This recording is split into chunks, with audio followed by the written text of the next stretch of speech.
Bom dia.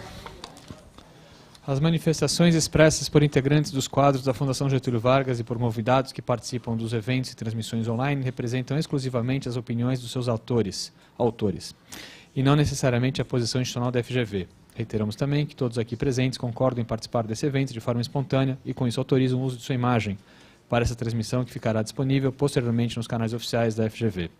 Manifestations expressed by members of the staff of the Getúlio Vargas Foundation and by guests who participate in events and online transmissions exclusively represent the opinions of their authors and not necessarily the institutional position of FGV. We also reiterate that everyone present here has agreed to participate in this event spontaneously and, with that, authorize the use of the image for this transmission that will be available later on the official FGV channels.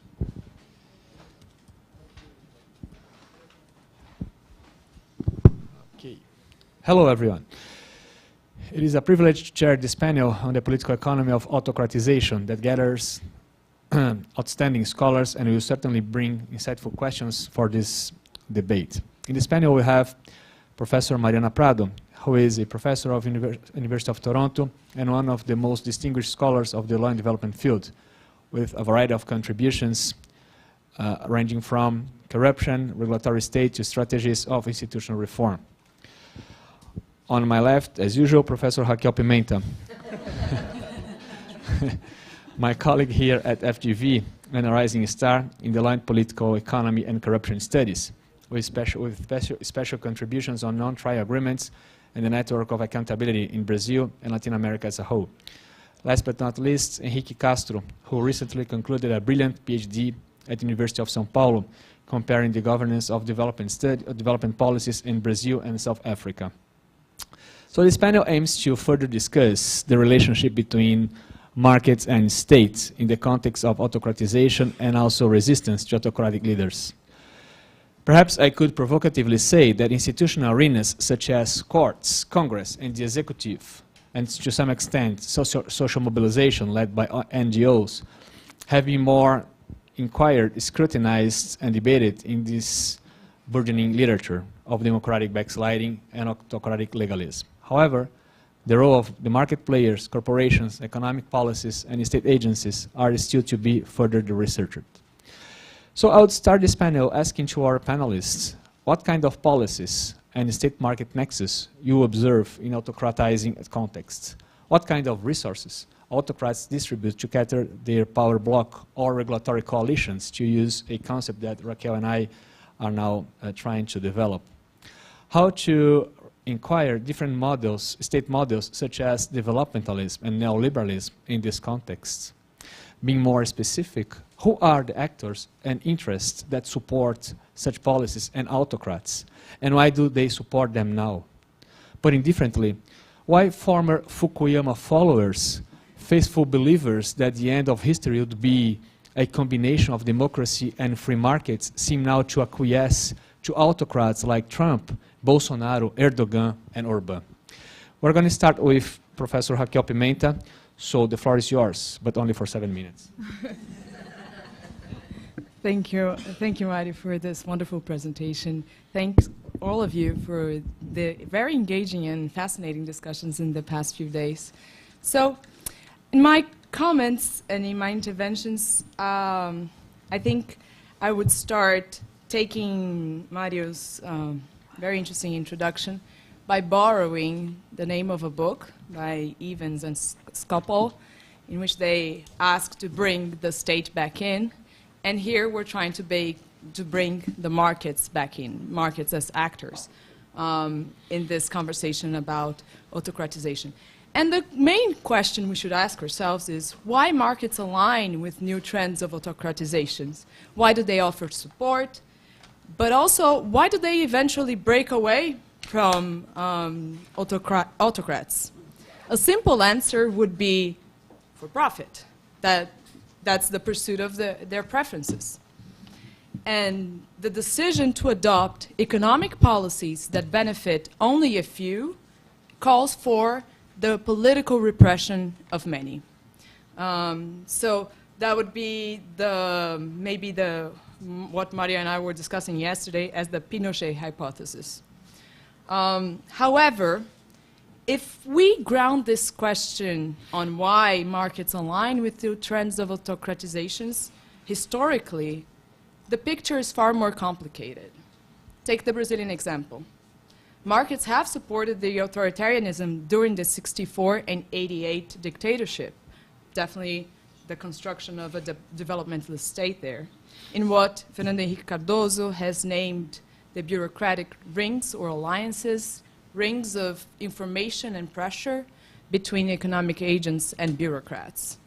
However, even in the late 70s, when the industry was still growing by 7%, some of these industrialists, some of these sectors, actually broke away from the government, from the military dictatorship. That's the tipping point is the Manifesto dos Oito, the manifest of the eight industrialists releasing a counterpoint to the dictatorship. So for what has happened here? So we had authoritarianism without neoliberalism. And of course, we also had neoliberalism without full-blown authoritarianism during the 90s. So the strategy here was to depoliticize the economic policies and the markets, to insulate agencies and from the public discussion, and repress in some cases and in special cases. But that's rather different from eroding or abandoning democracy as a meta-discourse. So the question becomes, as Mario already framed, why markets break away from this model? Why do market agents break away from this model towards either a version of ultra-neoliberalism with authoritarianism, or another version seen in other countries with statism, back to statism and authoritarianism? So it's impossible to answer that question, and that's my point here, without a further look on the sociologies of the markets, on the actors, on their preferences, on the ideas they have, on the constraints and the capacities they have built, and also the institutional conditions of the state. So maybe a way to find answers is to abandon the country as a whole and markets in the country as a whole and look at specific sectors and look at specific policies to understand questions of distribution, of how much exposure they have in relation to other stakeholders, the limits, and the ideas. So I want to just finish these comments with one example. It's actually a case study I've been developing with Dave Trubeck on the relationship between agribusiness and environmental policies in the Bolsonaro government. So there is agribusiness in Brazil. It's over 30% of the GDP, and it is the least likely case to look at why, or the most likely case to look at why markets support autocrats, and the least likely case to look at why they resist it. In the sense that the agribusiness has been a strong supporter of Bolsonaro since the very beginning, and has received enormous benefits from the government. Unprecedented credit lines for the agribusiness, exemption of taxes, a number of policies to cater that in this sector that is very important to the economy and also was a big supporter. And of course, the other part of that story is not only the economic policy, but the strong anti-environmental agenda that Bolsonaro had, changing and weakening enforcement agencies, changing the governance, excluding participation, repressing and demonizing environmentalists, indigenous movements, so on and so forth.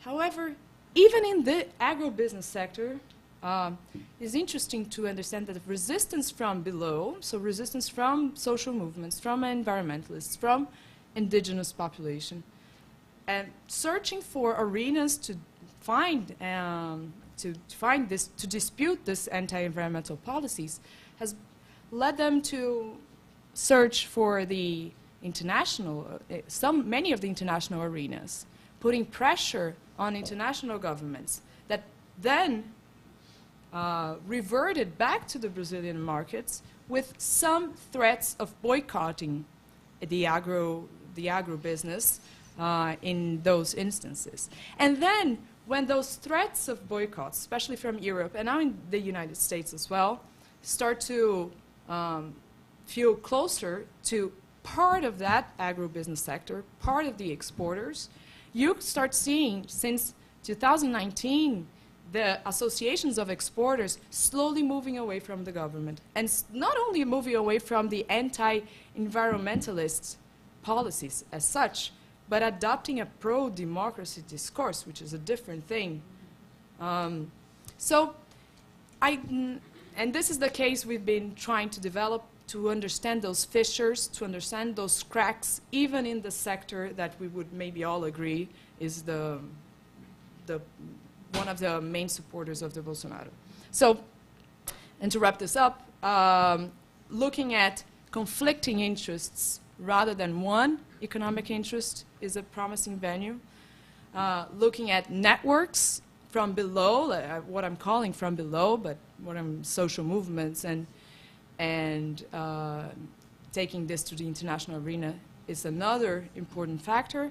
And I'll stop there because I probably already, yeah, I did. Okay, so that's it. Thank you. Professor Mariana. Okay, good morning, everybody. Like Raquel, I just want to thank you for this absolutely fantastic event. I'm learning so much, and the conversations have been so rich. So I hope we can continue this in the future. So the disclaimer here is I'm speaking about a topic that is related to a lot of things I do research on, but I haven't been doing research or have been writing on this, unlike Raquel. So these are just food for thought.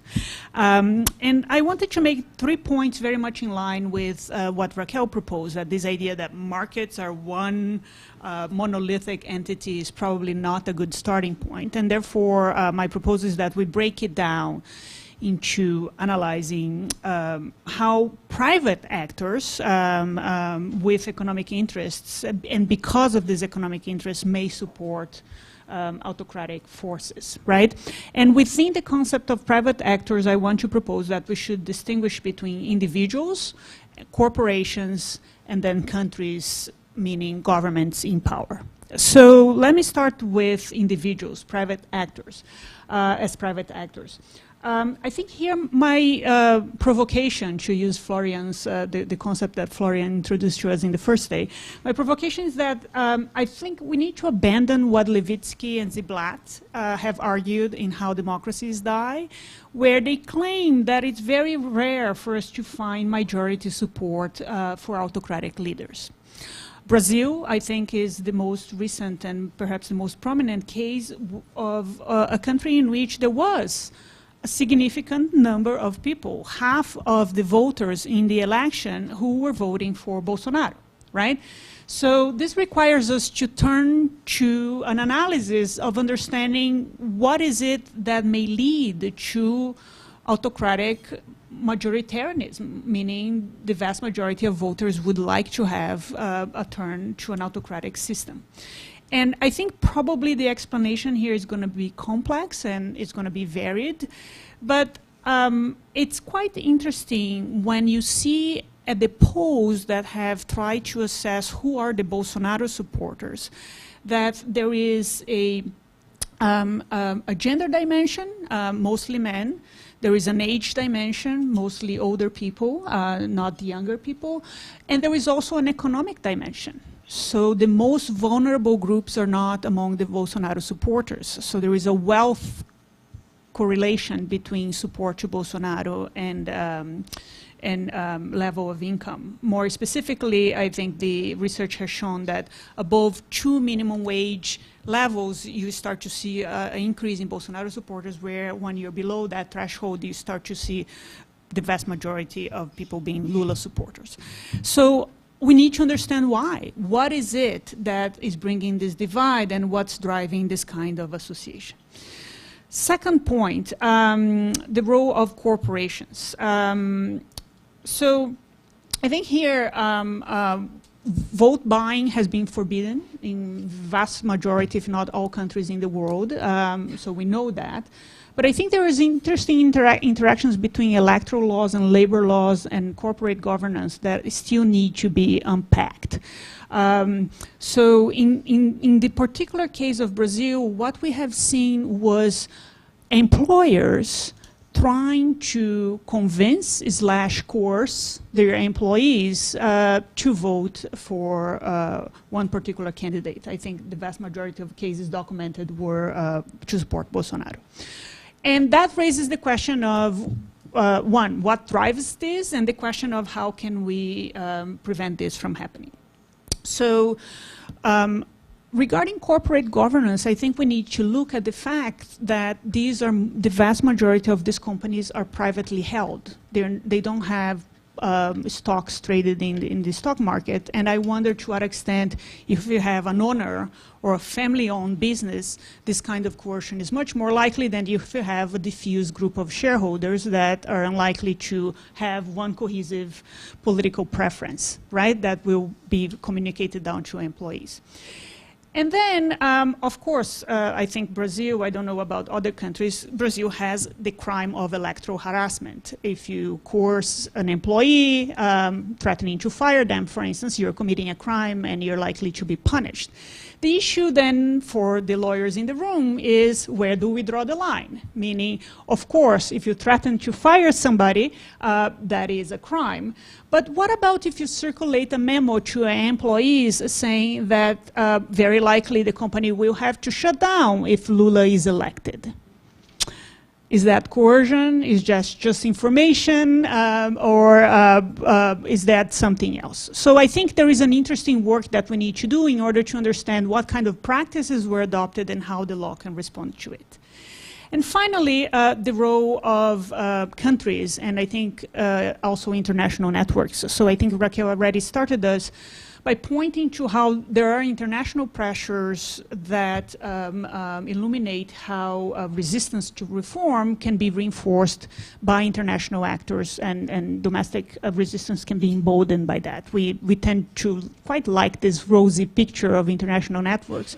But I think there is a dark side of international networks as well. And here I'm looking at Corrales, who was the author who coined the term autocratic legalism. He's widely cited by Chappelle in her article. And he analyzes that in the case of Venezuela, where he pinpoints the creation of an alliance of tolerance. So what did Chavez do? They have oil, and there is a lot of Latin American countries that are dependent on Venezuelan oil. So there was an alliance of tolerance in the sense that if we need your oil, we're going to turn a blind eye to whatever you're doing domestically and tolerate whatever abuses we're seeing because of the economic dependence. In certain cases, it went beyond that to actually aid, like Venezuela was granted subsidies or direct foreign aid to some countries, especially in the Caribbean, but Paulo is saying Argentina as well. And then this becomes a quid pro quo, right? We're paying for you to turn a blind eye to the abuses. So again, pure economic interest driving an international alliance that then ceases to raise their voice against an autocratic regime. So I think these are three topics that I think we need to unpack, where the connection between economic interest and autocracy comes to the forward. And I will stop there. Thank you very much.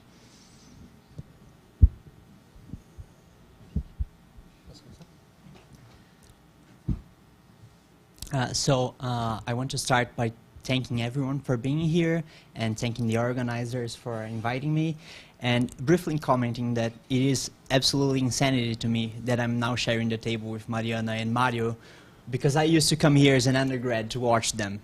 And with Raquel by my side, who's been a dear friend for a very long time. So it's very hard for me to believe that this is happening, and I'm extremely honored. So I want to pick up on some points raised by Raquel and Mariana and use this opportunity to discuss the roles the role of economic elites in reversing processes of democratic consolidation. Available theories on the topic are theoretically rich and empirically substantiated. The problem is that they only have explanatory power where backsliding occurs through coups rather than by the hands of elected autocrats. My objective here is to explore this limitation and, in the spirit of public brainstorming, raise one hypothesis for the comparative study of elite behavior in contemporary backsliding processes. So, the most influential explanation for why economic elites sometimes support backsliding highlights their fear of redistribution in highly unequal democracies. The idea is basically that because the median voter is poorer than average whenever resource distribution is not totally equal, which is always, the median voter will tend to vote for redistributive policies. And this tendency bothers elites in highly unequal democracies because they have a lot to lose. Important objections have already been raised against some of the assumptions that underpin this theory, most notably against the notion that elites cannot systematically resist redistribution in democratic regimes. However, for the purposes of this panel, the most important limitation is that the theory sees backsliding as completely top-down. Basically, elites support coups against the interests of voters. But as everyone is tired of hearing, democracies now die by the hands of regularly elected autocrats. And if economic elites play any role, it is not one of opposing voters. So is that it? Do economic elites no longer matter? As you might guess, I'm not going that far. In fact, elite support might be especially important in creating competitive authoritarianism, where elections still exist, but the playing field becomes massively tilted in favor of one party. In such situations, existing case studies already indicate that autocratic leaders might rely on parts of the private sector for monetary and media support. And as we have seen in the Brazilian elections, some businesses may outright resort to harassing the populations that depend on them for survival. The political economy of contemporary autocratization, then, demands not that we explain how elites win against the population. Rather, we have to understand how sectors of the elite can mobilize sectors of the population in support of autocratic rulers. I want to share a hunch on this point based on some shared patterns in a few single-country case studies. It seems to me that recent cases of backsliding have often featured parochial elites railing against the global diffusion of economic and political standards that benefit foreign firms and internationally integrated national competitors. Specific divisions vary based on each country's historical trajectories, but comparisons between said trajectories hint at similar patterns of intra-elite conflict, even when past governments have had opposite orientations in each of the affected countries.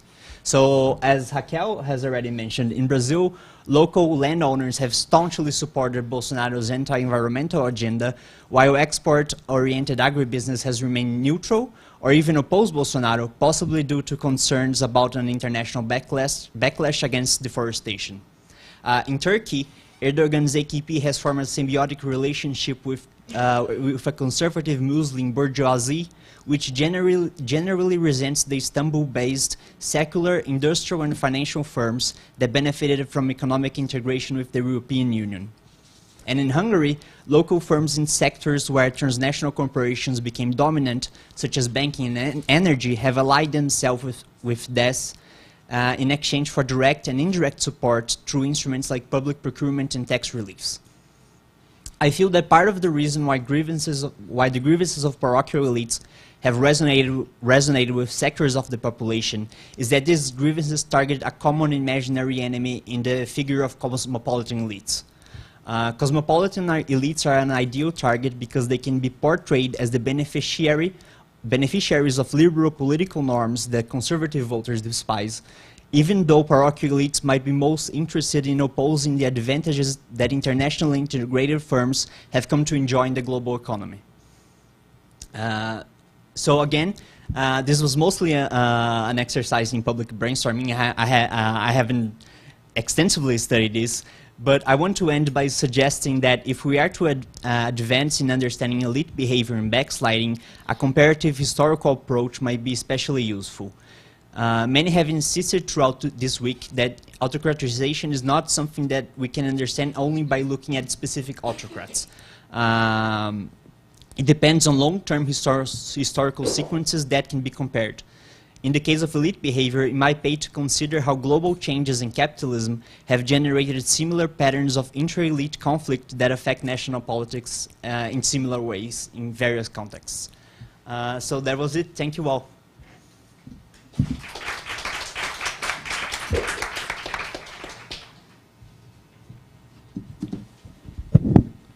Okay. I will raise some 3 questions for you, and then we open to auditorium.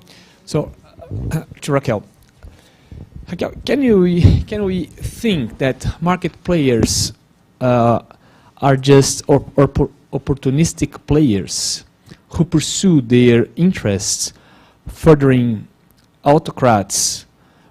When this is the case, like in the Brazilian case, some entrepreneurs who supported Bolsonaro, like Velho da Van and others, or resist to autocrats. When this is the case, like the Agribusiness Association, when they are exporting players to some regulated markets like European Union. So, is this the case? It's just a question of interest or opportunistic players. To Mariana. Mariana,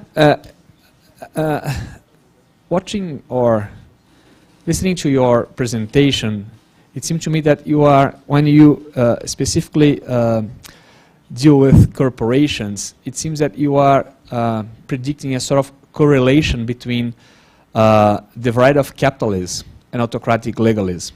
So,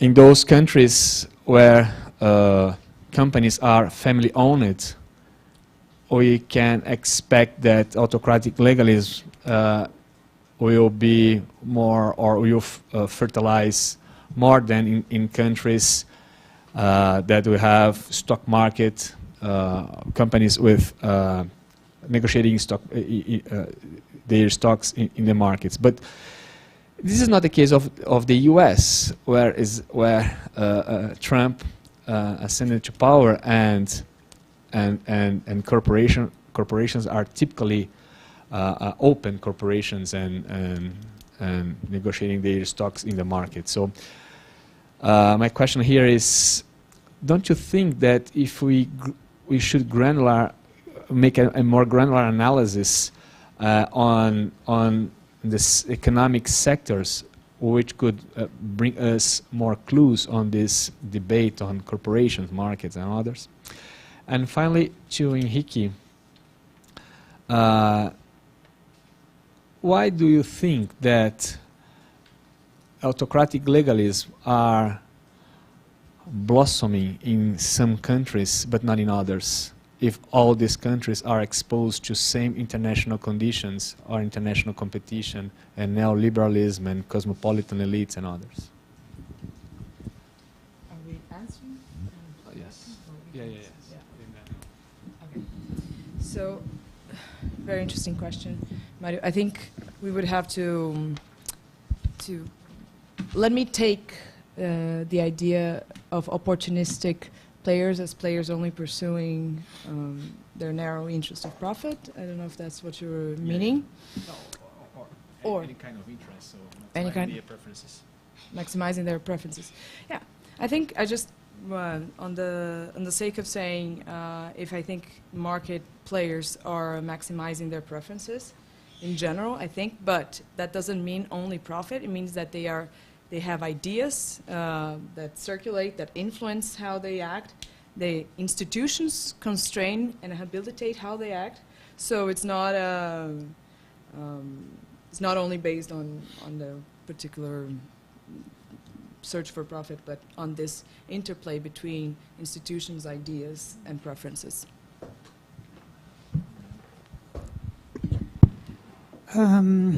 Thank you for the question, Mario. Yeah, I don't think I would go that far. I think the varieties of capitalism framework may be helpful, but I wouldn't go as far as to say countries with more family-owned companies would lead to autocratization or support to autocratic regime for two reasons.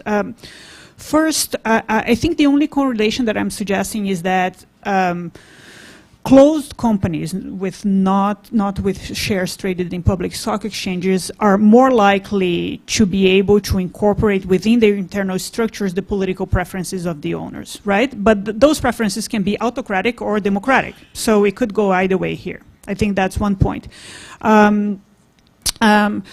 The second point is, I think there is something I didn't talk about, but it's quite important, which is campaign finance. So if we were to unpack the electoral role of corporations, it goes much beyond the simple possibility of electoral harassment and will include campaign financing activities that I think, again, there might be a correlation between publicly traded and private companies, but I would need to see empirical evidence to see which way that goes. Thank you. So Mario, yeah, was one very difficult question, but again, only raising some possible explanations here. One possible explanation might be more difficulty in. I think we have to go back to Mario's question because some people might have forgotten what it was. But again, I said that maybe elites suffered from common pressures due to changes in global capitalism, and Mario asked me why autocratic legalism doesn't then happen everywhere, since these pressures happen everywhere. So one reason might be that elites have a harder time mobilizing voters in some countries than in others. So in countries where there is a backlash against liberal values, it may be easier to instrumentalize that backlash. Another explanation might be related to the fact that I think intra-elite conflict would only happen when there are internationally integrated elites and parochial elites competing in the same sector, which doesn't necessarily happen. So if you take the case of some sectors in Brazil, like high technology sectors are completely dominated by transnational companies. There are really no national competitors on that. And on the other hand, the construction industry is completely dominated by national players. So there isn't really competition with intra-elite. There isn't really intra-elite competition. So you would expect to see grievances where there is a powerful parochial elite that feels left behind. And that has to compete with an internationally integrated elite. And agribusiness is maybe a good example of that. Questions?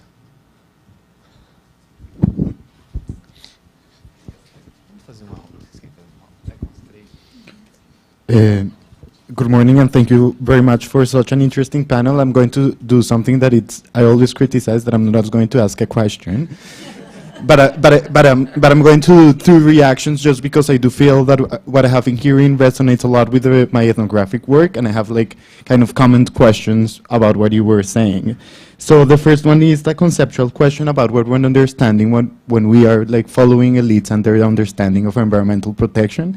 And I have here the example of the ABAC, the Asociación Brasileira, that I think that is extremely interesting because their position on the ethnographic work that I have been doing with them is that we are like the strongest union and like association that protects the environment as an understanding of complying with the legal regulations in Brazil that are already super low. So the way that we're understanding environmental protection and their connection with agribusiness elites, I do think that is showing us something about what are like the concepts that we're using to do that. And that comes to this idea of the connection between the legal and illegal, because their position and most of the national, like the biggest ones that started fighting with Bolsonaro were like, we're not the problem. Like the problem is not GBS. but the problem are the others, the ones that are illegal and not complying with the legal norms. And then you have the cases of like the denounces of like illegal meat production in the Amazon, and how there is something about like elites related to agribusiness that can do like a bigger elites based in Sao Paulo and Rio that greenwash their production. There is something like there is a lack of information that we can have about how these elites are doing that, and how they become in the international arena the ones that are like presenting themselves as the ones that are protecting the environment. So yeah, like I'm questioning when we are like replying or following the dichotomy that they're presenting between who is legal and who is illegal, and in this case, who was supporting Biden, the Biden administration, or the casino case, or the cases of slave work in Brazil. I do think that is showing us something. Then my second comment is more methodological, because I do think that we're facing, at least for me, as a non-Brazilian researcher, a question about how to access those actors, especially the ones that are not these bigger corporations that when you contact them, they invite you for coffee, and like their whole displacement, even their Zoom displacement was extremely interesting. So there is a question of access to the ones, not to the national elites, but the elites that are living, for example, in the Amazon. What about the ones that live in Santarém? What about the ones who are the ones I feel that there is something that we cannot picture about them? And finally, with this concept of elites, I do think that these cases are showing us like, who are we classifying as an elite? And Brazilian elites related to agribusiness, I do think that they do have like a very old conception of what an elite is, just because this economic extractive production, it's very like colonial based. It will be different to talk if we're talking about the ones that owns like, I don't know, gigantic industries with thousands of employees, and these ones that do not have that much employees. Most of the employees are not legally hired, but they still accumulate a lot of power and money and representation now in the Congress. So just three like non-related questions about like the conceptual idea of the environmental protection, legal and illegal, this question about the methodology and access to these actors, and how we're understanding elites and how we can like disentangle the concept. But thank you so much for such an interesting panel.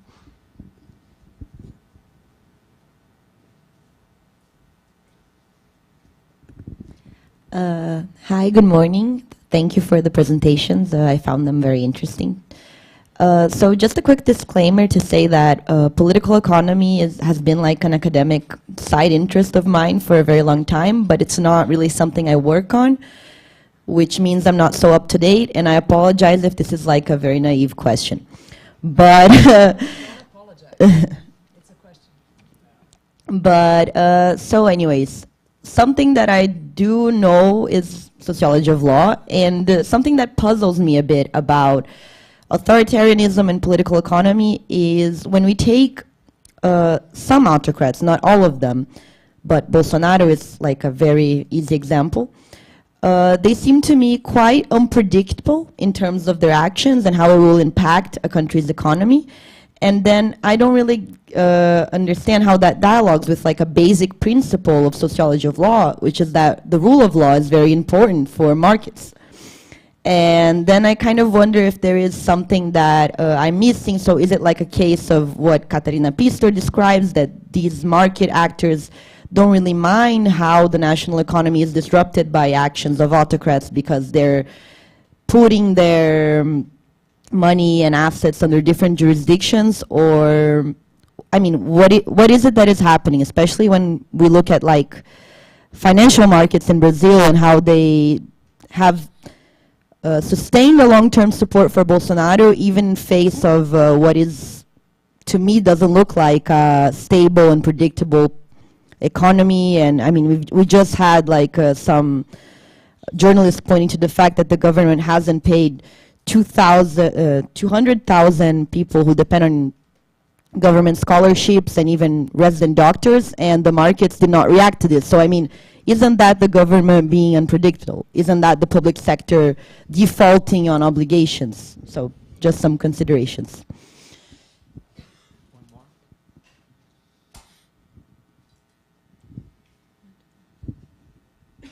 Okay, good morning, everyone. Thank you for this wonderful conversation in the morning. I was just wondering, I had the same question as Mario for Raquel, because I'm doing quite the same kind of work. So what is it that moves these economic elites to do this thing or the other thing? And then I had a question about, isn't it all about the economic interest about this elite, the agribusiness sector? And maybe that's something that we have been looking, and we are going to talk later with Marta. Maybe it's the social mobilization that it is then the final moment where we can ask them to go to this place or to the other place. So maybe the question is not about the interest of the economic elites, but actually about the social mobilization. So maybe it's the other way around to look at this, where to go, right? Because here in Brazil, the agribusiness sector is so difficult.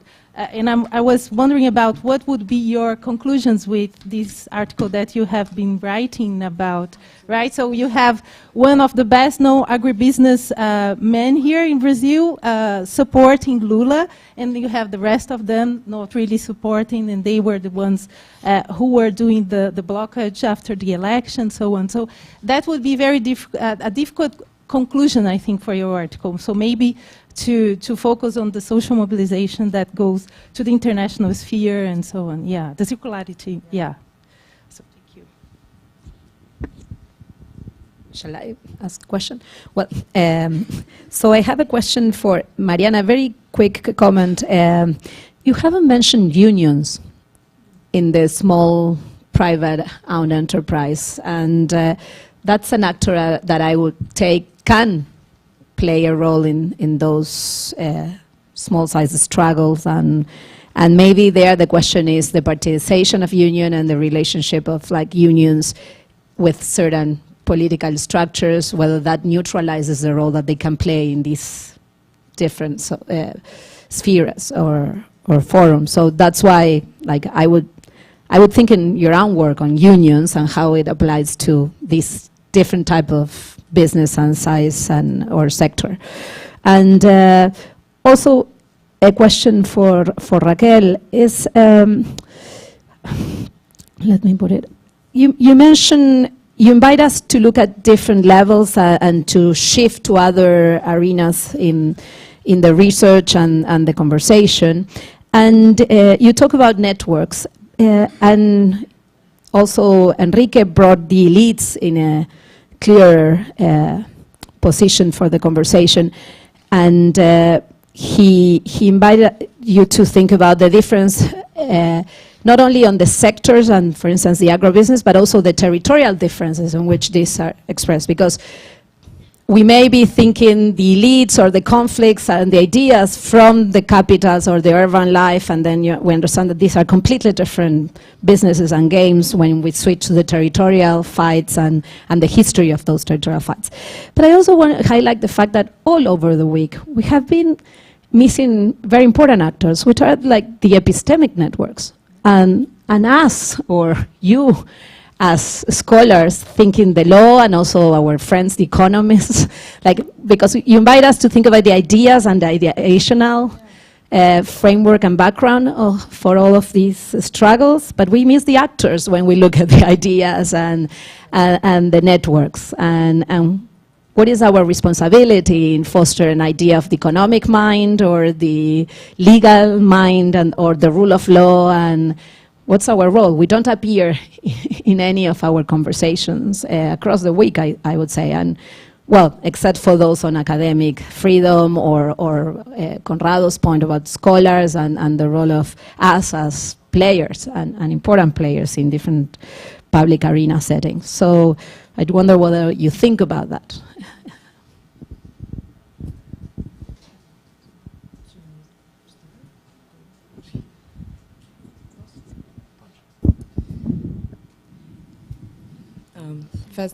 I start, or? Please. Okay. Fascinating questions, and I have to say I agree with the questions themselves, because there's this point in life where you just have to love the questions rather than love the answers. And I think in this project I'm more to the point of loving the good questions rather than finding the answers. But let me just share some thoughts. Carlos, no? Okay. So Carlos brings a really interesting point, because really the conflict, when what Henrique has labeled the intra-elite conflict, is really between ABAG and the rest. It's ABAG and CNA. I'm looking at the associations, the agribusiness associations, and ABAG has a really outlier. The ABAG is the exporters, the ones that are pushing for the legality. So that's the ABAG is legality. CNA has had they gather much larger interest in agribusiness, not only the exporter sectors, but also the kinds of elites that Carlos was making reference to, different territories, etc., and all. And CNA has been very vocal, for instance, for changing the regulation, etc., in the past and during the Bolsonaro years.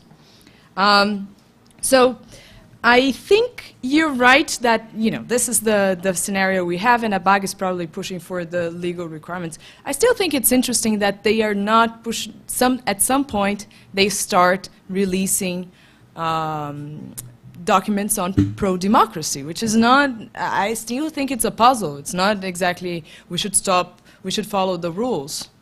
It's something else. The problem on legality and illegality in supply chains, I think it's an interesting question, but it happens in no matter what scenario, in autocratic legalism and with autocrats, as well as in full-blown democracies. We have a big problem on big corporations kind of cleaning themselves and putting the problems in the supply chain and saying it's impossible to actually monitor the supply chain. So, Julia, just and I think I would love to have that discussion if Santarém,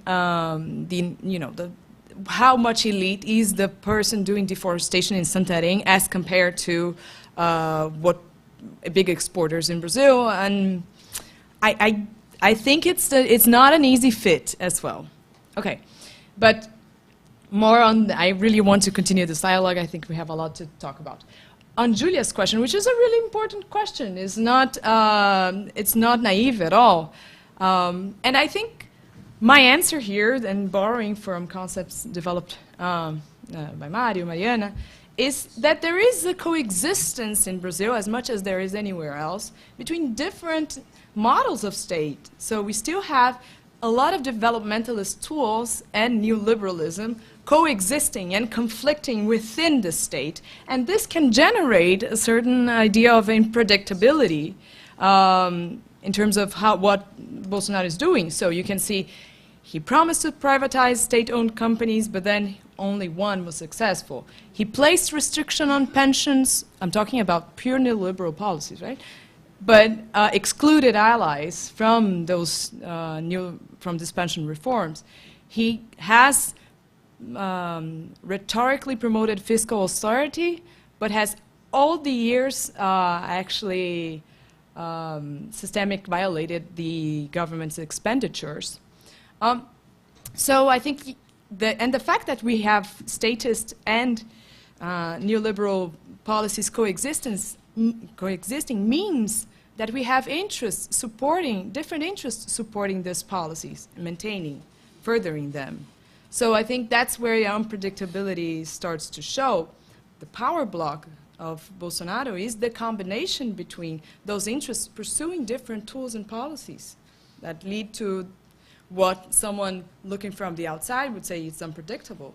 But if you look, I think if you take a closer look, it's not so much. And then I think you're right. You're absolutely right. Recursivity here is a key component. Even if we assume that market players are only interested in their economic benefits, they're still suffering the pressure from the social mobilization. I don't know if the fact that there is recursivity means we need to study first or foremost social mobilization, or maybe just because I don't have the expertise on this, so I think I'll just read your paper and Marta's and benefit from that. And I still think that the recursivity basically creates these cracks and fissures and differences and conflicts in the economic interests and the elites. And so that's the main where I'm interested in. And I think, Paula, the point on markets and politics, I think, or on epistemic communities, I just want to say there's always this tension in the ideas of separating markets and politics. And I think I always think about how, if we're reinforcing that particular idea that markets can be disembedded from politics or not. So just to tell you, I think you're absolutely right, and I think our effort as an epistemic community here is to bring light to the links between markets and politics. Yeah. Sorry for the very long answers, but just great questions.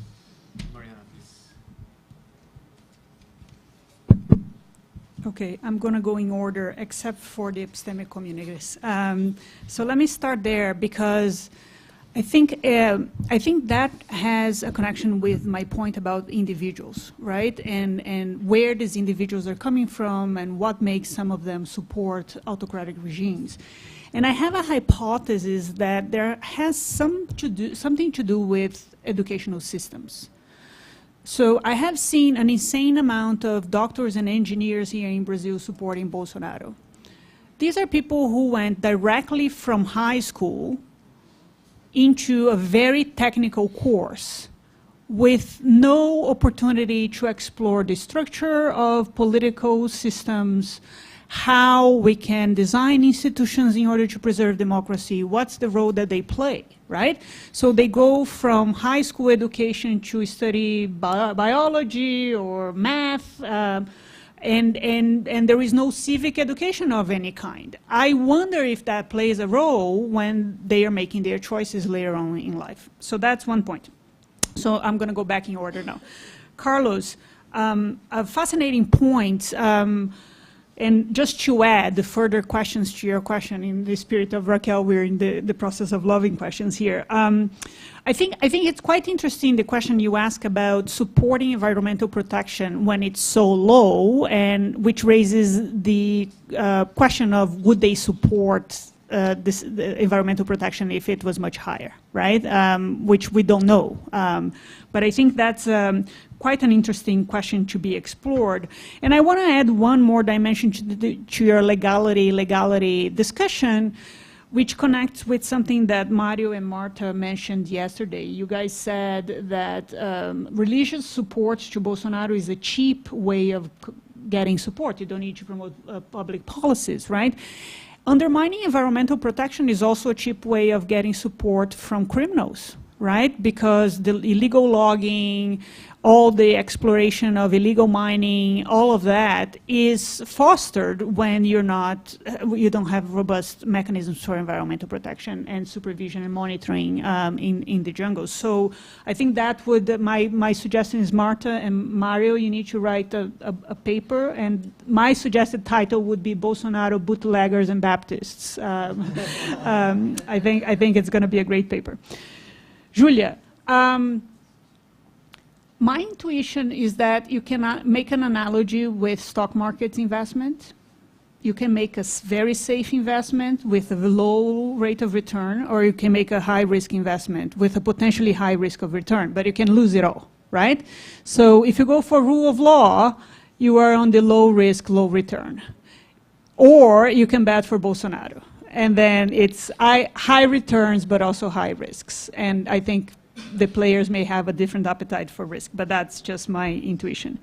Daniele, I think the social mobilization question is interesting, and I wonder whether we could also further break that down to just talk about consumers, right? Like the consumer pressure, there are certain sectors that are so directly interacting with the end consumer that we may want to ask, how does that put some kind of pressure for these companies to make decisions? So for instance, it's a real puzzle to me how a restaurant owner would become a Bolsonaro supporter. I'm never going to eat in that restaurant again, right? So clearly he's not acting based on economic interest, because the declaration of support immediately implies losing customers, and yet the support is still being declared. So that's a puzzle to me. I think analyzing that is... Sorry? Yeah. So but I think my question is, does the amount of people you gain it compensates the amount of consumers you lose? Like, people are going to wake up... Why don't you stay neutral? That's the question. Exactly. Like, yeah. Because it's 50%. You don't want to lose 50%. Yeah. Or I think, and I think, so another interesting strategy, right? Like, during the elections, people were printing towels with the face of Bolsonaro and face of Lula. These street vendors would sell these towers, and they had this genius market strategy where they would put, scores. Today I sold 25 Lula towers and only 5 Bolsonaro towers, right? And that's genius, because now the Bolsonaro supporters want to go there and buy towels in order to keep up the score, right? So I think this is the kind of market strategy where you're sort of playing with politics, but without declaring support, right? You were operating within the system, as opposed to saying, I'm going to bank on losing half of the consumers I could potentially have. And finally, Paola, I think unions, huge question, right? I have analyzed unions here in Brazil, but they vary a lot in their institutional design across the world, which I think would complicate the question. But I think my sense would be, I would put them right next to corporations, in the sense that they can either influence the employees, the people they protect, they're supposed to protect, but also they can play a massive role in campaign finance, depending on the regulations, right? So yeah, I would put them way up there in terms of topics we should analyze. Thank you for the question. So I'll try to answer what I can. Beginning with Carlos, I think about your legal-illegal divide. One thing that might explain why some companies want to break the law while others are okay with following those patterns, with following what the rules say, depends on what they may depend from what they got from legal politics in the past. So I'll try to explain my point with agribusiness. Some of the larger, most export-oriented firms in Brazil have long had, throughout all the democratic period, a very strong presence in Congress. With the agricultural caucus, or what we call in Brazil the bancada ruralista. And they have had enormous success in influencing legislation and diluting some environmental protection standards. On the other hand, a lot of the agricultural interests that most staunchly support Bolsonaro and still support Bolsonaro have not been as represented in Congress, and have not been as able to influence laws in the legislative. So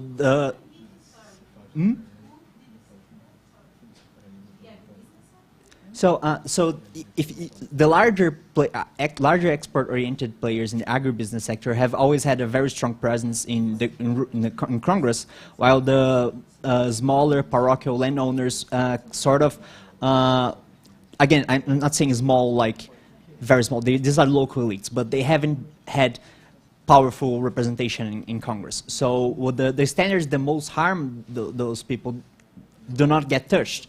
They have to break the law because they are more interested in breaking the law because they haven't been as able to influence the law in the past.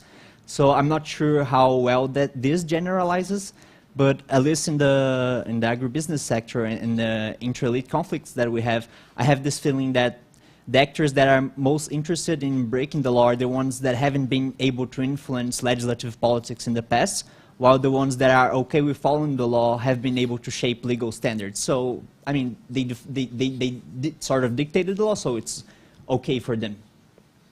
And on Julia's point on the rule of law, I don't have an easy answer, but one thing that I can share is that I've always had this very strong skepticism that with this idea that rule of law and predictability is what attracts investors and businesses. Like, if there's this long discussion in line development that the countries that grew the most in the 20th century, the Asian tigers had terrible rule of law. It was not rule of law in what we would call Western standards. A lot of people say it was rule by law, not rule of law, because they weren't governments that were being restricted by very clear rules. They were doing developmental policies based on very strong discretion, and they grew more than everyone else. So every time everyone says that the rule of law is the key to attracting businesses, I'm like, I'm not so sure. So I don't know. I have this very strong prior skepticism to that idea. But then what is the key? I have no idea. But you can argue, I mean, sorry, I'm violating rules, but you can argue that the Asian tigers, they had a predictability not because of rule of law, but because they were following a model that was established for the region. So investors knew what was going to happen. Yeah, maybe it's more about, but it's an interesting thing to I hadn't thought of that. Yeah, that may be an answer. I really don't know. Sorry for interrupting. And a very brief comment on social mobilization. And again, this is not an answer to the question. It's just something that I'd be interested in seeing is how social mobilization can compete with elite mobilization, because social mobilization in autocracies or autocratizing contexts face a very strong collective action problem, in the sense that you need a lot of people to have a decent social movement, and every single person has a lot to lose and very little to gain, so you're better off staying out of it, while and you have a lot to lose because you may have to face repression, while elites have very few people with a lot to gain. So I don't know, like, I would like to see maybe some sort of comparison with what does it take for social mobilization to counteract elite mobilization in autocratizing contexts when they have so many collective action problems. Maybe there is already something about this. I don't know. I'm just saying it's something I'd be curious about reading. Okay, thank you all. Thank you, Mariana, Enrique, and Raquel. And we saved 10 minutes for you. And now have lunch 11 and a half, okay?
ahí no vio que no estaba en el programa.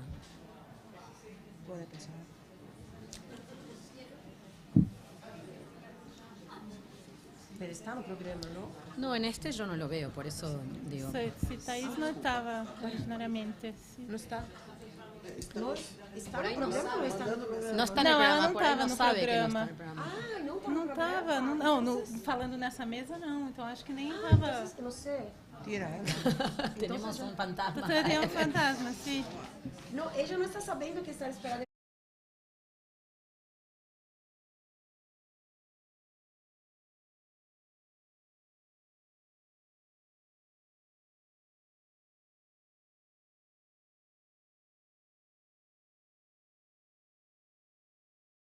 Start? Yes.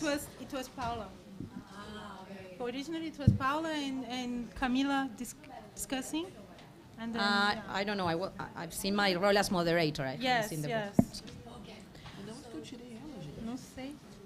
So welcome everybody to the last panel of the afternoon and also of the week, in a sense, of this wonderful week. We are here to celebrate the launching and the publication of a very important book.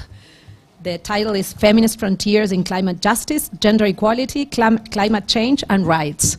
And we have the pleasure of having one of the editors and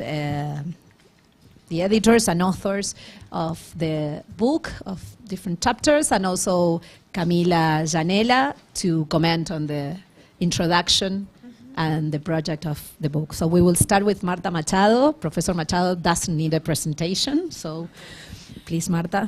Thank you, Paola, and thank you. That's very nice to have a space here to discuss and talk about this book. Be very brief. The story is that we had since 2014 a network of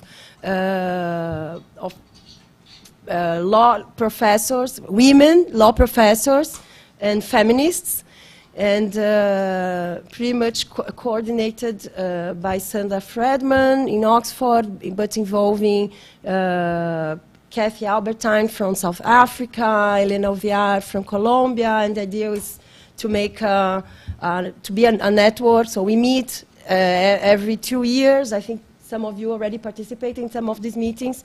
One was, in fact, in Los Andes. One of them was in Los Andes. And we have been meeting, and there was a point, so the idea was like to build this network of feminist legal scholars from the South. But then there was a point that we said, okay, we need none of us were climate change scholars. We're dealing with climate change, but there was like one of the when we thought and said, what's the next year's subject? What we're going to discuss? We thought that it was important that we would be taken out of our comfort zone and start to think about the role of law and feminism, the interaction between law and feminism and gender inequality and climate change.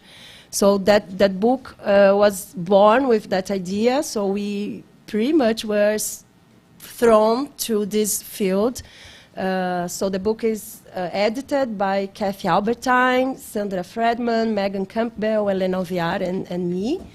And we have like great contributions in this dialogue about, okay, there is a whole diagnosis that women are putting in in more vulnerable conditions, inequalities are deepened with climate change crisis, but then, and so there is some works discussing gender inequality and climate change as a drive for more vulnerability and inequality and etc. But I think our aim here was to understand, so what's the role of law in all this? So we have cases on legal mobilization, we have cases on international, we have chapters on international arenas.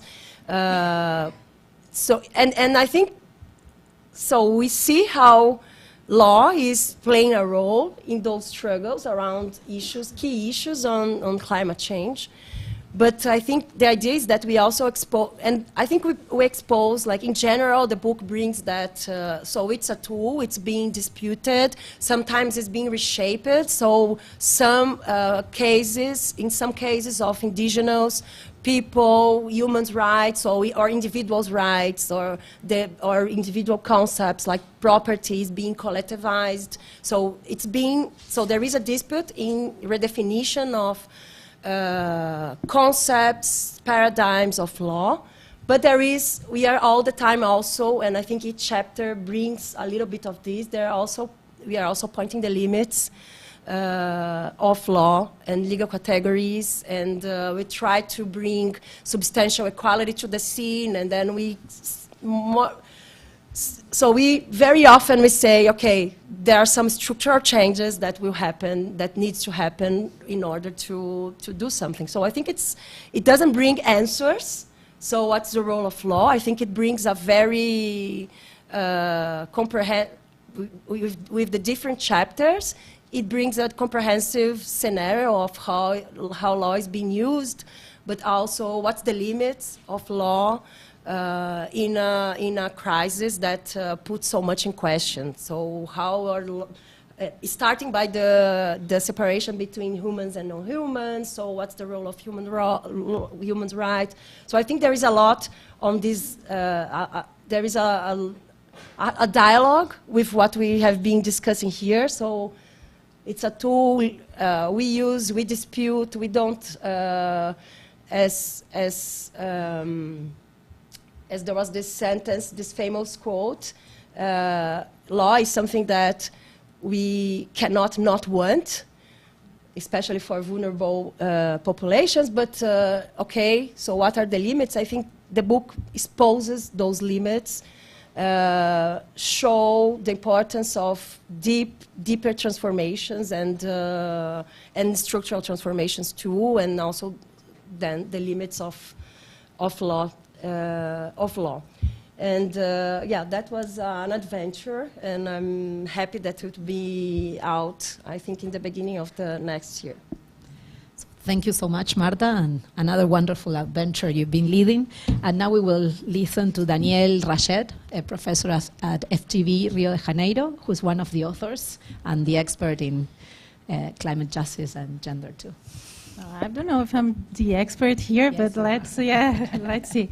So I authored this article with Marta. So Marta talked about the whole conception of the book, which I think is very interesting. And Marta, you might help me here to say a few words about our article.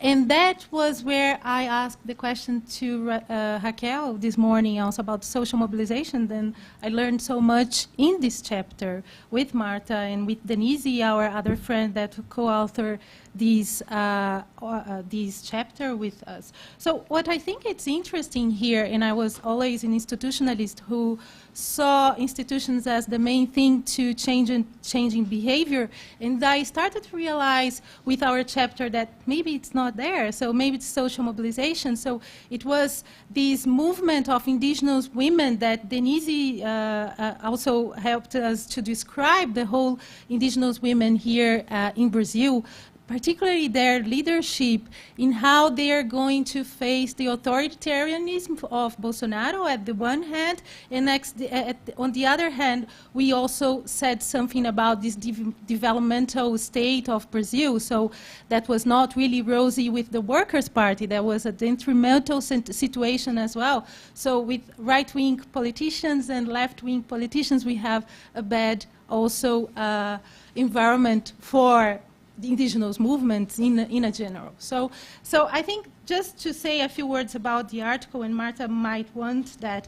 So it was this intersection between, on the one hand, the authoritarianism of Bolsonaro with his anti-agenda, environmental agenda, and special he's very vocal against indigenous land rights that we have since 1988, the Article 231 at the Constitution. And on the other hand, the situation of indigenous movements also in this struggle against their contestation of their lands, right? So these extractivist, this developmental state that in one hand it's also about exporting primary goods without really industrializing the country. So it's the same kind of history that we say with the left-wing politicians in a way, or Workers' Party, Lula 1, 2. Maybe we have social transformation, we have more democratic participation, but still with lots of problems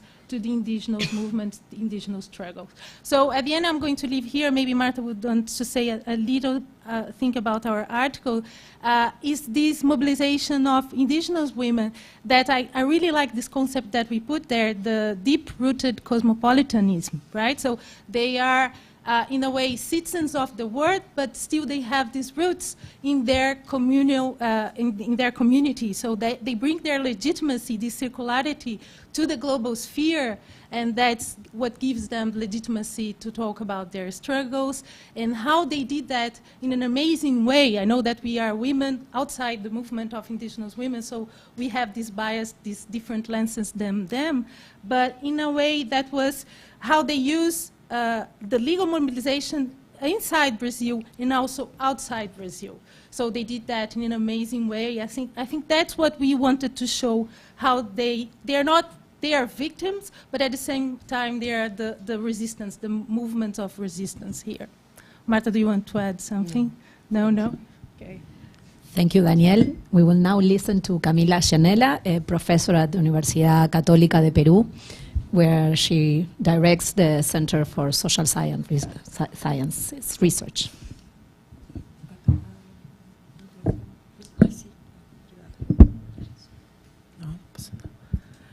Okay. First, thanks for inviting me to comment this book. And I want to locate the book in the debate that we have been having during this week, no? So, and I think that we have been discussing yesterday is that, and to take in mind is that how climate change will affect us also depends on who we are, social class, race, our bodies, gender. So I think this is something that we must note. And I think that taking into consideration this, I think it's interesting that the authors stress the urgency of debating more debates among legal scholars, feminist legal scholars, on the issue of climate change. And I think, and also to take into account that, as also the authors state, is that the frameworks relating to gender and climate change have tended to remain with the traditional liberal prescriptions of inclusion, participation, and formally equal rights, without going deeper on what that means and what is equality. And I think that is something that is a concern in the book. I mean, gender has been something invisible in some climate change policies for a while, including adaptation and mitigation policies, such as the promotion of carbon markets or community-based approaches to the carbon markets.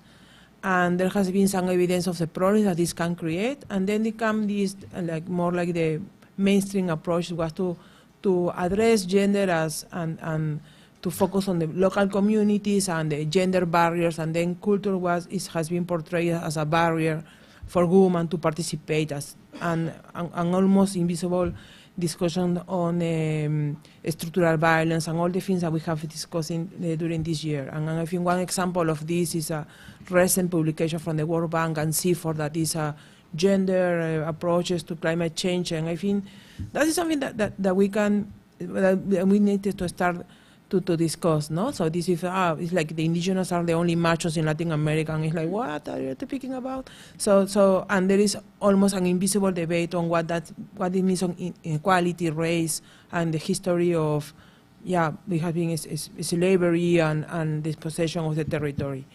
So I think this book tried to bring some discussions around this, on mobilizations and that. But I think this is something that the scholars that are part of the book, and I think Marta will say that, I mean, it's not that they are saying that this is the solely innovation from the feminist approach to climate change.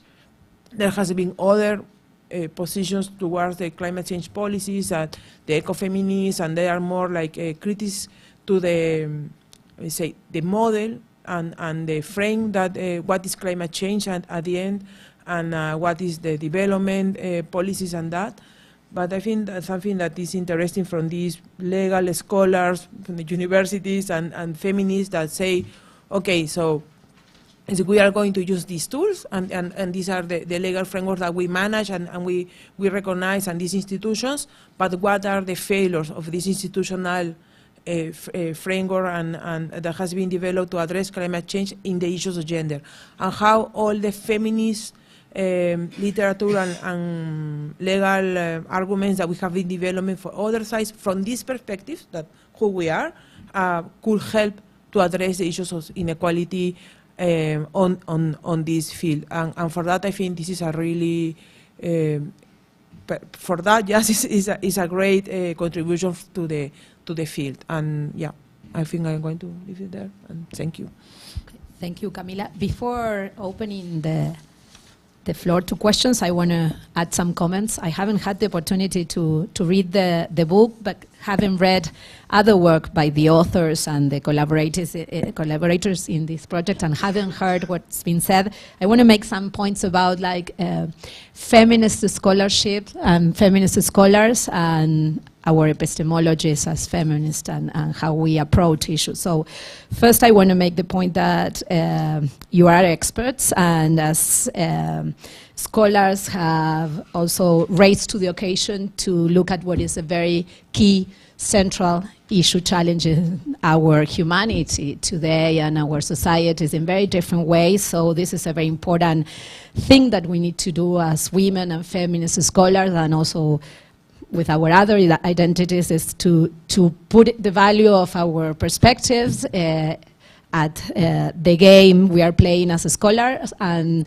not to devalue what we bring to these observations and what we have accumulated in our long experiences as scholars. So I think that this is a very important project among very important feminists and scholars who have, as I said, raised to the occasion of facing one of the biggest challenges we all faced. Doing it, they have do it in a cooperative way, which is another very important way of doing things for us, even if we also know that there is a stereotype on the cooperative approach that we bring to the things. This is the best of the idea of cooperation put in place. It's cooperation from the north and the south, and within Latin America and Africa from different perspectives, disciplinary, but also from different types of lens with which we see big and challenging issues. There's also a very important step, I think, in thinking big scale, no? That not getting like restrained to the small day-to-day things, though we are always going to be there too, to make this big scale and this wider approach to the object of study, but also to the project of collaborating together. So there is something in the scholarship we bring, and something in the way we portray how we want to be scholars and how we want to address issues that are challenges for us. So this is also very important. And from the epistemological perspective, another very important issue that you have highlighted is the fact that you have bring women to the center of the scene, not only as victims, as we are used to do many times and often, but also as power players and political actors, very key in terms of the solutions or the responses we want to find, and put value into the knowledge that women bring to facing problems and challenges, which is something that we have all done and women have done for most of their history, and of course indigenous women who bring very different perspectives to those that we from big cities and urban enclaves bring to the scene. So to put the light in this phenomenon and to learn from them and to see them as central and key power actors, and also to connect their experience in the local and the international and the global and the particular. It brings me the memory of Sally Engelmary, who we probably all think about her And so thank you for just giving me the opportunity to moderate this. And I'm, of course, waiting for the book and also for the Spanish translators, the translation. Like, we needed to teach in our classes. This is a very important issue that we don't have that often addressed with good materials, and I'm sure this will be. So thank you also for bringing the theoretical and the empirical and everything together. So we open the floor now to questions. Rachel? Just say one thing. We don't have on track a Spanish translation, but the book will be open access. Oh, great. So that's a very important thing like for all of us. There's something that you had to pay. But, yeah. Okay. Thank you. So Rachel. Thank you. Well, first of all, congratulations. It's just wonderful to be hearing about a new book that's going to be so important, I'm sure, for all of us. So I'm looking forward to reading it. And let me see if I can make it a coherent question. I'm interested in kind of where the book is taking some of the conceptual legal debates. Certainly in Mexico, and actually all over, we're having lots of debates about this concept of cuerpo territorio, right, which comes from indigenous feminism, communitarian feminism, and I'm wondering how we're thinking through how we connect with the debates about care and cuidado, which Paulo, you were speaking to and referencing yesterday, which is kind of one of the most important fields of conceptual development, actually, and legal practice at the moment. So what those connections, if they came out through the book, if that was what people were thinking about, and, you know, in terms of the kind of debates about care and the human and the non-human, and thinking about this amazing movement of young indigenous women activists in the Cura da Terra movement. The legal response has been kind of rights of nature, right? Rights of nature in the constitutions, and so kind of where does that intersect with what's coming through from this intersection between socio-legal mobilization and epistemic plurality and conceptual debate from the movement itself, if that makes sense as a question.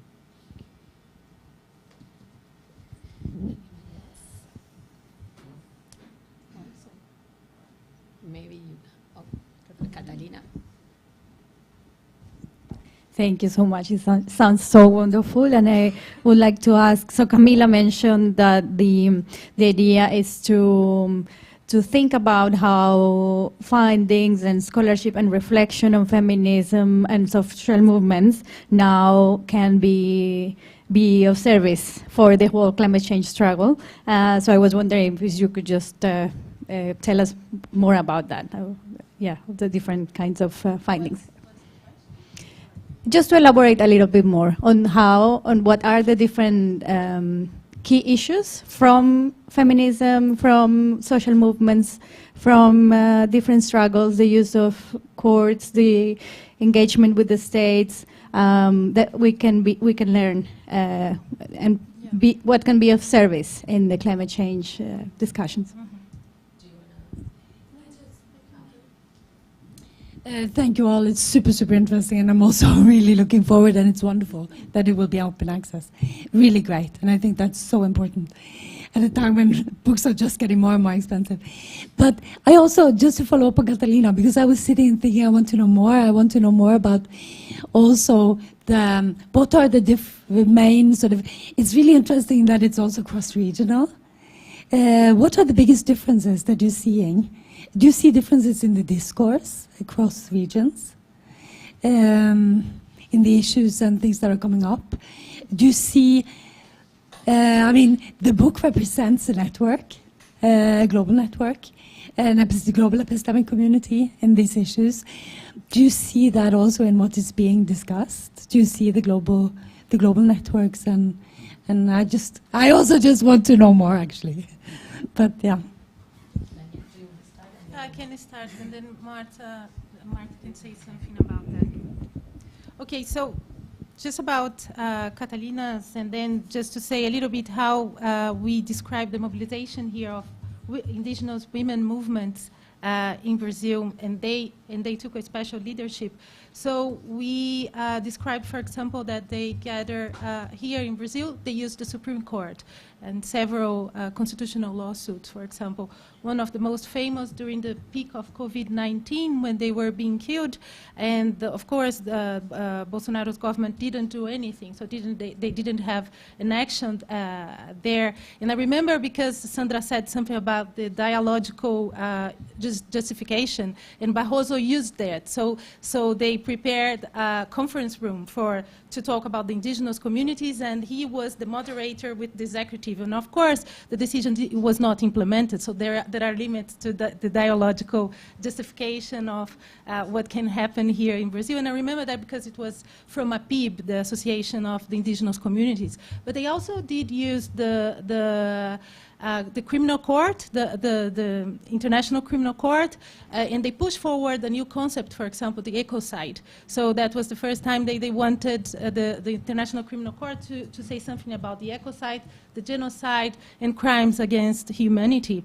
But in other parts of the chapter, we also described, for example, the mobilization that they gather in front of in Brasilia. So that's the center of the power. We should go there. So 4,000 people, 10,000 women, for example, that they went there for leadership, whole communities, and that was also advanced by this transnational network that they managed to do. So this is part of the story, how they did, how they managed. And a last, I think, leg that we have to say is about their institutionalization. For example, we have now Sônia Guajajara as deputy, a member of the Congress as well. Joênia Wapchana, that you know so well, was also there. So they want to, in a way, to frame the debate about their thing. So what they are saying, they have been saying, they managed to do very successfully, at least at the COP, Conference of the Parties, that the problem of climate change will not be solved without us. So that's the message, and I think that they managed to give this message in a very out and loud way. So we know that without them, we won't have the solution to the problem. And that's what Marta was saying about in a way, challenging the parameters of liberal human rights, for example. So now private property is not an individual thing. It has to be a collective, just like we do with our forests and the way we live in a communal way, in a careful way. So it's just like to outline a little bit about these mobilizations that we said, okay, that now they are going to go after Bolsonaro, so that's how they managed to do that. Thank you, Daniel. Marta? Yeah, I think the chapters themselves, they come from different strands of feminism, so I think they are very diverse in terms of how each chapter and each of the authors use. Some are more culturalist and putting a lot of hope in this different cosmovision of indigenous women, which I think it's sometimes how we had that problem in our chapter, like we don't want to essentialize, because it's like it's almost another burden, no? So women, so it's besides all that, they will also take care of the Pachamama and everything. So, and so we in our chapter we try to like distance of that idea of feminism, but at the same time to recognize what this cosmovision brings as a novelty, which I think it's huge in the dispute. If you understand like the climate dispute in Brazil, like how central it is, the dispute about property, and how inside, within a capitalist project, a capitalist society, they are legally challenging the very concept of private property. I think it's we wanted to recognize that. So what's if you're not going to essentialize, let's see what they bring, what in their cosmovision is there to bring fresh air. But then, okay, so I think we are all the time in this ambivalence, because we see so we show like an instance that, okay, we have here an instance that law maybe has some potential to be disputed, and maybe this potential, the potential of fighting through definition of private property, definition of property, has not been fully realized. So we should like try to play this fight. At the same time, how come in a structural, colonial, geopolitical world? So I think we are navigating always in this ambivalence and contradiction, but I think that's what we, yeah, I think that was, to quote Raquel, the questions, like in the end we were kind of, okay, we don't have an answer, because in the very end, when we are putting in question the division that the legal, the concept of personhood and the division of the subject of rights, pretty much the basis of a legal system is in question. So in the end, it's a lot of questions and less answers. But I think, although from the feminist and from the approach we have, it's very diverse. I think the idea of substantive equality, like the chat, is a little bit connecting all the chapters. So what really means equality, and what if we want to take seriously? Brazil and South Africa have transformative constitutions with very bold declarations of citizenship, full citizenship, equality, etc. So if you want to take seriously this concept, this legal concept of substantial equality, then we would aim from a larger path of transformation, and maybe that could be a concept that is not fully realized, and we should explore more. I think the dots. I think what we have in common is this idea that we are trying to understand what does it mean substantial equality, and of course Sandra Fredman's scholarship is on that, and with those many dimensions, and of course in the end, to be transformative, it's like we need a new structural change. So that's why we are always navigating this in this ambivalence. And I think, yeah. So no, and I think yeah, so many things. But one thing that I wanted to mention about the indigenous women movement, and how it was interesting for us to understand their histories, that women have been like they don't have a gender issue in the movement. So we were bringing that division. In fact, that's one critic that one could bring to our chapter, because they were not bringing gender issues. They were like, the history of the indigenous women movement is just that they are defending the indigenous rights, but they were so much proactive that they became like the leaderships in the indigenous movement. So we were talking about women because they were pretty much the one that's today the most important indigenous association, which is APIB, is run by women, and they all have conquered a lot of space in the indigenous movement. So that's one thing that was interesting for us. So they didn't want to differentiate. They just were like, had so much agency that they were in the spotlight. And the other thing is that they don't even, so climate change, so we are discussing the frame of climate change. So climate change is not a real issue for them, but how the global arena and the moment of discussing climate change became an opportunity for them to use this arena to amplify their demands as indigenous, the indigenous rights. So I think there was this history of, there is a very interesting history of profiting the opportunities, first by the feminist movement. So the feminist movement was internationalized already. When we had the intersectional wave, there was a lot of financing and a lot of space for indigenous women to go and like, if you think about resources theory, like that was a moment they had a lot of resource with the intersectionality talk. And then there was another boom with the climate change arena open up for them. So I think this is also a very interesting history of how they were just occupying spaces.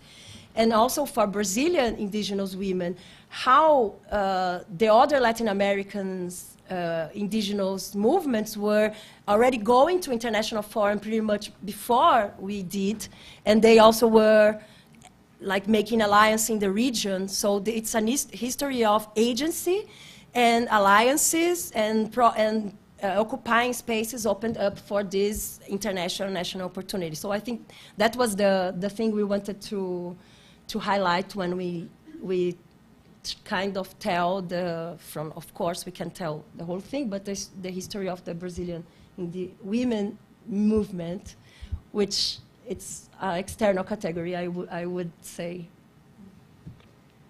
Camila, do you want to add something?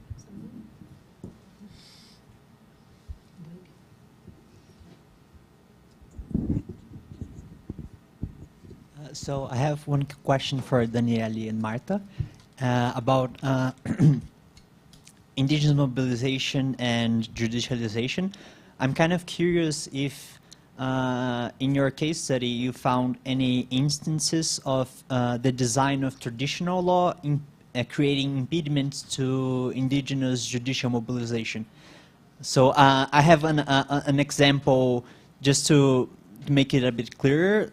There's this lawsuit in the Brazilian Supreme Court, which is a DPF 991, which is about isolated indigenous peoples, where a PB asks for protection for isolated indigenous peoples. And the prosecuting office gave an opinion saying that the state couldn't do anything before isolated indigenous peoples became a part of the lawsuit, which is absolute insanity because they are isolated indigenous peoples. You can't contact them. But it sort of makes sense when you think in that, like in the traditional legal thinking, that all the parties have to be a part of the process and so on. And I remember reading from one of APIB's members saying, "Well, law, your traditional legal structures are creating problems for us that they don't work for dealing with the problems of indigenous peoples." So I was kind of curious if something like that happened when you were studying your case. Thank you. I don't think that we No, I think, yeah, we didn't meet this problem in our chapter, but what I would comment, I would refer to yesterday. It was yesterday. The days are so long that I don't even remember it. It was yesterday.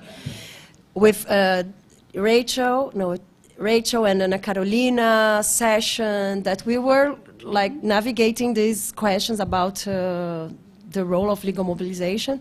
And there was one thing that, okay, Ana Carolina was like, we were all putting a lot of attention in how bad it was going, on how limited it was going. But on the other hand, I think I like better the idea of ambivalence, and of course we can be more optimist and pessimist according to the empirical thing we are looking at. But in the case of the indigenous or demarcation of indigenous land, like the fact that it was enshrined in the Constitution, the fact and the legal cases that are built around that, and the fact that the Supreme Court recognized, and now we are like still, maybe you can complete me, like we had some victories in the cases of demarcation, and we have until uncertainty to come from the court, and their ruling will be very important. I think that's something so in the general scenario we have a lot of problem, but that's one thing that legal mobilization brought. And then I just wanted to comment on one case. So one of the strategies of Eloy that we will hear this afternoon is that he advanced in the Supreme Court one thesis that exactly regarding the standing. So the Supreme Court traditionally has they choose which associations can do constitutional claims, and they have been strict to which kind of association. It has to be national, has to be representative of the class, a lot of filters. And it needs to be an association with civil register, legal register, and Deloy developed this thesis that they should be recognized as an indigenous traditional association, so not needing to be registered in our legal system. So I think that's an example that they are, so he was defending that and it happened. So I think it's a very interesting example of how they are fighting very small scale, small things like who can go. They could ally with another association and bring the case to the Supreme Court, but they really wanted to be recognized as a traditional organization. Yeah, I also had a comment quite connected to that panel, the very panel where Anna and Rachel were speaking about the effects and limits of using the courts. And Anna made this comment, and I'm so worried since that day. Yeah, and it's also an old preoccupation. When is it too much? And she spoke about like the law invading all spheres of life and of social life, cultural life, and also now when I think about rights of nature, climate change litigation, I'm also worried about this. Is like, are we getting totally crazy with this? Is it too much? What do you think? What have you seen from these cases, or like also from scholarship in the other fields? Go. Yeah. No. No.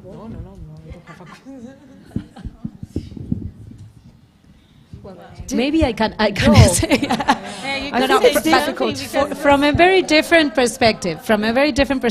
I was discussing today with Catalina, and we've been talking about recently about an Argentinian movie that is called Argentina 1985, and now that in the afternoon we are going to watch a movie too. I think that one of the things that we need to take carefully is how we communicate what we do outside our elite circles and our expert circles. So I was thinking about this very popular expression, which is a movie, which might be one of the transmission belts to reach other peoples and other audiences, and maybe that's a way of diluting the encapsulated conversations that sometimes we get to have as experts in law or scholars working in the connection of law and politics, and we need to definitely think in a wider way. So having books like this approach the issue and also think about the open access publication of it, it's a very important thing, and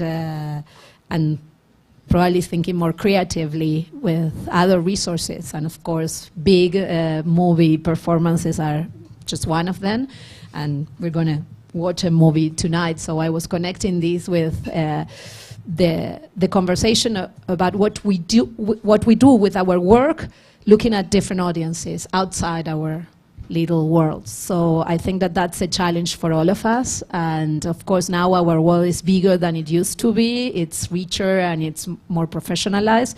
But the challenge is to get out of our comfort zones again. No, so we need to reach out to these other different actors, and not only in terms of like the mobilization and how we interact with our partners in the struggles and our object of study at the same time, and how we include them in the scholarly dimension of our work. That's also another of the challenges. We are just getting out, so it's not that easy to partner yet, but that's the next challenge for sure, no? To integrate all of these other communities and the intersectionalities in our scholarly work. That's also another of the challenges. But I think that also thinking more creatively and on the tools of how we spread what we do, and there are people here that have been doing that for ages now. So I just want to bring the issue and invite us to look at the connection of law and mobilization and art and different expressions that are very key for this, also this digital age, when we can have these resources for our causes too. Can I say? Yeah, go. You can. Go ahead. You can. Go Okay. ahead. No, I just wanted to say that in this case of the indigenous women movement, that was very interesting because we started to study the movement. Was not the mobilization that we wanted to study. We wanted to study climate change and the autocratic legalism of Bolsonaro. So maybe that was a response to his autocratic legalism, because I was thinking about FUNAI. So FUNAI is the agency here responsible for the indigenous communities here. And the FUNAI, actually, that was the problem. It was described as a crony agency during Bolsonaro's presidency. So he used this infra-legal measure to create a super problematic instrument. It was normative instrument number 9 that basically says, I'm going to certify the property of those who are inside indigenous lands who had not been formally demarcated. So with that, instrução normativa, like very infra-legal thing, he managed to, like the indigenous communities everywhere in Brazil, they managed to lose, if I'm not mistaken, they did the calculus there, two sizes of São Paulo. So they lost lots of property with this legality, infra-legality that he uses to, in a way, hijack the autonomy of agencies here. And they had to do the same kind of thing. So they had to use courts, they had to do legal mobilization everywhere. So maybe it was the kind of threat that they saw that they had to use it also. They had to go to institutions and to use also this kind of legal measures, actually. So I remember that because the size of amount of land that they lost was a lot. Yeah.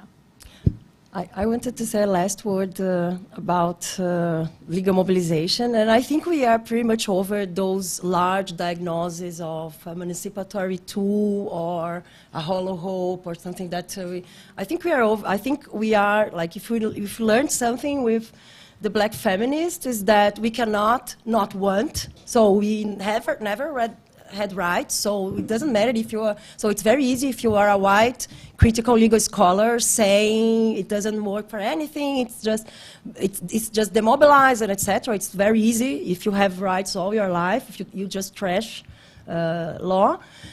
So what they are saying is that we cannot not want, but we need to live in the contradictions and with the paradox, and reification, we need to take that and keep our, I think one thing is that for us legal scholars, we need to do empirical research on what happens, what are the outcomes. We can, like, if you put legal mobilization in political processes, we are not that focused on the outcome of that case, but what came outside of that case. Ana Cortez was studying how the trans movement in Brazil, when they started to do cases in the Constitutional Court, like some of them, one was good, one was ambivalent, others were not judged yet, but it provoked a large transformation inside the movement. They started to have their own lawyers, so they had so we first do empirical work, not so attached to the case, to the legal case. So that's what Sandra's book also tells us. And so we open up to understand what's the role, why a case arrives in the court. So how can we just use fill a case to bring, to put pressure in other arenas? So I think we are, like, the assessments need to be empirical. The assessments need to consider more than only the court. So we need to put in the political process and see how it works within the whole thing, the conversation between arenas. And we need to live in the contradictions, because there won't be an answer. So I think that's our role as empirical legal scholars, like to see how the advances, the contradictions, the retrogressions, it's all together. And one thing that I also, and that's why I also like this interdisciplinary dialogue we have here in this network. I always remember this idea of Patricia Hill Collins, the outsider within. So we are in the legal field, but we are also we have the privilege of moving our position so we can have more complex assessment on mobilization. Sometimes it can be too much, on legal mobilization. Sometimes it can be too much, sometimes it's necessary. I think our role is really to produce more nuanced diagnoses about the role of law in social struggles. Could I just come in on that? Because I think, I mean, I totally agree, and I think that's very important to look at legal mobilization as part of the larger repertoire of strategies, but also to look at reactive mobilization. That sometimes the law is thrown upon you. So, for instance, Extinction Rebellion, but also other types of civil disobedience, but also different types of protests that are criminalized.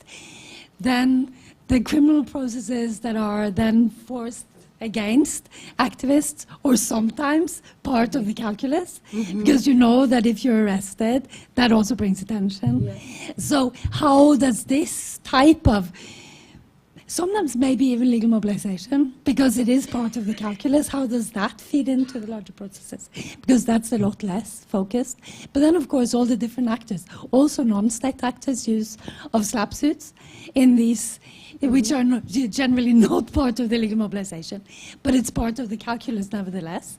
So I think we need to broaden the perspectives a lot and look at it, and not necessarily as these are not unprovoked. These are they're not the start of something or the end, but they're part of the political struggles. Yeah. And I think that is super interesting, and it's part of where we're also, I think, moving in many ways. So that's super interesting.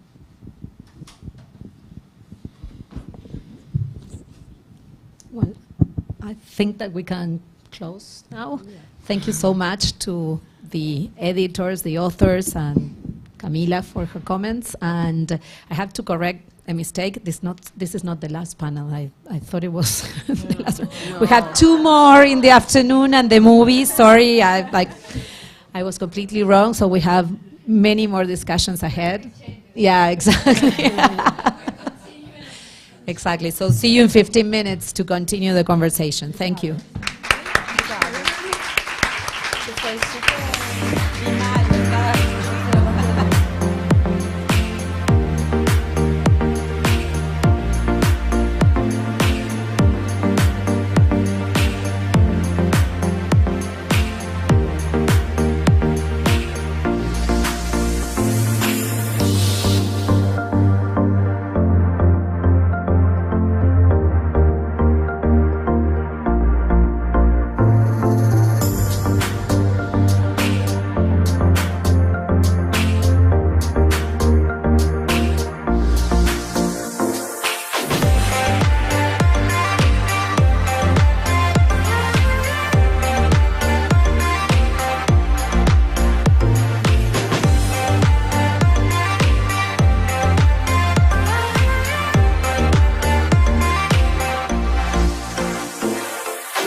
Okay. My voice is clearly not carrying through.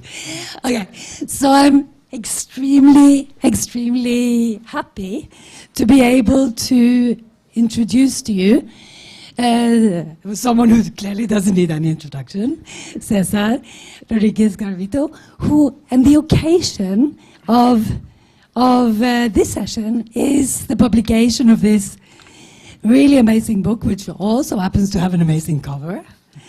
It's really, really it's a very striking picture of the children in front of the judges. And it also has a very striking cover in the Spanish version. That's Portuguese. Portuguese version, I'm sorry. I should have seen. Anyway, so, and the book is open access, and you have also brought a lot of copies. So it's amazing in so many ways. But before, of course, we'll have a discussion, and you'll all have a chance to ask questions and come with comments. But first, we'll have a keynote by Cesar. And Cesar is the professor of clinical law and faculty director and chair of the Center for Human Rights and Global Justice at NYU Law School. And you're just in for a long introduction now, because this man has done so much. I won't even mention half of it, but I have to mention a few other things. He's also the founding director of the Climate Litigation Accelerator, which is a really interesting institution with a global community of practice. Very, very interesting. Editor-in-chief of Open Global Rights, which I'm sure most of you know. And he has served in many different capacities as strategy advisor to different organizations, as an expert witness at the Inter-American Court. He has the Court of Human Rights. He's been an adjunct judge at the Constitutional Court in Colombia, and also a litigator before of climate cases and other cases. So you really have been sitting on so many different sides of this phenomenon that you're analyzing in this book, and also as a member of the science panel for the Amazon. So on the sort of epistemic community of scholars, the litigating side, and also sort of experience as a judge and scholar. So we are super happy to have you here and very interested in hearing what you have to say. Cesar. Thank you. Thank you, Siri. Should I stand there?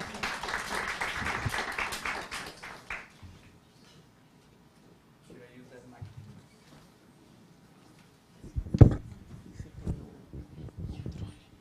Yeah. Controle para frente, para trás e aqui em cima o pointer. Tá. Se precisar. Obrigado. Thank you, Siri. Siri forgot to mention that she has a chapter with Catalina Vallejo in this book. So there really is, it couldn't be a better venue to present this book, which actually just came out a couple of weeks ago in English, and we're launching today, as Siri said, the Portuguese translation, which was done by dear colleague Gabriel Mantelli, who's sitting in the back, and we also have Natalia Dutra, who works with us at CLX at NYU from the distance. It's much better to be sitting here in Sao Paulo than sitting there in New York City and working for us and doing an amazing job. She did the very painstaking work of making sure that the final manuscript was in good shape. So thank you both for making this book viable in Portuguese. And also my dear friend Oscar Villena is here, who was the one who made the contact with FGV for the publication in record time in Portuguese. So actually, as it usually happens, the Spanish version of this book came out 6 months earlier than the English language original version, because Cambridge took too long to publish it, whereas Siglo XXI de Argentina did, as always, an amazing job. So it really is a pleasure and a big source of joy for me and for those of us who are behind this project. This is really a collective project, not only in terms of the chapters. This is not only an edited volume, but it is the product of an amazing group of people. some of whom are here, like Carlos Andres Vaquero. He's nodding like he's, don't even mention me. He's looking like, don't look at me. And, but also people who are watching, I think, online, Melina de Bona, Jackie Galland, who helped in every way in this book, and my colleague, dear colleague, Arpita Kodiveri from India. And this is the Climate Litigation Accelerator. So this really is an output of that group, which in March 2020, and you know what happened in March 2020, literally, we closed the door of NYU Law School behind us when we ended that conference where we brought together the practitioners and the academics who we thought were doing cutting-edge work on climate litigation, which back then was not as sexy a topic as it is now. So now this project is one of the things that is interesting to see for those of us who have been part of these communities for a while, is how these kind of waves of interest in climate litigation or any other topic evolve over time. I remember talking with some colleagues in different parts of the world only 6 years ago and hearing a lot of skepticism, even from human rights activists and scholars, who would say, come on, how are you going to sue someone who's not based in, say, the Amazon region or the Caribbean for injuries that are being caused across the globe, right? Now we have the RWE case, which was brought before German courts by a German organization called German Watch on behalf of a Peruvian trekking guide because of the melting of the glaciers. So for those of you here, this is an easy crowd to make this argument in, but outside of this crowd, and of course outside of a convening organized by the Center for Law and Social Transformation, there is this idea that the law changes slowly, but sometimes it changes very quickly. And the initial resistance on the part of some academics and even activists to some of the ideas that now courts have fully embraced has kind of turned around very quickly. So this is a case in which change can be seen happening in only a few years. So partly what I'm going to do in this presentation is basically go over some of the findings of the book, and then also the open-ended questions, because there are many for research or practice that I would like to share in this group. So to go to the substance, the project that we launched in March 2020 has two tracks. One is a more socio-legal track that also this crowd would, I think, be interested in that I started this research project that was asking why this litigation trend took hold. Why is it that after 2015, and I'm going to start using some slides here, we see this uptick in climate lawsuits. So very few cases up to 2015, around 2015. This is where the pioneer, the most visible case was filed, 2013, the Urgenda case, I'll show you in the Netherlands, which was really fundamental in terms of setting a trend. But also, all the way back to 2005, the first case, the first complaint before the Inter-American Commission of Human Rights was filed by the Inuit indigenous people with the help of CL, the environmental organization. One thing to note from a socio-legal point of view is that human rights scholars and activists were very slow. We were very slow in noticing the importance and embracing the importance of climate change as a human rights issue. It was environmental organizations like CL, Greenpeace, Friends of the Earth, and so on, who really saw the potential of human rights to advance climate action. And they said, well, basically, well, you have this ready-made framework. Why don't you deploy it to push states and corporations to do more about climate change? There was initial resistance, and Human Rights Watch to this day doesn't have a proper climate change program. And it was very slow to establish one, basically with the idea that, again, the skepticism. So if you're going to sue someone, who's responsible for climate change? Because human rights in that orthodox reading is all about individual violations with clear perpetrators and victims. So no, there is no one-to-one relationship in terms of the violations of human rights caused by one single agent. So you have to really push the boundaries of those concepts and also of the procedural tools and mechanisms that are used to advance this type of cases. But around 2015, and you probably guessed it right, this is when the Paris Agreement introduced the first pretty vague and watered down language on human rights. The preamble of the Paris Agreement does mention human rights in passing, after a lot of lobbying by human rights, by environmental organizations. And after that, this trend really stuck. And what we have now, and I'll show this, I'm gonna exit this presentation for a moment, just so you see.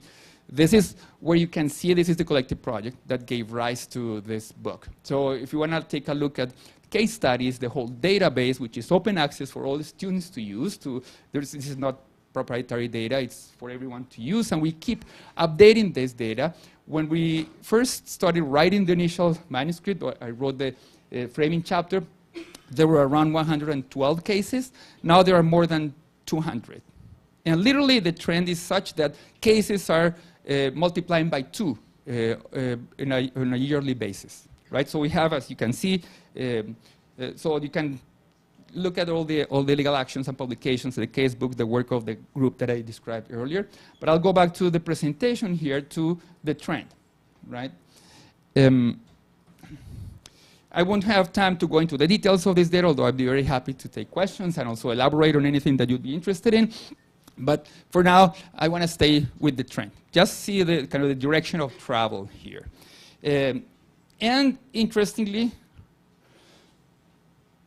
there's still an uneven breakdown of cases across regions. Europe has been kind of the main site of this type of litigation, partly because most cases have been about pushing global north countries to increase climate action, meaning to cut down carbon emissions at a level that's according to science, to what the IPCC recommends, right? So the agenda case in the Netherlands, which I'm going to comment on in a moment, really has literally been, and for those of you who have socio-legal sensibilities, this is a perfect example of norm dissemination and the very active and explicit work of norm entrepreneurs. Right? So there's even such a thing as a climate litigation network. We're the climate litigation accelerator because we want to do things faster, but there's such a thing as a climate litigation network put together by the Urgenda Foundation after they won that big case to advise other organizations, mostly in global north countries, litigating, suing global north governments from Germany to Austria to Spain to Norway. There's an interesting case in Norway that went the wrong way, sadly, in the end. But there's also one in Japan, another one in Korea. And they're basically, I don't want to say clones of each other, but they have very similar foundations. Right? This is what science does. This is what the Paris Agreement says. This is your historical emissions. So the Netherlands, despite its small size, has you'd be surprised to see the amount of emissions that they produce, because of course they were a world power in the 1800, 1900, and they've accumulated a lot of emissions, right? So, and this is trying to push the ones most responsible for climate change to do what science and justice demand, right? So this is why Europe has this disproportionate presence here. But there are very interesting developments happening in this country, actually, and I'll tell you a little bit about the story of Brazil, although I feel a bit apprehensive about doing that in front of so many Brazilian experts, but I'll still do it irresponsibly because I've done some work with Brazilian colleagues here on climate litigation. But also in Africa, we're seeing a lot of recent litigation in South and Southeast Asia. So the picture is getting more even now. And one thing that I would venture to say now is that because now the big fight in climate governance is not so much, or it's not only on mitigation with an M, with carbon emission reduction, but with adaptation, meaning doing something about the already inevitable changes, like droughts in Sao Paulo, due to the destruction of the Amazon forest and the disruption of the water cycle that indigenous peoples and experts have been worrying about forever. And now Paulistas feel the impact of that destruction of the Amazon in terms of droughts in Sao Paulo. But you look at floods in Colombia currently, a huge humanitarian disaster in Pakistan, fires in California, fires and floods in Australia, and heat waves in Europe, and so on. So that is what the new frontier of climate action and climate litigation is: adaptation. And the third pillar, which you may have heard about because of the debates at COP27 in Egypt, is loss and damage, meaning climate compensation. How to pay for the damage already done to the global south by those who have burned most carbon throughout the years and centuries. So this is if anyone is looking for, those of you who are writing dissertations or looking for interesting research projects, I would not do this book again. Like the thing with socio-legal and legal research is that people join the bandwagon when everyone is already there. So my humble advice is move to the sides, move to the front, like look for something that's not already being done, right? But of course, academia being what it is, the advisors tell the students to do the same thing that they do, not these advisors here, because this is quite a different crowd in so many ways. But you know, the advice would be use my database, and now you crunch data, and now you have your own little piece of the pie. So that's not what I would personally advise. So what the key thing now is the fight on climate compensations and reparations, climate justice in other ways. And so one can anticipate that if we, as I hope, we have a Bergen Exchange in Sao Paulo or in Manila or in Bergen itself in 5 years, I would anticipate that would be seeing a lot of loss and damage litigation. And the Climate Litigation Accelerator program at NYU is actually working quite closely with colleagues in Bangladesh to look for litigation outlets against corporations and global north countries for the effects that, of course, Bangladeshis are already suffering in terms of huge migrations from the coastal areas, floods, and so on. So I'll fast forward because, of course, we need to get to the discussion. So I'll skip some of these numbers, but I'll stop here and then move on more quickly because this is worth remarking. So most of the cases, most of the 200 and plus cases, by the way, I should have clarified or highlighted the fact that the book is only about human rights-based climate litigation. It's not about the universe of climate litigation. There are more than 1,500 cases that you can look at at the excellent website put together by the Sabin Center at Columbia University that are based in many other legal doctrines, right? From private law, torts, duty of care, and so on. But this book is squarely about human rights-based climate litigation, which is a way to bring together many of the lines of research that these groups represent, because many of you have made pioneering contributions, say, to the study of socioeconomic rights or civil and political rights. So this is the apparatus of human rights being applied to climate change. And so most cases here are pending because this is a relatively young trend, so most cases are still ongoing. But this is the most interesting part of the story to me, which is that there's a pretty even picture in terms of who's won the cases that have ended with a definitive ruling. You would expect that some of the pretty daring doctrines that I'll explain in closing in a moment would have taken much longer to be accepted by courts. But courts, also judges, are also feeling the pressure and literally the heat. So they also have found ways to update the promise of climate change, the doctrines, the normative apparatus, the frames, to the realities of a pretty peculiar phenomenon, planetary phenomenon, which is climate change in many ways. Climate change is not your usual source of human rights violations. It has some specific features. But so it's striking that the picture is pretty even for the state and for plaintiffs. I said Urgenda here. So Urgenda, I won't go into detail. This is a relatively well-known case, but I'll say just two things. One is, it was a case filed by an environmental organization in 2013 in the Netherlands. It was about forcing the government of the Netherlands to increase climate ambition. And it used a very interesting doctrine because it's a private law doctrine, but interpreted in light of international human rights commitments. That's all I can say now, but it's a very creative, for those of you teaching hermeneutics of legal interpretation, this is a fantastic convergence of private and public law that they were able to pull off. They litigated the case between 2013 and 2019, ended with a remarkable landmark ruling by the Dutch Constitutional Court, Supreme Court in 2019. I'll skip, because we're in Brazil, I'll skip to two cases, but there's 200, so I won't have time to comment on them in such detail. Here, Neubauer versus Germany, right? Last year, for those of you who work on constitutional law. This is, to me, the most sophisticated and the most solid constitutional court pronouncement on climate change. In many ways, I can elaborate on it in the Q&A if there's interest. But the key thing to note here is that the Constitutional Court of Germany said two key things in response to a case filed by young people, Lisa Neubauer from Fridays for Future and other human rights and environmental organizations.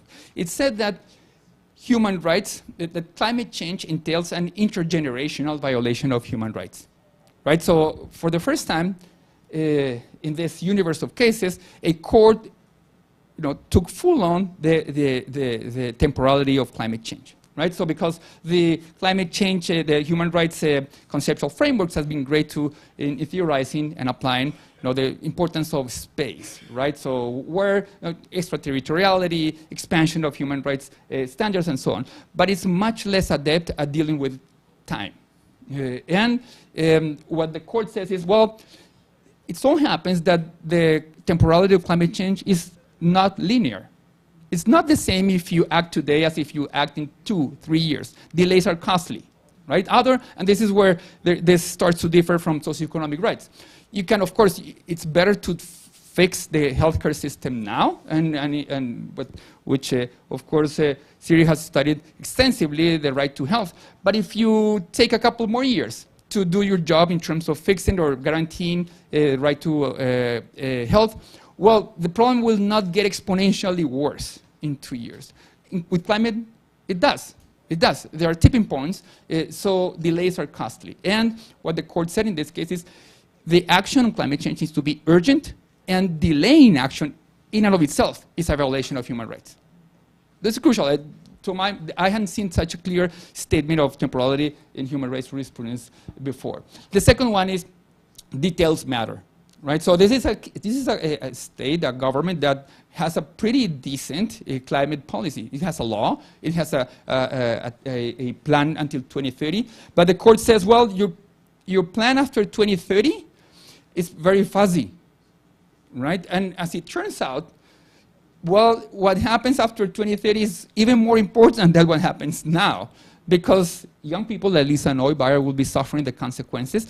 And finally, the court did something that's pretty savvy, because it offered a libertarian interpretation of human rights. So to allay the claims and the worries of the libertarians, it said, well, because the objection, of course, from the fossil fuel companies and other interests were, well, if you act more ambitiously on climate change, you will be restricting the liberties, the freedoms of citizens of Germany, right? Of course, because they will have to drive electric Mercedes-Benz as opposed to gas-powered Mercedes-Benz, right? So maybe they'll have to drive at 100 kilometers per hour instead of 250 kilometers per hour, which is, for all those of us who are from outside of Germany, gives us peace of mind in visiting Germany. But this is so. But they say, well, but if we don't do enough, the government doesn't do enough, then in 10 years, these young people will suffer even greater restrictions of their freedom. So this is, in the end, an intergenerational guarantee of freedom. So there you have libertarians. This is a libertarian understanding of climate change and human rights. And I'll skip this because I want to focus on a recent series of cases in Brazil. So one thing that is incredibly encouraging about what's happening in this field, and again, from a sociological, socio-legal perspective, this field is young. Some people who are actively working in this field come from other traditions and other fields of human rights advocacy and research, right? And And I think that many of them have learned the lessons from past waves of mobilization and apply them in working on climate. So for instance, Brazil has fantastic researchers, including here at FGV, but also they have a catalyst organization like the Instituto for Clima y Sociedade, Institute for Climate and Society, that's funded and brought together litigants from around the country. That, and we were having, CLX works very closely with ICSIS grantees. We had a meeting in Rio in June, and it was absolutely outstanding to see that there were literally like more than 50 organizations and individuals who were actively working on climate litigation. They knew about all these precedents. They knew each other, and Brazil had come up with a way to deploy quickly the lessons from around the world, and now they're leading, despite the fact that some colleagues in the global north don't pay as much attention to what's going on with this jurisprudence. Now they're leading some of these triennial issues. Like, for example, this is, I was going to say Prime Minister Barroso, but he's Minister Barroso. One of the judges in the court, in the STF, the Supreme Court, and he wrote the opinion that declared the Paris Agreement as a human rights treaty, which, as you know, is a big deal in continental, in Latin American constitutional law, because it gives the Paris Agreement a supralegal status, right? And first, it's a first in the world, and made in Brazil. I'll end with a couple of things about open questions and emergent norms. So again, I don't want to overdo the case for what the achievements of this wave of litigation. So I want to call these emergent norms. These are norms that are rising. What's interesting here in terms of international relations theory is that studying this field still feels like studying something that's nascent, something that's being shaped actively as you study it, right? So some courts, for example, have gone as far as to say that there is such a thing as a right to a stable climate system. So that's what the Inter-American Court of Human Rights said in an advisory opinion from 2017. You may know that there are some that there was a huge achievement this year in international environmental law with the recognition of the UN General Assembly's recognition of the independent international right to a healthy environment. But some courts have gone on to say, well, climate is so crucial, climate stability is so crucial that we can think even about a specific right to a stable climate system. A much more settled, like a more well-established doctrine is that courts can indeed review government action on climate change, except in the U.S., which is such an outlier, and with the politics of courts being what it is in the U.S., and there's no hope that the U.S. will join this trend anytime soon. As you'll know, the judicial system in the U.S. and constitutional law is quite impervious to human rights arguments, especially if they come from outside of the U.S. Right? So, with that exception, for example, the Juliana case in the U.S. ended with a declaration which said that courts cannot review climate action because that's a political issue as opposed to a legal issue. Everywhere else, even the courts that have decided in favor of the governments, like the Irish Supreme Court, like the Norwegian Supreme Court, they have also said, but we're not doing this because the government has full discretion. They cannot do whatever they want. But it's just that they didn't violate it. They didn't go beyond their discretion in this particular case. So this is open for future cases. The socio-legal effect in the end has been, and this is to my mind the crucial effect of this wave of litigation. Because countries, governments go to Paris and then Egypt or you name it, Madrid, and promise the world to the rest of the world, and then are unaccountable because those are soft law duties and promises. What litigants have done is to domesticate those standards and those promises and make them binding at the domestic level. Right? They say, well, cutting emissions is a matter of urgency and a matter of protection of human rights. So that promise you made in Paris is binding at the domestic level. And courts have been very willing to make that translation. And one key thing is that litigation ended up being a way to domesticate, to bring down to earth the recommendations of the IPCC of science. So science is pretty clear, and as you know now, scientists are coming out like actively saying like, this is burning, the world is burning, we're all dying, we're all dying. They used to be much more coy about doing that. Now they say, well, the world is really dying, so what? So what the hell? Let's say it as it is. But that level of alarm hasn't translated into actual action on the ground. And then, from a socio-legal perspective, again, something that's quite new in this field relative to other fields is that scientists and litigants have worked very closely together. Now, I have seen this happen. We've litigated, we're supporting some cases. We're supporting a case against a big pipeline in East Africa, in Tanzania and Uganda. We're working in Brazil with Professor Carlos Nobre, who's probably the world's expert on climate change in the Amazon. As Tiri said, we have there's a science panel for the Amazon. So scientists are fully involved in this, providing the arguments and making clear that there are, despite all the difficulties with causality, there are ways to tell, for example, if fires in the Amazon have become worse because of climate change, or whether the floods in Germany from last year were made worse by climate change. So it's not a one-on-one relationship, but scientists are able to say things like floods in Germany or the floods in Pakistan were made 10 times more likely by climate change. And that's all you need, sometimes probabilistic inferences to litigate a case. So this is definitely something that this wave has contributed. I won't have time to elaborate on fair share, other than to say that one of the most interesting ethical, legal, and scientific discussions here is what's the fair share of any given country? And importantly, and this points to my last slide on limitations and blind spots and gaps, is what's the fair share of corporations? So how much does Exxon owe to the world? How much does Shell owe to the world? How much does Petrobras owe to the world? So because, of course, we know that there are companies, and this is very well measured, they're called the carbon majors. Corporations that have dug out and burned, and not burned, but sold and made a lot of profit from selling fossil fuels for a long time. Some of them, like Exxon, knew about this and concealed the evidence about the impact of climate change. Right? So some of the most interesting cases against Shell, against some other carbon majors, are trying to establish what the fair share of the responsibility of those companies is.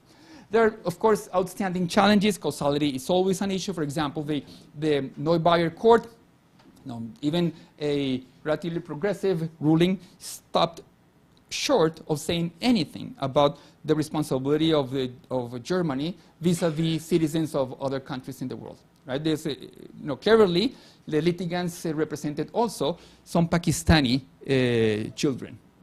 So they said, well, we're not going to sue only on behalf of Lisa Neubayer, but also on this adolescent in Pakistan. The court said, I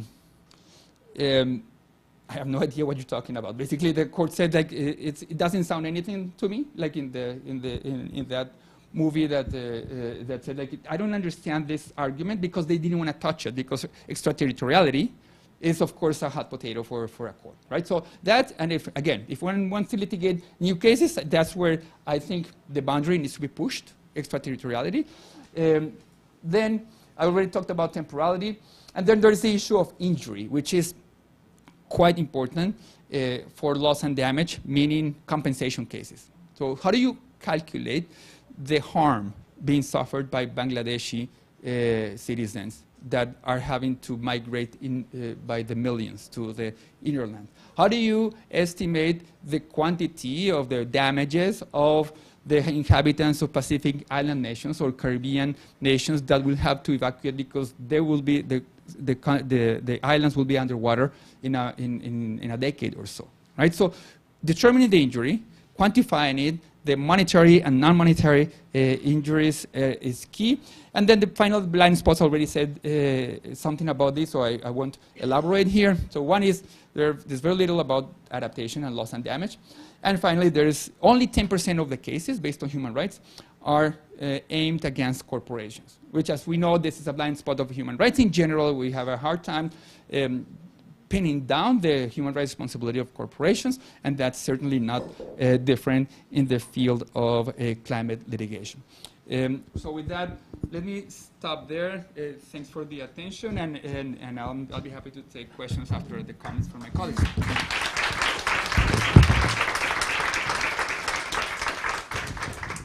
Thank you so much. This was amazing. Super, super interesting. You have to hold your questions.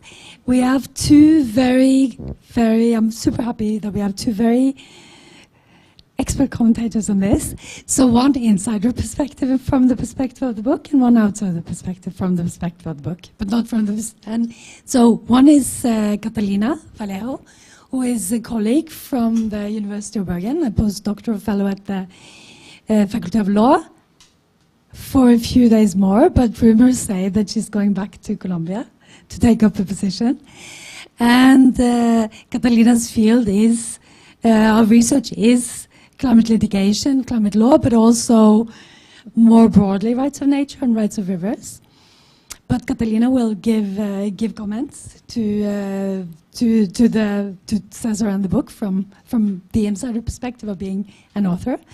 And Conrado Ibn Mendes, who I'm sure everyone here knows, who's been part of the previous panels as well, is Professor Doctor of Constitutional Law at the Faculty of Law at the University of Sao Paulo, and also multiple positions that are relevant to this. So, a member of the Science Research and Freedom Observatory of the Brazilian Society for the Progress of Science, and a researcher for the analysis of freedom and authoritarianism, which goes to this link that we discussed in the previous panels as well. And then also a very important public intellectual, also writing on these issues in Folha de São Paulo. So we'll welcome both of them to the table, and then once they've had their 7 to 10 minutes each, you need to be very quick with your questions, because then we won't have so much time left. So please, Catalina, you go first. I feel very tall, thanks to this chair. So I'm going to keep this position. So thank you so much, Cesar, for this introduction to the book. So from an insider perspective, of course, it was really amazing to be part of this. I think one of our friends, maybe Livia, yesterday said that she was sitting here, and it was a huge moment for her because, you know, it was the people she cited in her PhD. It was the same for me. So I wrote my PhD, and so the co-authors in this book are also the people that I cited in my PhD. So it's really, really great to be part of the book. And thank you, Cesar, for inviting me to be part of it, which I think is also part of this collective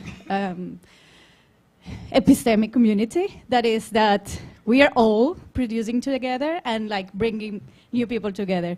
And it's also a good example, you know, for the new ones to bring along the new students as well. So just, you know, to briefly, just one angle that it's really interesting for me from the book is it highlights or it shows cases from different continents, from different countries, on different topics or angles of the law, or branches of the law. And it makes clear that climate litigation is a reality. So for me, it's obvious, it's evident, because I did a PhD on this, but I find that for so many people, it's still like incredible. Many people don't believe that it is possible to challenge administrative decisions from the state when it comes to licensing, or that administrative decisions on environmental law can be human rights problems or violations of human rights. This connection is still like blind for many people, and I find, obviously not here, social legal scholars, but for more formalistic more formalistic law faculties or legal approaches, this is still a challenge. So I think the book, it's really it's a very good and cool pedagogic tool as well to teach for this very reason. No, and there is a big problem. That's our chapter with City. It's also about like discretionality in the field of administrative law, and so what does, and back to the topic of this of this Sao Paulo exchanges, what is, democracy and autocracy in the Anthropocene or in the area of climate change when we have global social legal problems? There are, extraterritoriality problems and also transboundary, the harms. What does it mean to make for state authorities or institutions to make administrative decisions relevant for the environment, the global environment, the ecology of the globe, using old style formalistic law or environmental or legal tools? What does it mean not to consider human rights when they make these decisions on license or even small decisions? So I think this really triggers, or as Cesar said, pushes the boundaries in the legal field, and for those who still think that this is unbelievable or that it is a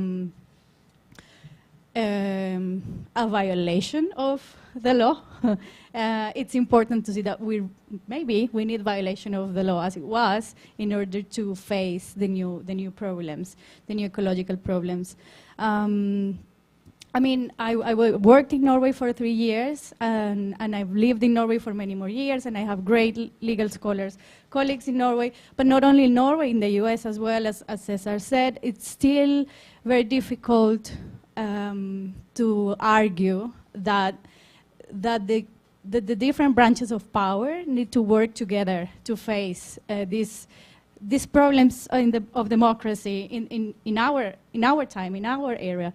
They cannot continue to work separately as it was before. And the idea that courts have a say on how administrative decisions are relevant for environment, it's normal, or it's desirable, or it's needed. We need to push these boundaries. No, also the idea that the legislative as well needs to be more to be stronger, controlling the institutions, the executive power. So we need to work together, and also the role of civil society has proved so important, and this is also very excellently highlighted in the book. Democracy is about the different branches of power working together, pushing one another, challenging one another, civil society pushing all of the above, and this is the only way to really think about this problem. So I guess that's my time. Thank you, Catalina. I think this is really interesting, and I think one of the things that was really fascinating with the book is that it shows how fast some of the legal developments are, and in so many different directions and areas. That there is a lot of creativity in both among litigators, but also among courts in this field. Thanks, Siri. Well, thank you so much again for the invitation. I'm in this difficult position of discussing a book I haven't read. Yeah. So I'll feel pretty free to raise questions. But it's not my fault. It's not no one's fault. It's just the nature of this panel. I'd like to raise three sorts of questions. And the first thing that I think that Cesar's presentation was very enlightening to show, so to say, the lessons learned in a comparative way, what is happening in the field. And one first delimitation of the research is that it is human rights climate change litigation, not general climate change litigation, because especially in the US, as far as I know, the climate litigation has been slightly older and numerous. But at the same time, what I wanted to... This is one first question. Why delimiting? If the problem is climate change, why not considering the non-human rights cases? Of course, it's interesting to see the phenomenon of climate being argued on the basis of human rights. It is a very different sort of litigating strategy and argument. But I was just curious on to see what are you, if you want to have a big picture on climate change litigation impact, what is the gain and loss in focusing just on human rights? Of course, human rights litigation calls the attention of a whole community, and it excites constitutional lawyers, etc.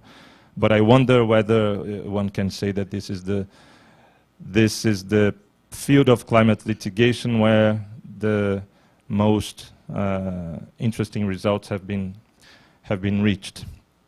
But I would also like to quickly play the role of the well-known judicialization skeptic, who is also testing us on, well, you're saying so much, you're so excited with litigation and so excited with courts, but when you go there to the detail, what is the difference that courts have made, if not by just, well, triggering some interesting movements with the cooperation with other institutions. And Cesar has a lot of publications which are very important to discuss judicialization before dealing with climate change. And he provided a frame on indirect and direct and material and immaterial effects. This has been really useful to think about that. But and it's interesting to see that it's completely different world to speak about climate litigation on mitigation and climate litigation on compensation, which is a new thing and perhaps not easier for law, because as you said, there is a lot of things on causality and calculation, etc. But it's very new. But I wonder, because, well, let me talk about Brazil then. My first question was just, well, what sort of answer what you studied would provide to the standard judicialization skeptic, who claims that courts don't make that much of a difference, and that more than that, they say that courts or the excitement with judicialization ends up concentrating effort where it does work less. So there would be a clear loss on allocating energy and time and etc. The other question I would raise, we were together yesterday talking to civil society, and they were pressing us on what's your role? Well, how can you help us? You just provide anecdotes on how things, and how can these lessons be learned, and how can you teach us on what we should do? In the case of that panel was to contain and autocratization, because sometimes you have clear lessons for specific countries, but how can these lessons travel? What sort of role can comparative research do on the experience on climate change litigation that can be helpful for other countries?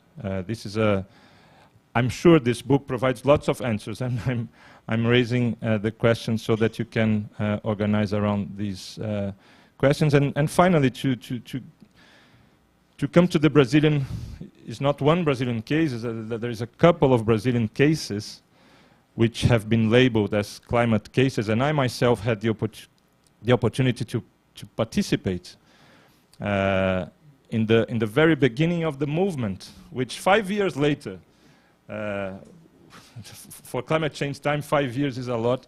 But in 2015, I was called by Eliane Brum. Eliane Brum is a very awarded Brazilian journalist, a woman who was covering what was happening in the Amazon, and she was very depressed to see that nothing was done. And the first lawyer she thought about was me, which shows how badly connected she is. So, yeah. So she thought about me and said, well, why not a climate litigation in Brazil, in the Amazon, etc. And then, and the inspiration for that was that it was just the time when the gender decision had come out, and I went to have a conversation with the lawyer of gender, and then we reached out to connect us, Alana. We built a whole coalition of organizations to start doing research on what would be strategic for litigating in Brazil, and we found out that the Amazon is the obvious place to start, and this ended up in 2020 on a very structural legal constitutional lawsuit in the Supreme Court, using even which is quite popular now in Brazil, the unconstitutional state of affairs doctrine, which is a Colombian doctrine on particular policies controlling deforestation, which were completely deactivated by Bolsonaro's government.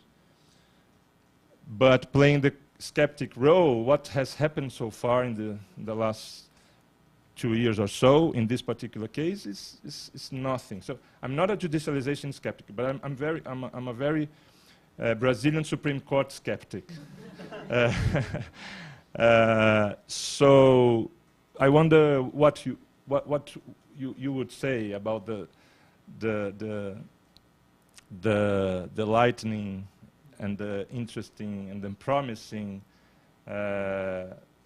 questions or advancements that these cases might bring. I'm just testing this question. Yeah. But you will not be able to answer just yet, because I'm sure that somebody else wants to add to the very good questions that you already got. So, Carla. Yes, imagine if you had read the book. I don't know what he meant by the nature of this panel. The nature of this panel is that people don't read books. No, I know, it's how it was set up. It must be the nature of the exchanges. We talk about things we know, things we don't know. No, but of course you know a lot about this. Okay, Carlotta.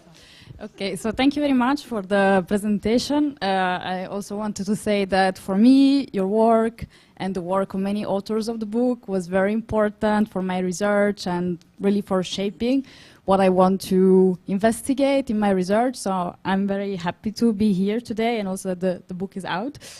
And I wanted to ask you a question about the blind spots of climate change litigation. So far, I've been mostly focused on Europe, so the fair share cases. And I think they are making a quite interesting and paradoxical argument, these cases, because they're saying climate change violates human rights. Therefore, the state have to do a minimum not to violate human rights, but also if everybody just does the minimum, then we violate human rights. So the minimum is at the same time violating and not violating human rights.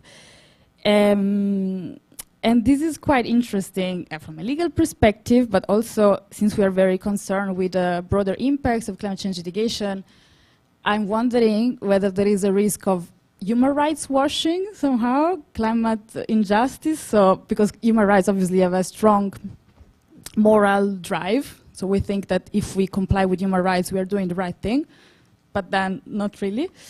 And then, since you talked about loss and damage, I was also thinking whether this case is on the other end, exactly by pointing out this, that the minimum is not enough, could then be used to build up on cases against the global north. You know, if the global north is actually giving up on mitigating climate change, then we can hold global north countries accountable for the losses and damages in the future. Thank you. Yeah, very interesting. Yeah. Hi, Cesar. Thank you so much. I look forward to reading the book. I was wondering if I could invite you to speak a little bit about compensation, which you pointed in your talk as the next frontier, perhaps. And more specifically, I'm seeing a lot of movement in terms of creation of funds. So there is Issue Resilience, which is a multi-stakeholder arrangement. The COP27 ended with an announcement that there is going to be a multilateral arrangement of sorts. And I'm wondering if you could try to place the kind of litigation you have been analyzing within the context of these multi-stakeholder multilateral arrangements. Thank you so much. Thank you. And then I have Tatiana, at least. Was there anybody else? And Paula, and then I will give the word to Cesar. Thank you, Cesar. I was wondering the same thing that Mariana. I'm just like your emphasis on compensations is striking to me. I mean, like I get why you should point to that part, why it's actually like a developing issue, but it's striking to think about compensation when the problem is climate change. So what are you going to get with the compensation? Is it just about like companies feel that they are responsible and as it costs money, they are going to do something different, or what type of role compensations are going to have?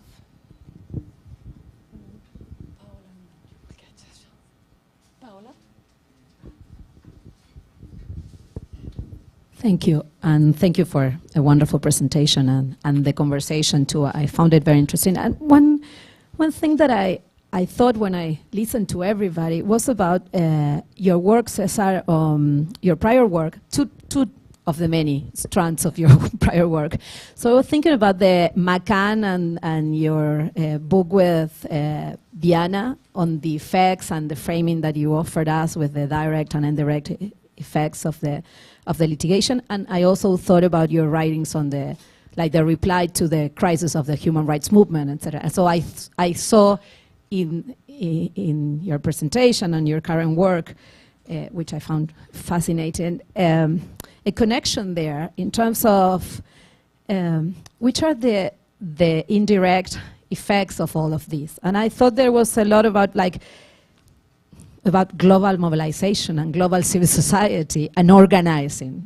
And I was thinking about that map that I use a lot for my students, where you connected all the actors in the book, that was like everything connected. And I thought, well, in a way you are doing this again at the global level and like the big, massive organizer through the litigation. And if you look at the litigation in that more social change and big scale social change dimension, it is even more interesting and it makes much more sense. And also you see like the individual experience of Catalina, how like you are working with others to educate like new drivers of change that go to the law and think all the things that Catalina is thinking, but also in terms of the reply to the crisis of the human rights movement. In a way, it's like the reloaded version of what Latin America has to teach the world about the framing and its organizing power. So I saw that and I connected to the books that I teach and the conversation that we left more regionally and locally a decade ago. And I thought that this is a very important set of indirect effects and symbolic effects of both the substance and the organizing dimension of it. And I think that is very interesting to put it in value, because there is not only like part of your own work as one of the many leaders in this project, but also that you are represented in a way what Latin America has to offer about the potential of the human rights framework and its organizing capacity, and how it is not at all in crisis, but on the contrary, it has a lot to teach to the world. So I don't know if this sounds or resounds to any way, but it looks very interesting from that perspective too. Thank you, Paula. Very, very interesting. Okay, I will give the word to Catalina before I give it back to you. So I'll make an exception. Hi. Well, thank you for a very interesting presentation. I think that as most of the people here, I haven't read the book, so we all will. It's possible that my question is out of place, but anyhow, I have to. Who are the plaintiffs? It's only states, it's also individuals, it's companies. That's like a factual question. Then you have this picture that I think you showed, in which you mentioned that there are about 50% rulings for the state, 15 a little less, 15% rulings for plaintiffs, and some pending or on appeal. Okay, and I was wondering what happens in terms of the distributed consequences of these decisions. That is, what happens if you mix this graph that you have with the triangle that Brings and Gowdy have in terms of whether the decisions affect norms, whether they affect particularly individuals or provision of certain services. Okay, so it's a question whether you have thought about that, about the distributed consequences of this.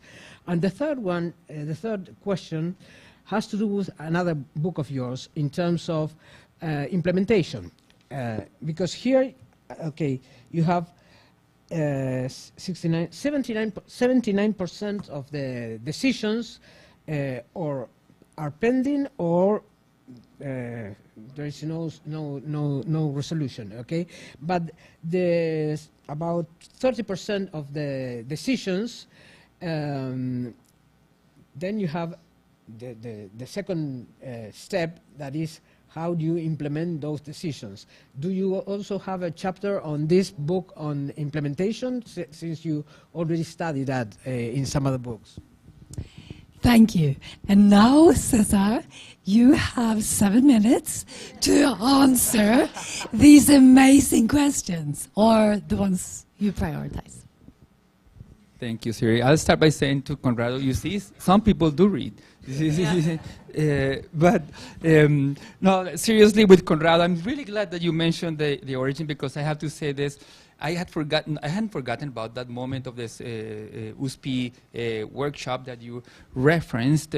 But this really goes back full circle. Even if I burn 1 minute on this, I'll say it because I do feel at home in this place at FGV and São Paulo, and as Ulpi here, it has been with me for many years. She also feels at home in São Paulo, but in this particular place, I remember that we had a number of conversations, and including Juana Cuetel and Conrado, and I participated in that workshop online before that was a thing. There was a Skype back then. That's how old we all are, and how far, how into the past that is. Yes. Oh, yeah, a video. That was a video. Yeah. But I have to say something about that, because that's where I got the idea. That's where I get the idea. This is an interesting topic back then, and I. Yes. So exactly. This is where I was going with this. So I come back 3 years later, because there was kind of a reunion of people. Alana was there, their children's rights organization. Greenpeace was there. Conrado knew better, and he didn't show up to that one particular meeting at a hotel here in São Paulo. And I asked him, so whatever happened with the idea? And they say, we're launching a book called Avenues for Potential Litigation of Climate Change in Brazil. And they did. And they did, by the way. And they said, well, in the meantime, you would have tested 5 different approaches to climate litigation, right? But, it took a catalyst. This is why I really think that the people behind this new collective of climate litigants are doing an amazing job, because they catalyze the action. X and Caio Borges and others have done an amazing job, and Conectas, of course, has now played a key role in some of the new cases. But it's kind of the convoluted story of all these efforts. So I'll start very quickly with Catalina's and Smulovic's and Conrado's question about implementation. And also Paola said something about implementation.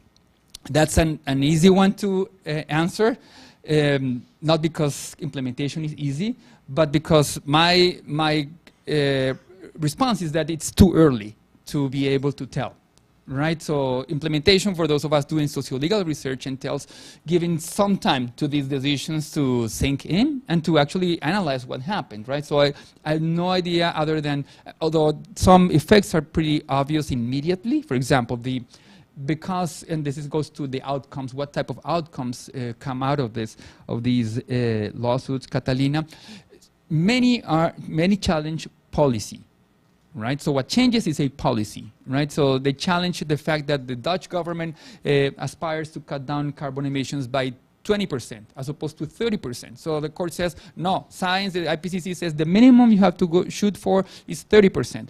And in general, European countries have complied with that and made, with, of course, always kind of reluctance, but they've generally been in compliance with that. So in that way, the change is immediate, and because you have to show through science how you plan to cut down those emissions, it's a pretty direct, immediate effect. But in terms of agenda setting, in terms of symbolic changes, in terms of indirect effects, I think it's too early. So if anyone is willing and interested in doing implementation research, like the type of work that many people who have done here on socioeconomic rights implementation, that's open-ended field, but the bad news is that you'd have to wait. Right, so probably if you're under pressure to finish a book or an article, that's probably not the best approach, although some cases are old enough that you can take a look at some specific decisions, right? Urgenda, I think, is ripe for analysis and so on. So, and of course, on pending cases, well, there's nothing you can say much in terms of the outcomes. Now, in terms of Paola's key question about other, what's it, to use kind of a term in fashion, like what's the theory of change, right, behind this idea of climate litigation? In the end, to me, it is precisely what you said. I'm a pragmatist, philosophically and methodologically, meaning that I want to see what outcomes come directly, come specifically from interventions in societies and in social change. So. The most encouraging thing for me about this trend, and this goes back to Conrado's point as well, is that this is giving space and inspiration for other actors that I think are much more consequential than litigants. Especially Carlos Andres and I, our colleagues, work quite a bit with the youth climate movement, especially with female young leaders. Like Lisa Nova, we don't work with Lisa specifically, but with Global South leaders of those movements. And that's where I think most of the power is. Not just because it's not just a tendency or a preference for bottom-up change, which I do, going back to the book with Aventura and all of that, but it's about kind of a specific hypothesis about climate change as a planetary challenge, because it's urgent, because it's all over the place, because the actors who oppose climate action, there were over 600 lobbyists from fossil fuel companies in attendance at COP27. So you really need disruptive change. This is where this is why you need to glue yourself to the entrance to the museums. This is why you need to take to the streets. This is why Egypt was fully in control of the disruptive action by young leaders. And to the extent that climate litigation can give space, can offer some tools for that type of mobilization, that's where I'm hopeful about climate litigation. And one piece of evidence in that direction, of course, the jury is still out. We'll see how litigation and mobilization go together or go in different directions. But one hopeful sign in that direction is that many, and this goes back to the first question by Catalina, about who are the plaintiffs. Unlike in many socioeconomic rights cases, many of the plaintiffs are social movement organizations. So Greenpeace, campaign organizations, Plan B, Alana, again here Greenpeace, and so it's not, in most of the cases, it's not law-oriented human rights organizations. Again, they were pretty late to the game. Luckily, now they caught up. But it's mostly organizations that use the law to advance campaigns and actions that are more transformational. If you want to see kind of a more, and I'll end with this and refer to Catalina's point about, and Carlota's point about what's happening in terms of minimum versus maximalist action. And refer to Tatiana's question on compensation. So I see that I haven't answered any question. So very quickly, I'll say one word about each because I do want to say something about each. So Mariana and Tatiana on compensation. So the answer is that it's too late to care only about mitigation. We're no longer in that world because the changes are inevitable.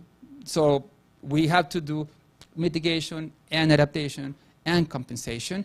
As the Prime Minister of Barbados, who's, to my mind, the person who has the most clear framework and agenda on funding climate compensation through the Bridgetown Agenda, which entails a radical transformation of the IMF and the World Bank. What she said is, well, because within the mitigation, now we had to do adaptation. Because within the adaptation, now we have to do compensation, right? So sadly, it's all of the above, and which is a daunting challenge. And in terms of funds, multi-stakeholder approaches have been very popular in climate governance, right? Everything, not just on funding, but also on negotiations themselves. The idea of the climate agreement was premised on a theory according to which, you know, it's experimental governance at play. You involve key actors, states, corporations, green energy, entrepreneurs, and so on. And you set a minimum, to go to Carlota's point. Right? So you only have to aim for the minimum. And then there will be peer pressure to ratchet up commitments. So we were supposed to be way ahead in terms of the targets against climate change relative to 2015.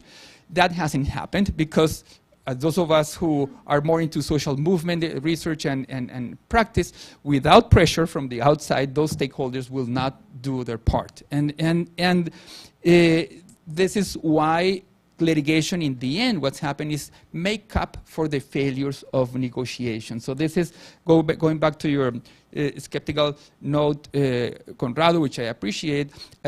In response to Carlota, I've tried to kind of set or find a middle ground between maximalism in terms of judicial interventions and minimalism and hopelessness on as Marta said, it's not one or the other. But the way that I've done this in my more recent work is, after the book, is to say that courts should aim for the minimum and then set clear guidance on how to monitor the compliance with the minimum, and then social movements need to push for more. Because if you go for more, like above what science recommends, the counter movement will be against the judicial activism. So maybe you should talk to each other, because he's asking me to be a minimalist, you're asking me to be a maximalist, and that is a very lively debate inside the climate litigation movement. Organizations like Our Children's Trust in the US will not take anything above 300 parts per million of emissions. Like anything that goes above that is being kind of a climate denialist. And then the agendas of the world say, well, we need to go for the minimum, and then something else, either technology or movements, will get the job done. I think that I'm out of time. Happy to speak offline with some of you. Great questions and a lot of, and thank you. I'm really grateful for the attention, for the questions, and I hope you read the book, Conrado. No. Yeah. So thank you so much. Thank you so much, Cesar, Conrado, Catalina, everyone. This was absolutely amazing, and you can buy the book in Portuguese. No, but by the way, this is the books in Portuguese. access. Yeah, but both books and the Spanish translation are all open access. Yes, so they're available online. You just Google them and they're available. But for those of you who want the Portuguese translation, here it is for free. So it's all for you. Thank you. This was amazing. Thanks a lot. and maybe I should say that coming from one of the most petroleum-fueled countries in the world, we should all know that actually the funding for this event is coming out of the Norwegian oil money. So we can more or less. Okay, thank you. Yeah, and we're just We're just waiting for everyone to litigate for the Norwegian Oil Fund, which they should.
May I start? Okay. All right. Good afternoon to everybody. Well, now we have the Roundtable, Judicial Institutions, Politics, and Public Policy in the Threat of Authoritarianism. Sorry, I'm still munching my... Okay. In the threat of autocratization. And we have two presenters now. We have Professor Matthew Taylor from American University, who have remote participation. Hi, Matthew, how are you? He's there. And Professor Rebecca Abers from the University of Brasilia. And they both will have 15 minutes for their presentations, and after that, we'll have some time for discussion. It's okay? So, I think that Matthew will start. And so, Matthew, the word is you, please.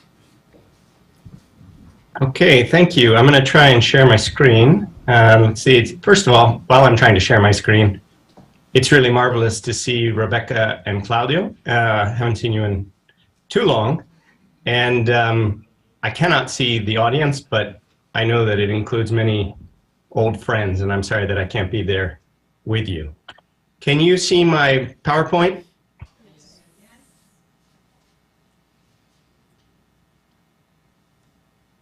Claudia or I'm sorry, Claudio or Rebecca, can you see the PowerPoint? Yeah, no, it's perfect.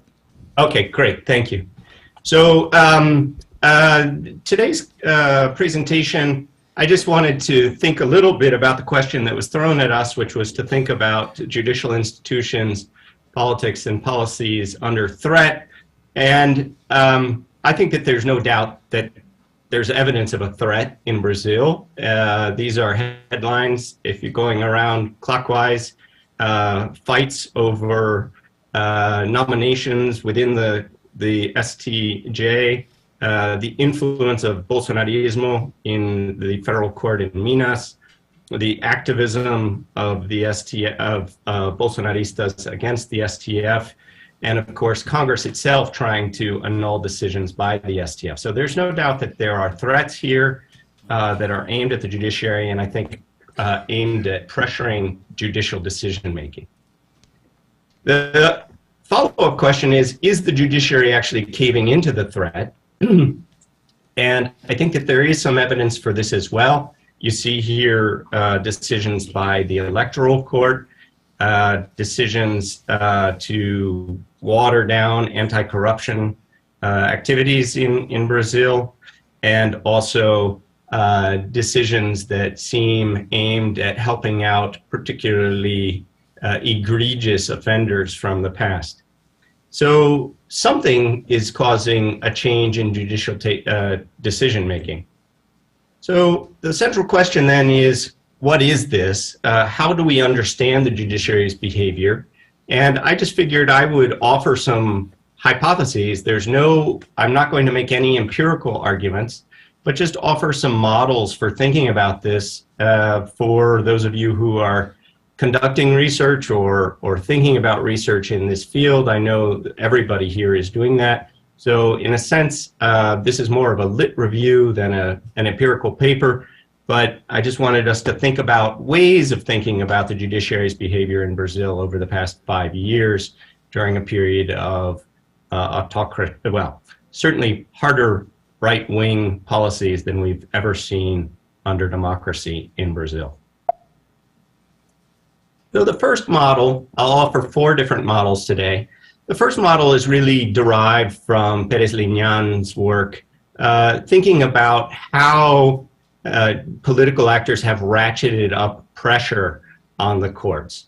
And these 5 steps are kind of classic. They're mentioned by Helmke, Pérez Lignán, Will Barnt, and others, basically starting with budget constraints, changes in jurisprudence, changes in the nominations to the court, attacks on members of the court, and interbranch conflict.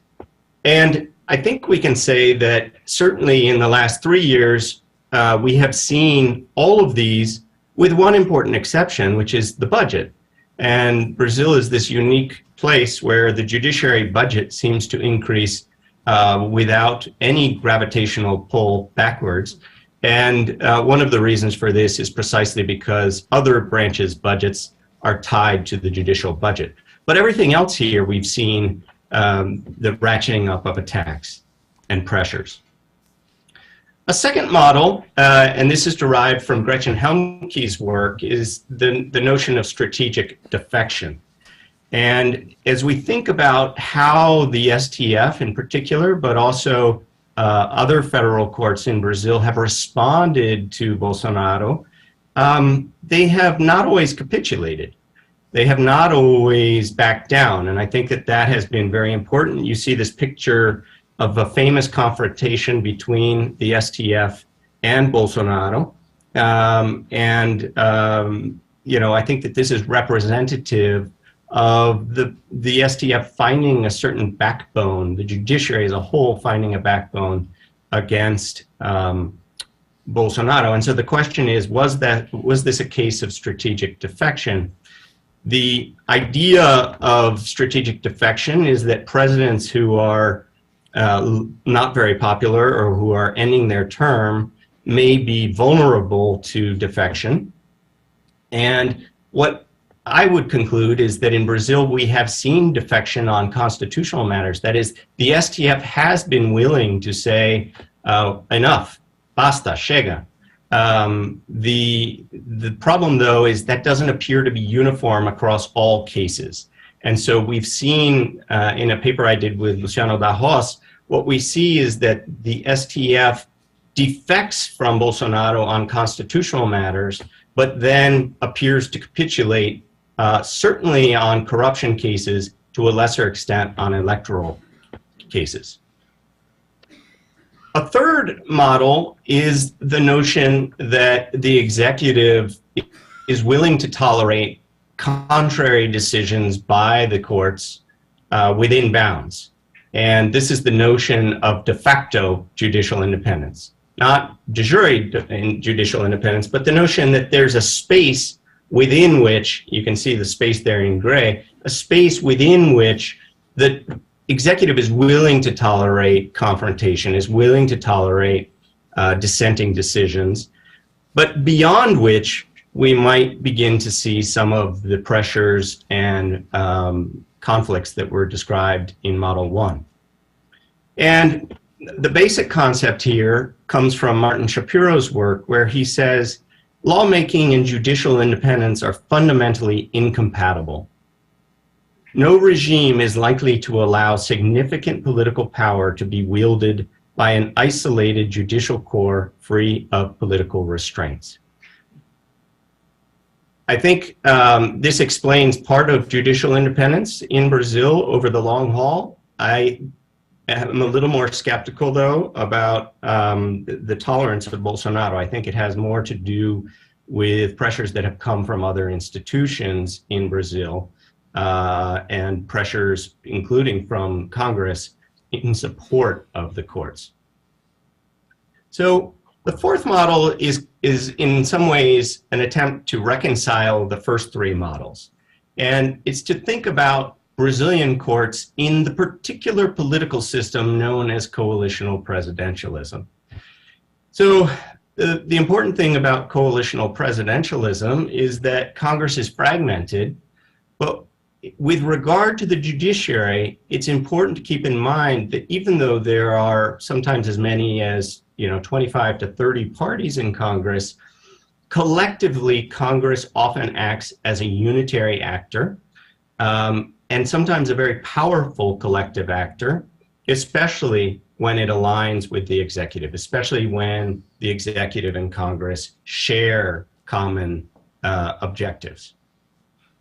There are incentives within Brazil towards what I call judicial inoperancy, and these have something to do with the way the courts interact with the other two branches. They're complementary to the other two branches, and this leads to the weakness of checks and balances. So that's sort of the overview of this model. Let me now break it out into its component parts. So this is a table from a paper that I did with Luciano, and basically this is to the point that Congress is fragmented but collectively very powerful. For Brazilianists in the room and Brazilians in the room, this is basically an illustration of the power of the Centrão, the parties that are oftentimes leading Congress. And what I want to draw out is the fact that, I hope you can see my cursor here, when you look at who has been in power in Congress, in the cabinet, and even in the presidency over the course of Brazilian democracy, it's not who we think it is typically. We typically think it's either the Tucanos or the Petistas, the PT or the PSDB. And really, it's more than anything else, the Centrão, the MDB, DEM, PP, PTB. One of the implications of this is how Congress is treated by the courts. And this is a list of the parties that have the most members who have been either investigated or indicted for either corruption or criminality. This is an effort to look at all federal office holders between 2000 and 2016. So it's about 1,500 office holders. And you can see that it's an extraordinary proportion of office holders at the federal level, reaching on average within this sample 13% who have been investigated or indicted for corruption and 28% for criminality. Sorry about that. Second point here is about the incentives towards judicial inoperancy. And by judicial inoperancy, what we mean is the ineffectiveness of the courts in contributing to the definitive resolution of conflicts. And here I would just point to three important issues: the reluctance to impose definitive sanctions, the timidity that I've just shown you in addressing politicians' wrongdoing, the introduction of great uncertainty about the rules of the game. And we see this over and over again with the STF, particularly changing the rules of the game.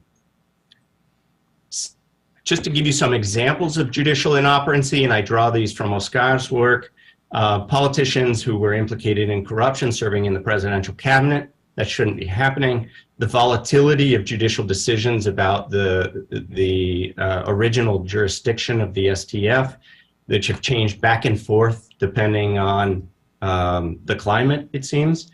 And finally, the volatility of rules on so-called segunda instancia, the imprisonment after appeal rules.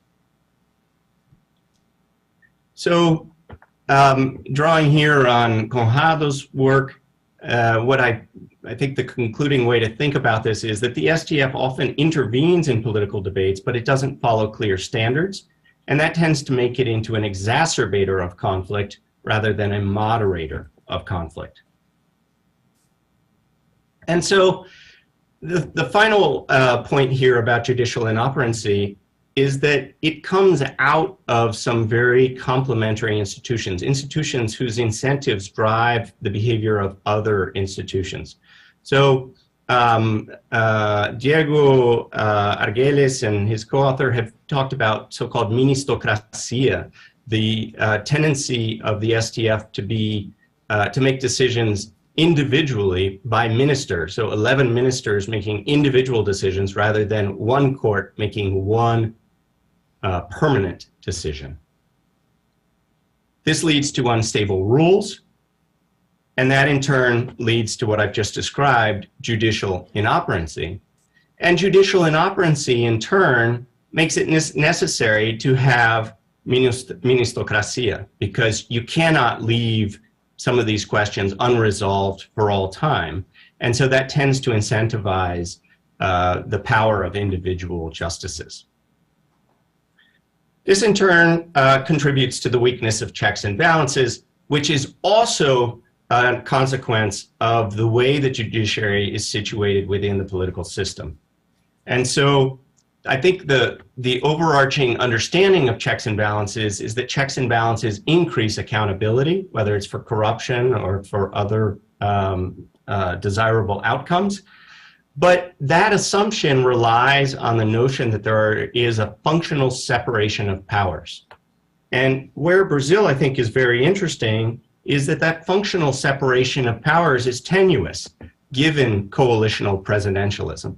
The fact that the president generally, no matter who it is, he or she usually is able to pull together a coalition that surpasses 2/3 of Congress means that Congress is not really a check on the executive branch. And that, of course, also has consequences for the judiciary. So just to conclude this slide, the tenuous separation of powers between the executive and the legislature combines with judicial inoperancy to complicate effective checks and balances. So I'll wrap up here, and I hope I haven't gone too far beyond my time. But as we're thinking about this, I think it's useful to think about what are the implications of the peculiar way that the Brazilian courts, and particularly the federal courts that I focused on today, fit into the political system. And, you know, if I were restarting my career today, and thank goodness I'm not, but if I were, I think there are three questions that come out of this understanding of the way the courts fit into the Brazilian political system. The first is, in the existing literature, we are really focused on how the judiciary impacts politics. But I am increasingly of the mind that we need to reverse this focus. We need to think about how politics is shaping the courts. And that's a return to a way of thinking that was more prevalent at the transition moment, 1985, than it is today. But I think that this is something that is crucial, and I congratulate the organizers of this conference for really bringing this into high relief. Secondly, I think it's important for us to go back to Dahl's concept of a regime coalition and think about the judiciary as a member of the democratic regime coalition. And I think that that has come into high relief in the past 2 years, certainly in the run-up to the election. But it can be a very positive thing, supporting democracy, but I also think that we need to recognize its negative impact.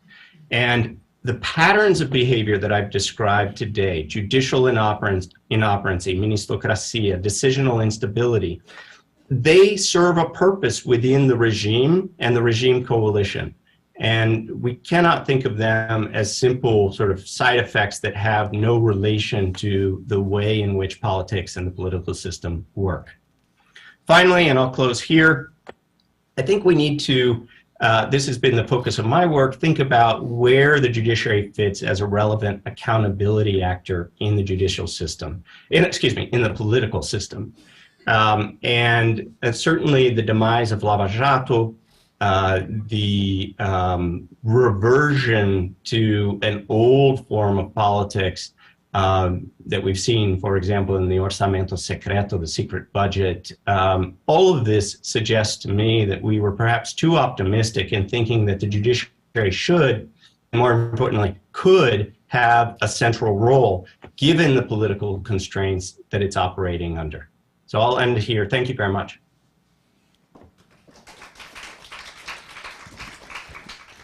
Thank you very much, Matthew, even including because you stayed exactly on your time. You were very precise for that. And now, Rebecca, it's your time. Okay. Do I take this?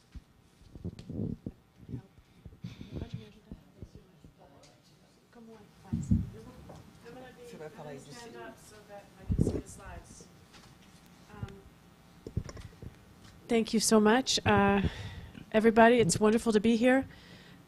This is an unusual space for me, as I do not work normally with legal issues, and this is part of this panel is organized by the Brazilian Political Science Association, of which I am also one of the members of the executive board, and so I'd also like to thank you very much for inviting our association to be involved in your conference and to talk about the relationship between law and politics more broadly, which I think is kind of the spirit of what you all are doing here, and it's really been quite a pleasure.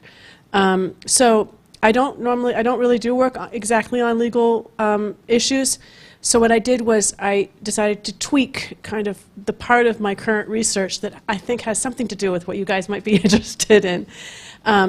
I have been, and so the title of my talk is Constructing Accountability, and I'm going to focus on an emerging social movement that only exists recently because COVID-19 is a recent experience, and in that context there has emerged in Brazil a movement in formation around the idea of the rights of victims of COVID-19 and their family members. Can you, oh, I get to change it. Which way do I click? So this is part of a larger research project, which my colleague Marisa von Bülow, also from the University of Brasilia, and I have been working on basically as, it started as a form of therapy to try to deal with the situation, and so we began it, something like March 15th, 2020, this study began. Initially, we decided to study the emerging civil society response to the pandemic. Initially, a lot about those solidarity initiatives in 2020, and over time it became very clear to us that denialism was the key issue around which a lot of mobilization was occurring. Both the right-wing mobilizations against, for example, against lockdowns that were mobilizing on the streets starting in 2020 and later, against vaccines, against other issues, and also the movement that I'm going to tell you about, which is kind of emerges to contest this denialist view of the pandemic and argue that there is a need to organize around the rights of victims, something that might not have been necessary if denialism wasn't so strong in the Brazilian political system.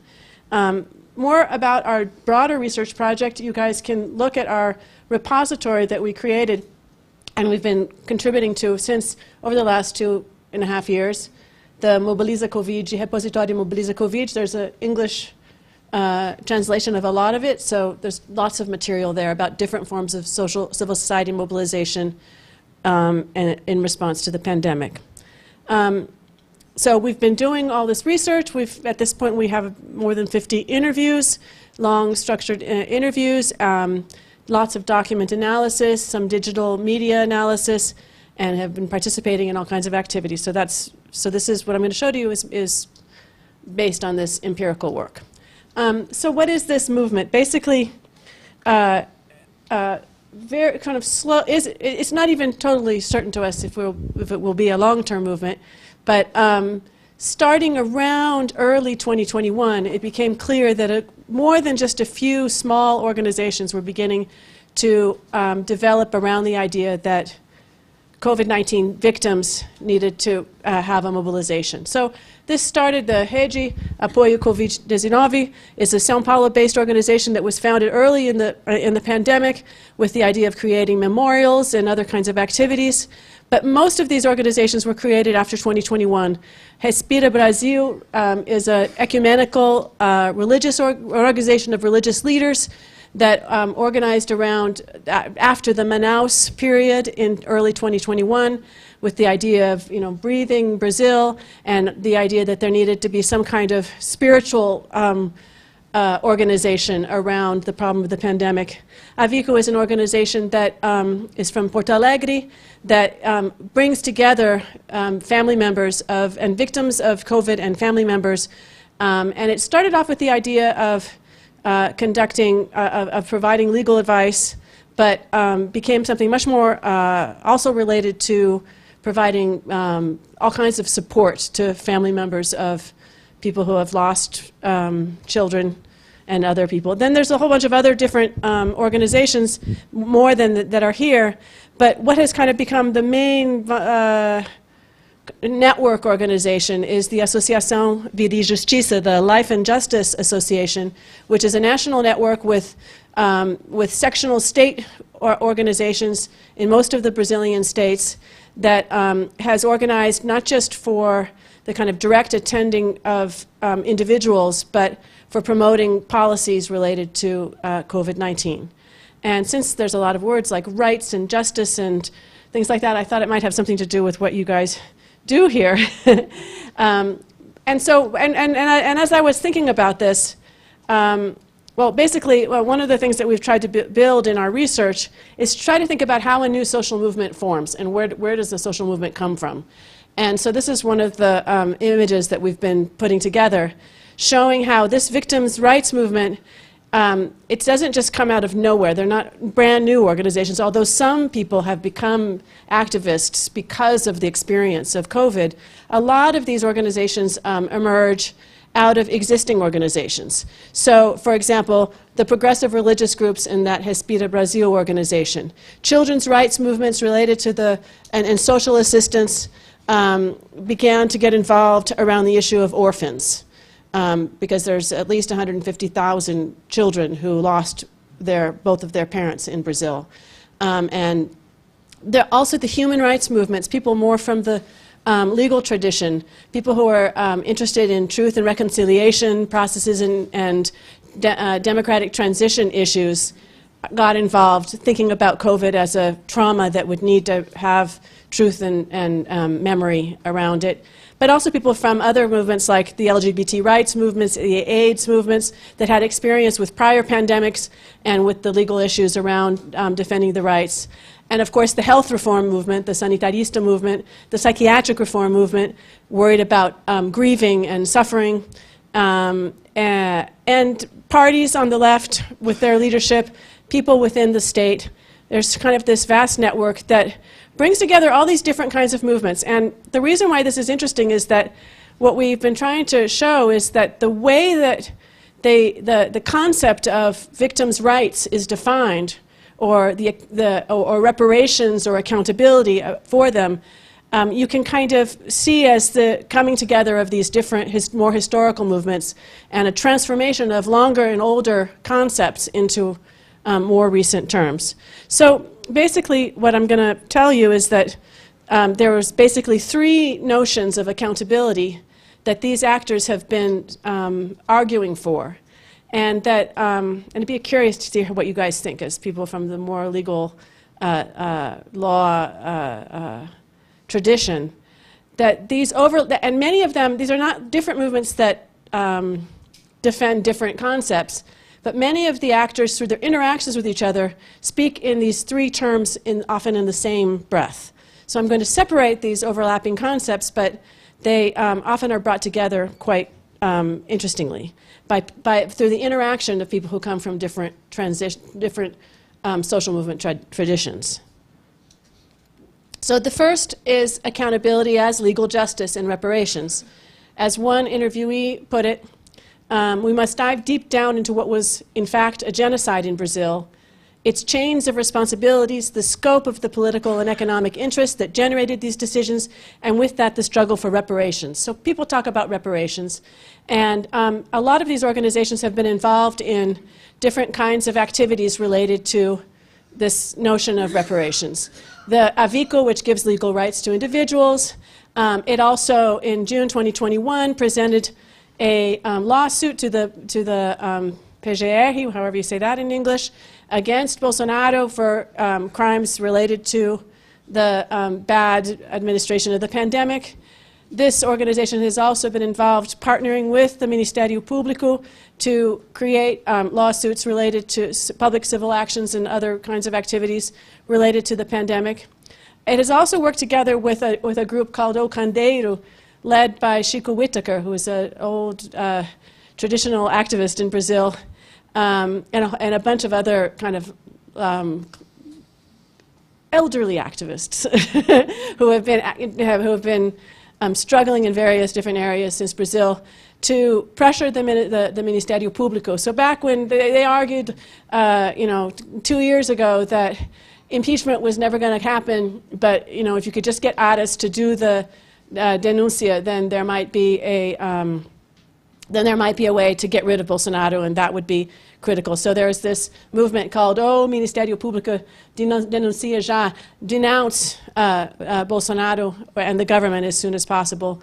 And these organizations also partnered with a bunch of other different groups that are presented here to present denouncements to international human rights organizations. There was a symbolic jury of the Permanent People's Tribunal here in São Paulo in May.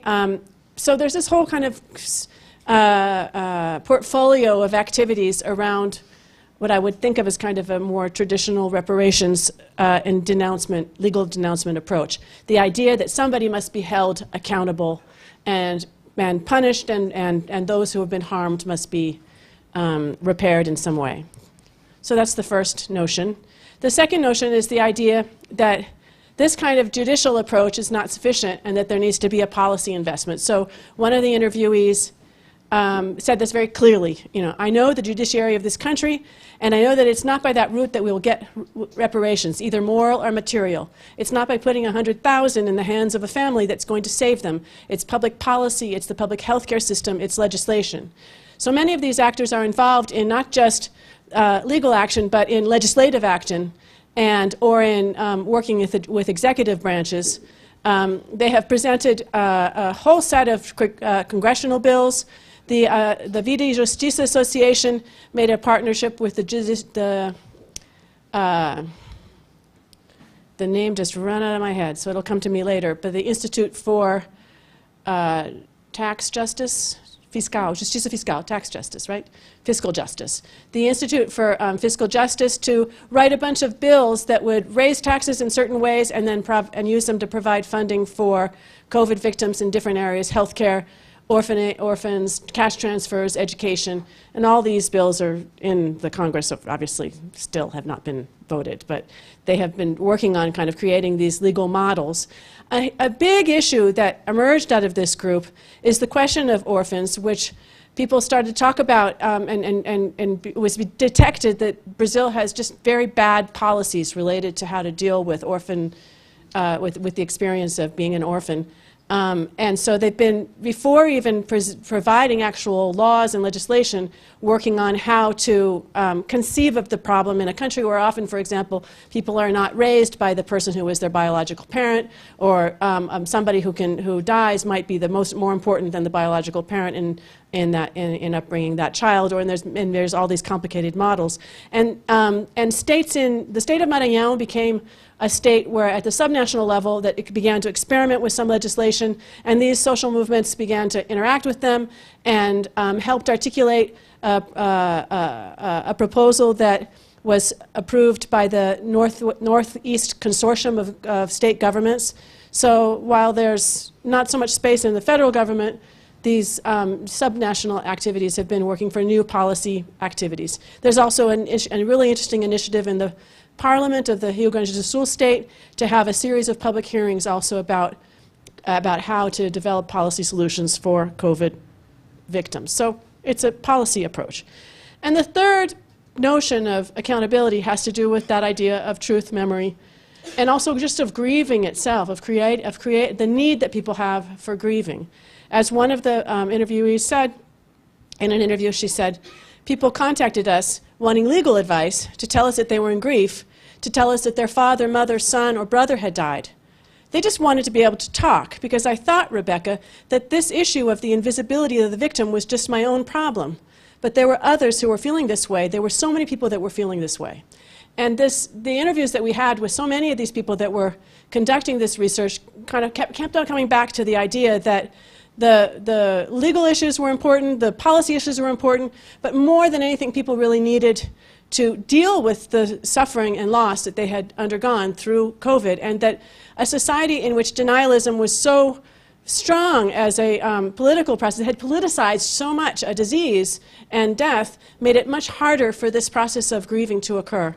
So there's also all these initiatives that have to do with this idea of supporting grieving, in addition to many different kinds of memorials, lots of support group projects, commemorative dates, and here I just put a bunch of images of different kinds of initiatives that have occurred of creating online memorials, not online memorials, and these kind of commemorative moments when we tragically kept on reaching numbers of people who had died, of trying to create demonstrations and protests and vigils to help people deal with this process. So I said, and I am going to my last slide, oh, and I turned it off. No, it's on again.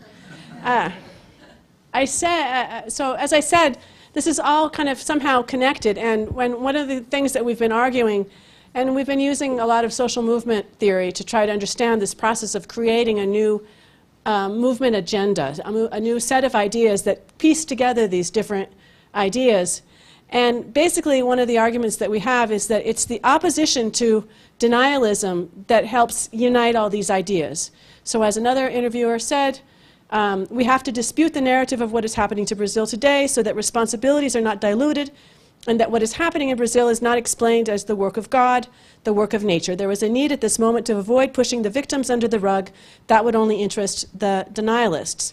So our general point here is that the notion of reparations involves legal justice, but goes far beyond it, and that these are, and the process of constructing this notion of reparations and accountability around contesting the idea that the pandemic was not a serious problem, or it wasn't something that, or that we should have been giving our attention to other issues. A general idea that I'm calling denialism, and that of course is a whole interesting phenomenon in itself, but that probably if there hadn't been such a strong denialist discourse in Brazil, this powerful movement of resisting it probably would not have emerged. And with that came, I think, some creative combinations of different notions of accountability that you've seen here. That's it.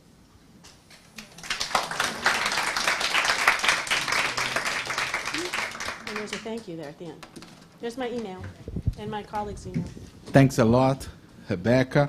And now we start with the questions from the public. But before that, I want to stress the recognition that this roundtable was organized by the Brazilian Political Science Association, ABCP. And so our thanks to the ABCP for that. And who wants to talk? Want to make a question? Okay, I put together 3 questions, and so we go back to the panelists. So I'm going to say the classic is not a real question, but a comment. No, just to appreciate this, what you told us about working on grief in Brazil, because I've heard and I've read work from a colleague from India working on climate change as well, an anthropologist, and he's focusing on grief, and I never read that before, and I was like, it really opened a universe for me when I read that. And he works with the idea that grief, it's kind of on the side of the law and all legal efforts, and it's usually forgotten, and especially with regards to environmental loss, and now in climate change there is so much loss in the landscape and how things used to be, and biodiversity, how people relate to the land, or what their land is, or their house is, or used to be. So such an important topic. Just to appreciate that, and thank you for telling us. Just tell your name. Your name? Catalina Vallejo. Thanks. So, please say your name before. Karina Anzolavere. Thank you for your presentation. Were fantastic. I have a question for Rebecca. I think your presentation on your research is very appealing, but a question rises to me. It's do you know another victims movement around COVID in other places, or is a specific movement here? And so this is, thank you. Next one. You raise your hand, no? So my name is Enrique, and I have a question that's basically a follow-up of the last one, which is I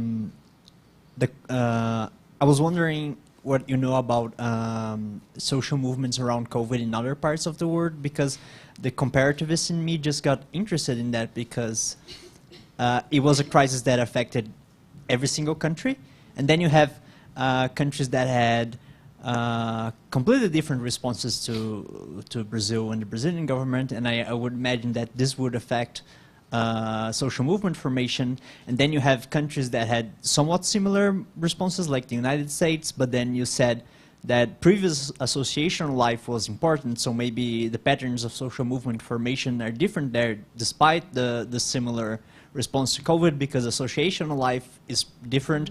So I was kind of, again, wondering and curious if you know about cases other than Brazil and what they have in their similarities and differences that might be interesting. Great. Someone else? Hi, I'm Mariana Prado, and I have a question for Rebecca.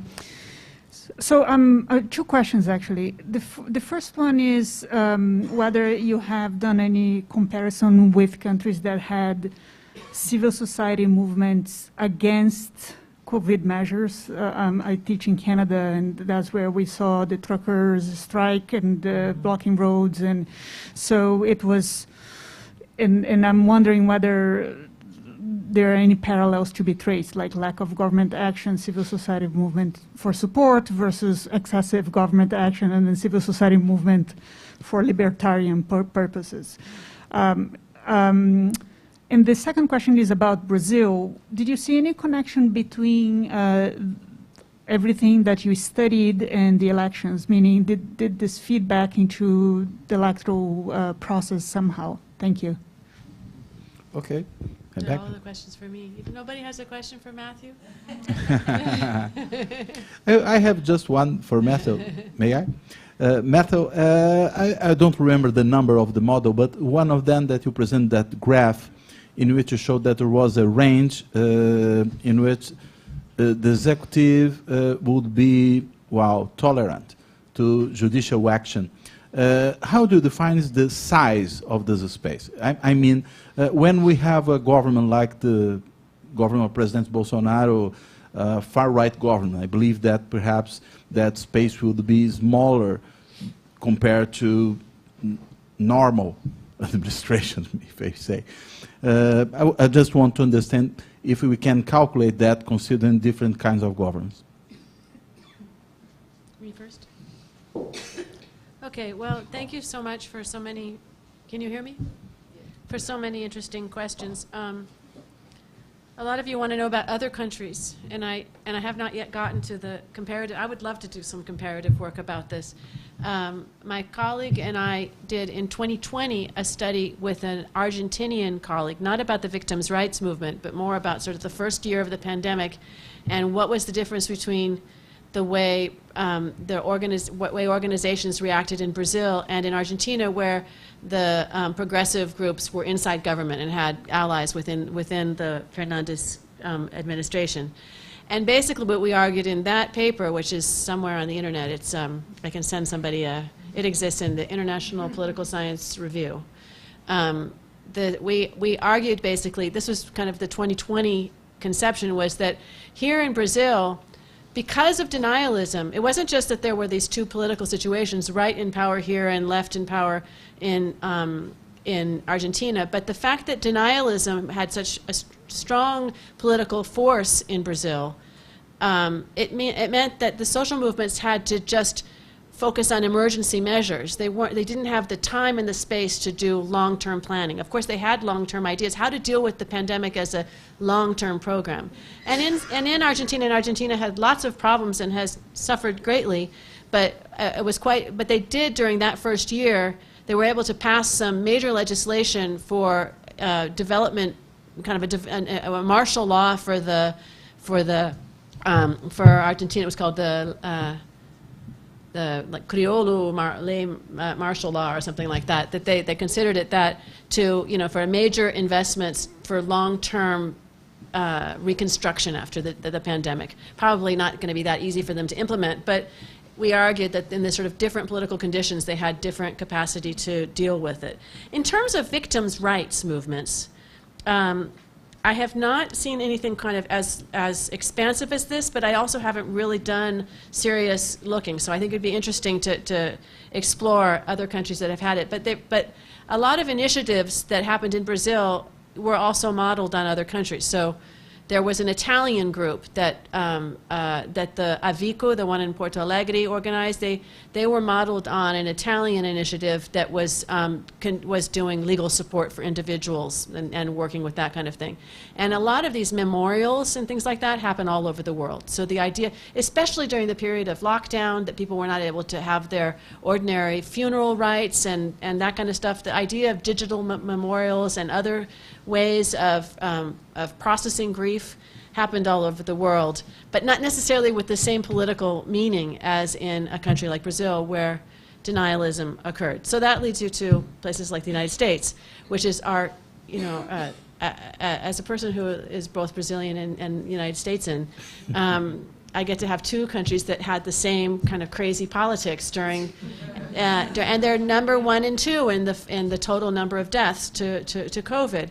So, and I think that I do not know of an organization that developed exactly with this size as the Vida e Justiça organization, and I suspect that the Black Lives Matter movement kind of made that, gave a different outlet to this need for mobilization, and it was like much huger than anything we saw in Brazil during the same period of a mass mobilization around the issue of race that was kind of became the space for expressing, and you think about it, the idea of I can't breathe was connected to COVID. It came out of and here we had Respira Brasil. So there was a different process there, but that doesn't mean that there aren't organizations that are conducting legal action or other kinds of policy initiatives with COVID-19. I just don't think that they've had the kind of political space that you see here in Brazil. And I also don't have, so we have been doing research on the question about from Mariana, that we have not been doing comparative work, but we have been comparing mobilizations on the right and on the left in Brazil. So we have also been looking at, we have one project that a student is being led by a master's student who has been interviewing people. They don't consider themselves anti-vaxxers. They consider themselves against the COVID-19 vaccination. And they're not anti-science, they just don't believe the science of the COVID. You know, there's a lot of, and he's been conducting some very interesting interviews with how that movement has evolved. There's also movements in favor of alternative medicines like chloroquine and all that kind of stuff. And the anti-lockdown movement was, especially in 2021, very closely connected to the whole Bolsonarismo phenomenon, led mostly by business sectors. And I don't know, those of you who are in Brazil will know that they did this incredible thing on May 1st, 2021, which was to capture the idea of May 1st, the day of work, and the labor focus, to say that they wanted to work. And there were massive demonstrations all through Brazil with this demanding to work and against lockdown. And so there was this quite large demonstrations by the right in Brazil against lockdown, and really closely connected to Bolsonaro and Bolsonarismo. And one of the arguments that my colleague and I have been making in other places is that although some very important intellectuals like Cláudio have referred to the Bolsonaro government as a movement government, we've been trying to go beyond just saying, often that evokes the idea that Bolsonaro tries to keep people mobilized, but we've been arguing that the people are also mobilized on their own, and that there is an autonomous right-wing movement that defended denialist, a kind of populist denialist approach that is not simply a top-down process, that there's also a bottom-up process of mobilization that we've been able to observe, and that is kind of the movement and counter-movement thing that I said at the beginning that we're trying to understand. Okay. It's hard to understand. Thank you, Rebecca. And Matthew, let me just add one point that I have forgotten when I did the first question. It has to do with this issue of a movement government, and it's the following. Considering the last point of your presentation, when you say that perhaps politics will affect judiciary more than the opposite, well, in this case, I have a hypothesis that we have perhaps a political trap for the judicial system, that when it is repetitively activated all the time, by the executive branch in this case, it makes necessary for the judicial actors to also react repetitively. What it creates is a sensation in different sectors of society that the judiciary is not anymore, well, a judge properly, but much more a player in the political conflict. And of course, it creates a problem of legitimization for the judicial actors. If you can, it's not exactly a question, but it's much more a comment that I think that established some dialogue with your point. Thank you. Yeah, of course. Another question from Luciana. Hi, Matthew. Here is Luciana. Just comparing to the other Latin American judiciaries, the Brazilian one is known as too independent and too autonomous. Your models suggest that despite of these characters, the politicians is mobilizing and influence how the judiciary is answering all these cases. Is that it's what you are suggesting with those models?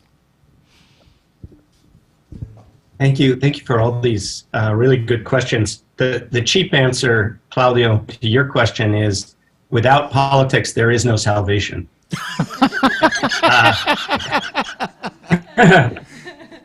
For those of you who don't get the joke, that's the name of Claudio's fantastic podcast. But no, I think that certainly politics, I think it's less about making a determinative case that politics matters or doesn't matter. Of course it matters. I think what I was trying to argue in the last slide is our focus for so long, and certainly my focus, I don't want to put others in the same hamper, has been on the opposite relationship. But clearly the Bolsonaro government, among other governments, but certainly the Bolsonaro government suggests we need to put more emphasis on the opposite direction. But it's not to say that we shouldn't be studying both phenomena together. In response to your first question, Claudio, I think I can share with you the model that I was showing you, but I don't want to get into the details of that. My idea was just to show it to you. It's a theoretical model, not a quantitative measure of independence, but the basic point of it is if you can map preferences of the executive branch on either side of those preferences, the executive branch will tolerate decisions. And then there's a point beyond which it won't tolerate the decisions. So there's a space within which the judiciary can act that is not aligned with what the executive branch wants. The other line on that was judicial preferences, right? And the one thing that I would take away from this model is the more aligned the two are, the bigger independence is. And the less aligned they are, right, the less independence there is. And so when you have a government like Bolsonaro, which is in many ways very outside the bounds of what we've seen under Brazilian democracy, I think that it's natural that you would see greater divergence between those two actors and therefore a shrinking of the space within which the judiciary could act. Now, you know, there's a complicator here, which I've worked on with Luciano, which is the fact that the judiciary can play a game where it trades off one set of interests for another. And so that was another point that I was trying to make, which is, you know, in order to preserve some constitutional power, the STF, I think, made a calculated decision to back off on decisions about, for example, corruption, and not to attack politicians generally for fear that it would lose support from the legislative branch, and therefore have no support, no allies against the executive branch. And so that's sort of why I showed that particular slide. You know, I think to Luciana's question, is the judiciary too autonomous? And whenever I think about judicial independence, and particularly in Brazil, I always come back to the notion of internal independence and external independence.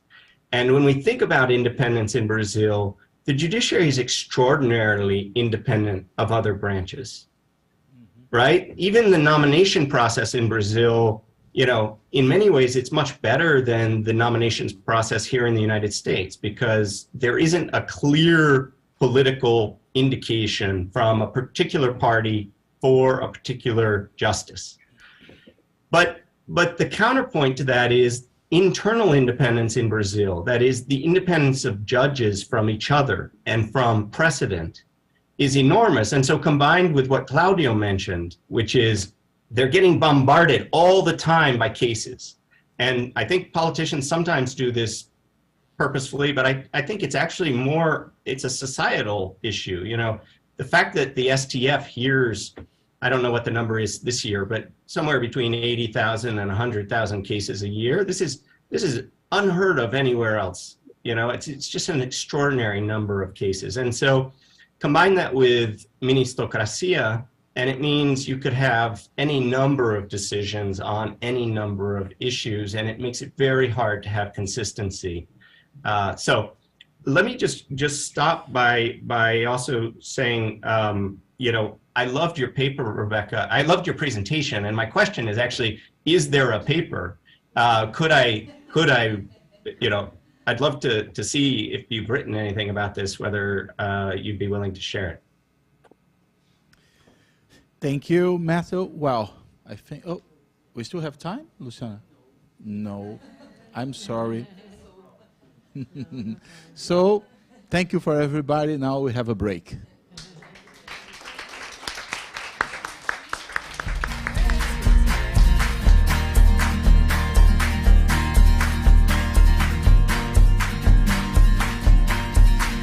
Rebecca, I don't know if you can still hear me. Could you just say there's a paper or there's not a paper? There's a paper that is.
should I start? No.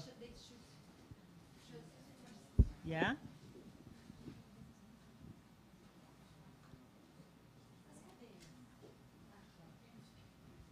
Oh, I can only see here. Hello. Okay. Hello. Hi, Anna, and hello, Eloy. We're just about to start. Lovely to have you with us, and I will just present. Anna, do you want to? So I wanted to ask two questions. So just to make sure that the translation, the interpretation is okay, because Eloy will be speaking in Portuguese. Okay. Anybody who needs the headphones, I suggest that we take a minute just to get headphones. Xiska, ¿me podrías pedir unas?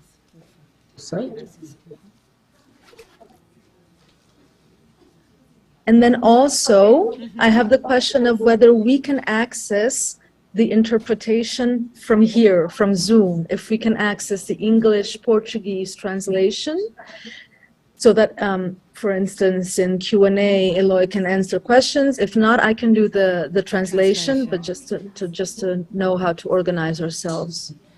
Okay, I think what we'll do is we'll ask anybody that speaks Portuguese to ask the questions in Portuguese, and then if they can't, if you wouldn't mind doing the translation, and I think that's... I can. It's not a problem at all. Okay, fantastic. Thank you. Okay. I am really, really excited about this keynote speech, and it is an enormous pleasure to welcome Dr. Eloy Terena to speak to us this evening. I've not had the pleasure to meet Dr. Terena before, but I read a lot about him before I knew I was going to present today. And he is a lawyer and a researcher. He's an indigenous lands rights activist. Dr. Terena is a member of the Terena people, and he was born and raised in Ipagué village in Mato Grosso do Sul. He has such an impressive resume for somebody who is so young, or much younger than me, anyway. He is the legal advisor to the Articulação dos Povos Indígenas do Brasil, or the Brazilian Indigenous Peoples Association, APIB, which we've been hearing about today. He has 2 doctoral degrees, one in social and the really important, innovative legal arguments that Dr. Terena has put forward here to the Supreme Court, and so we're all really looking forward very much, Eloy, to hearing your presentation to us today, and we thank you very much for your time for joining us in the Bergen Exchanges. Please.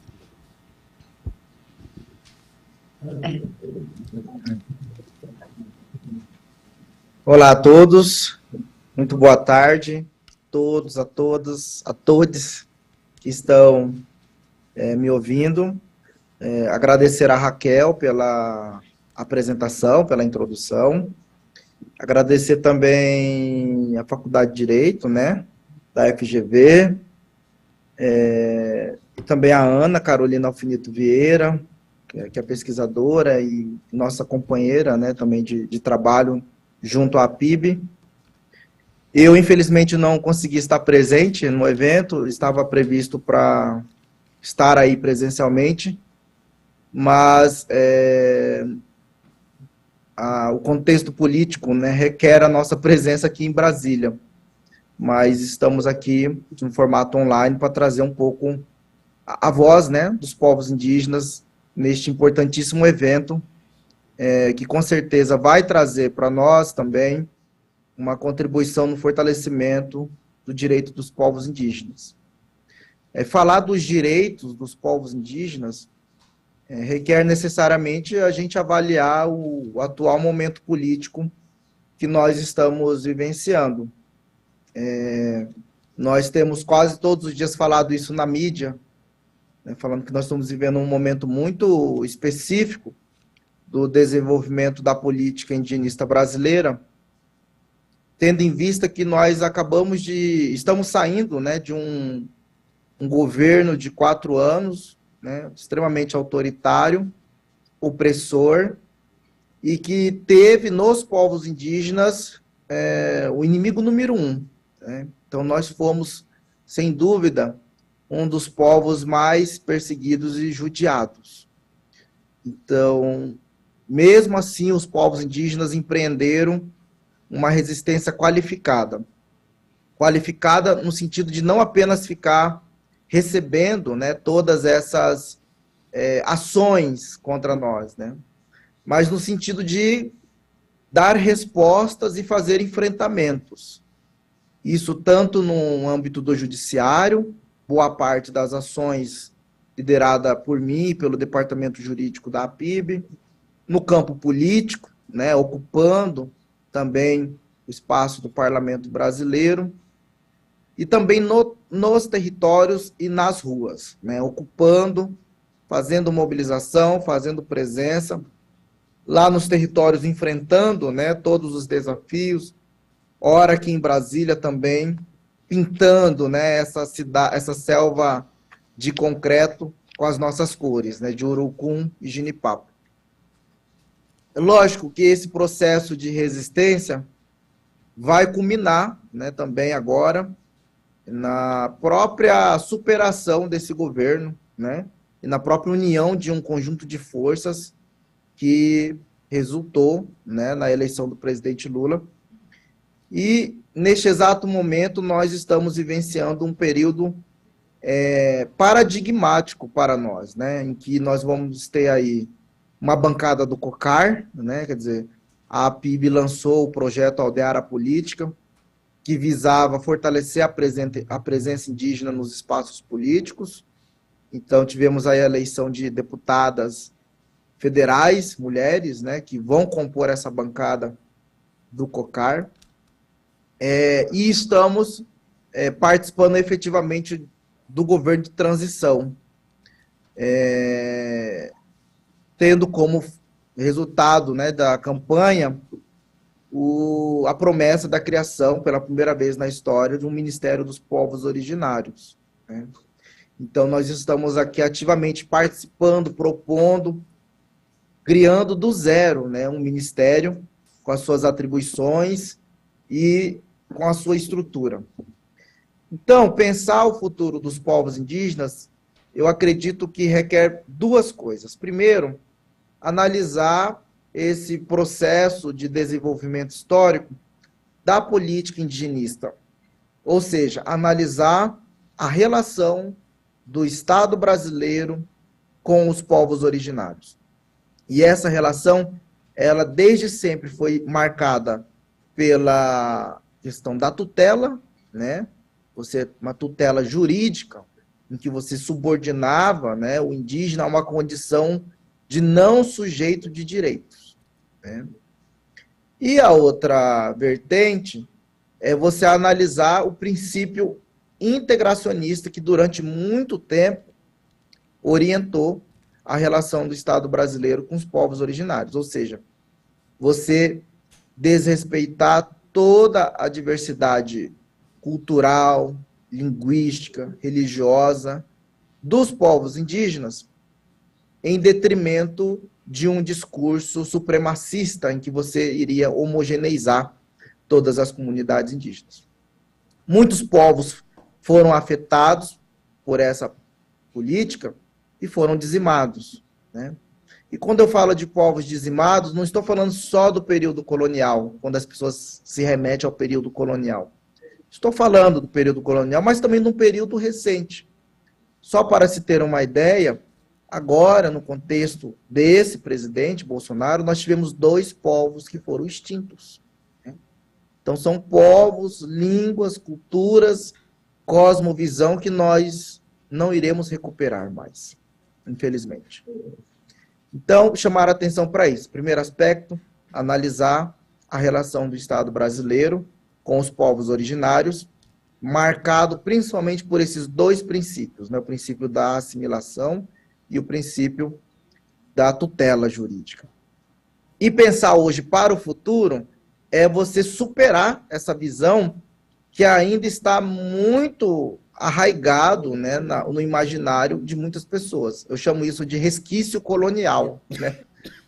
E que as pessoas ainda não superaram, em muitos aspectos, a própria tutela, não superaram, em muitos aspectos, esse princípio da integração. Então, falar em futuro para os povos indígenas é você, primeiro, reconhecer o Estado brasileiro como um Estado pluriétnico, né, um Estado plural.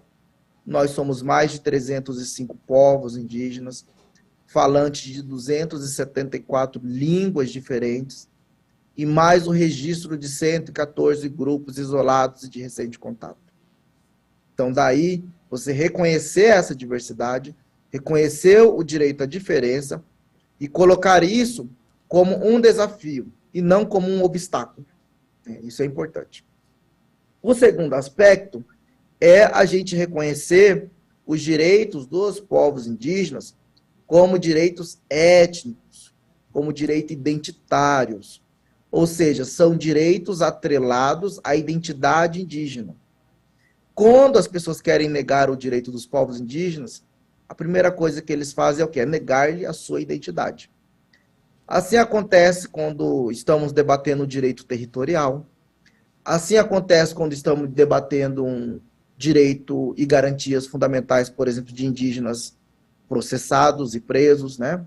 Assim acontece quando o indígena está ali requerendo um direito social, como assistência social, direito previdenciário, educação escolar indígena, direito à saúde indígena. Então, a gente vê que esses direitos, tanto a terra quanto esses outros direitos sociais, eles são direitos identitários. Eles são ligados à identidade indígena. É por isso que é importante a gente defender a identidade cultural dos povos indígenas. Isso já está consagrado de forma mais clara nos tratados internacionais de direitos humanos, que tem como objetivo a proteção dos direitos dos povos indígenas, e de maneira mais não tão clara, né, na própria Constituição brasileira de 88. Mas isso é um grande desafio. No âmbito das ciências sociais, isso já foi um debate há 100 anos atrás, e foi superado. Mas no âmbito do direito ainda é um debate, né? Ou seja, os debates dos nossos tribunais superiores, no próprio âmbito do direito, está pelo menos 100 anos atrasados, né? Basta você olhar os acórdãos dos tribunais superiores, por exemplo, entendendo que índio que tem CNH, ou que usa um iPhone, ou que usa uma calça jeans, perdeu o seu direito. Então, isso dá uma ideia de o quanto a cultura jurídica no Brasil está muito aquém, né, e não consegue entender os direitos culturais dos povos indígenas. E o que nós estamos fazendo aqui, né, é justamente isso. Reconstrução da política indigenista brasileira. Por que política indigenista brasileira? Porque é uma política de Estado que, na sua grande maioria das vezes, foi formulada pelos não indígenas para os povos indígenas. Nós estamos tendo a oportunidade, pela primeira vez na história, embora tardia, né, de nós mesmos participarmos da elaboração dessas políticas, propondo, indicando caminhos a partir da equipe de transição, e nós esperamos que elas sejam acatadas.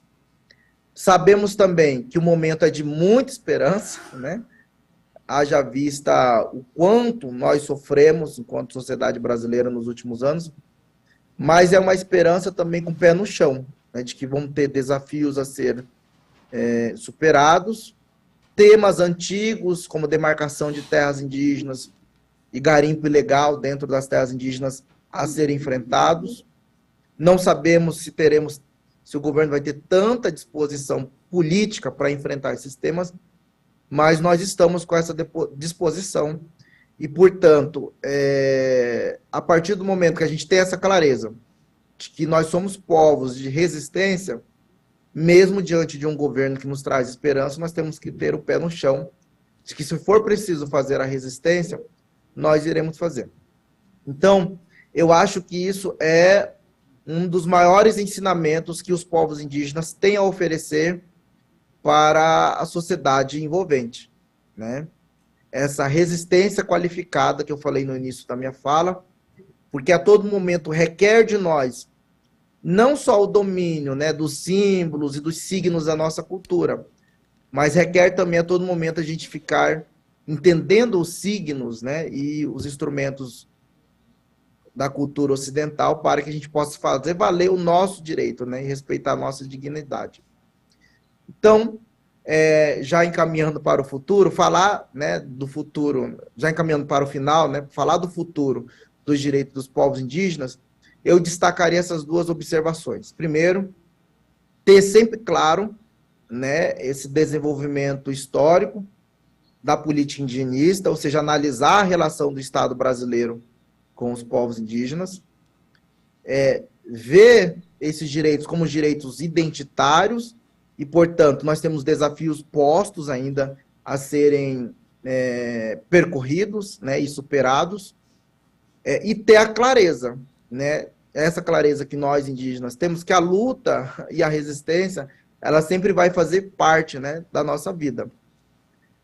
Seja aqui em Brasília, seja na institucionalidade, ou seja nos territórios, onde nós temos ali as lideranças enfrentando com a própria vida o garipo, né, o grileiro, a usina, o grande empreendimento, o sojeiro, enfim, a milícia, né? Então, tudo isso são realidades que estão postas hoje no Brasil e que nós, enquanto operadores do direito, temos que fazer valer essa ciência e seus instrumentos para a proteção desses direitos, né, que estão hoje reconhecidos.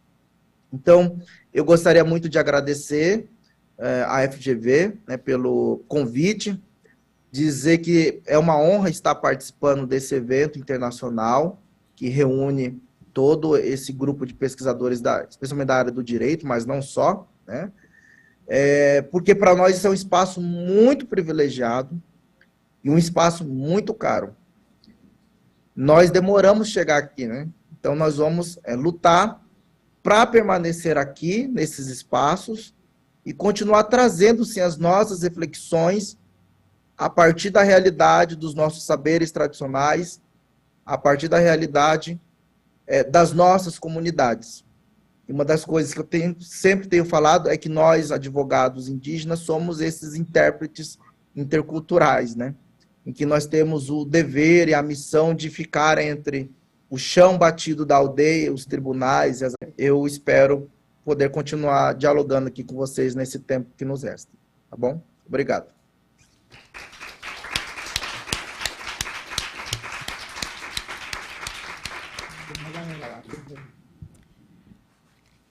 Thank you very much, Eloy.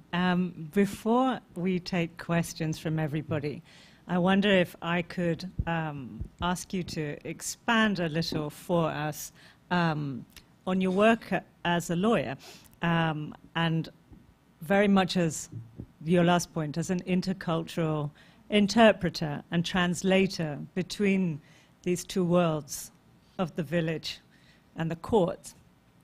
And we've heard a little from other colleagues here today about the judicialization of indigenous people's claims recently in Brazil that you have been involved with. And so could you tell us a little about the recent histories of those, or kind of, and where you see this going now, the use of law in this new political moment that Brazil is living? Thank you. Acho que não vai mudar. Bom, obrigado pela pergunta. Eu costumo dizer que eu faço parte de uma geração, né, de jovens indígenas que fizeram esse percurso, né, da aldeia para a universidade. Então, tivemos acesso ao ensino superior, inclusive por meio de políticas de ações afirmativas, na primeira gestão do governo Lula, né? E hoje nós temos inúmeros profissionais formados, advogados, antropólogos, médicos, enfim, nas mais diversas áreas. E desde a minha formação, nós tomamos como ponto principal dar uma devolutiva às nossas comunidades, né? Porque para nós não tem razão de ser, né? Ir deixar a aldeia, ir para a universidade, se apropriar desses conhecimentos científicos, e se de alguma forma esses conhecimentos não puderem ser revertidos para as nossas comunidades, né? E no campo do direito isso fica muito claro, porque as comunidades indígenas estão hoje carentes de uma assessoria jurídica especializada, né? Uma assessoria jurídica que vai além do escritório, que vai além da prática ortodoxa, né, dos tribunais. Então, primeiro aspecto é isso. E eu iniciei advogando no Mato Grosso do Sul, que é um estado que fica na região centro-oeste do país, marcado pelo agronegócio, né? É o estado que possui a segunda maior população indígena do Brasil, ficando apenas atrás do estado do Amazonas. E ali nós temos realidades de comunidades indígenas que estão em conflitos, né? Conflitos com os fazendeiros, lutando pela demarcação de seus territórios. Um índice muito grande de assassinato de lideranças, né? Nós temos lá um índice muito grande de ataques a comunidades indígenas. Então, é justamente nesse contexto que eu começo a advogar, né? E eu sempre tive como foco levar para dentro do judiciário a presença indígena. Então, o que era inovador, né? Ainda é inovador, porque até 1988 os povos indígenas foram considerados tutelados. Foi somente com a Constituição de 88 que nós tivemos reconhecido, né, a capacidade processual de atuar. E é muito recente, né, esse trabalho de ir ao judiciário em nome da comunidade indígena, né? Geralmente quem fazia isso era o Ministério Público, né, o Ministério Público e a Procuradoria Especializada da FUNAI. Mas a comunidade indígena ir em juízo em nome próprio, por meio de advogado próprio, defendendo o direito próprio, é muito recente no país. Tanto é que tem juiz ainda que, quando encontra uma petição de uma comunidade indígena, ele não sabe o que fazer, né? Se indefere, se não indefere, que quer aplicar, né, à comunidade indígena os requisitos processuais, né? Às vezes que é um obstáculo, né, às comunidades indígenas. E depois de ter começado a advogar no Mato Grosso do Sul, eu fui convidado para atuar na APIB, que é a Articulação dos Povos Indígenas do Brasil, em Brasília, que reúne as maiores organizações indígenas regionais das 5 regiões do país. E é justamente a partir dessa atuação da APIB que a gente começa também demarcar, no primeiro momento, reivindicar a presença dos povos indígenas no âmbito do Supremo Tribunal Federal.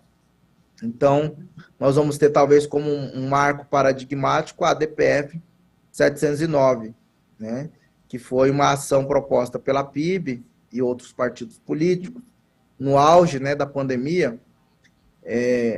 Enfim, e o Supremo acatou a petição, deu uma série de determinações, mas o que eu considero inovador é a presença dos povos indígenas na jurisdição constitucional.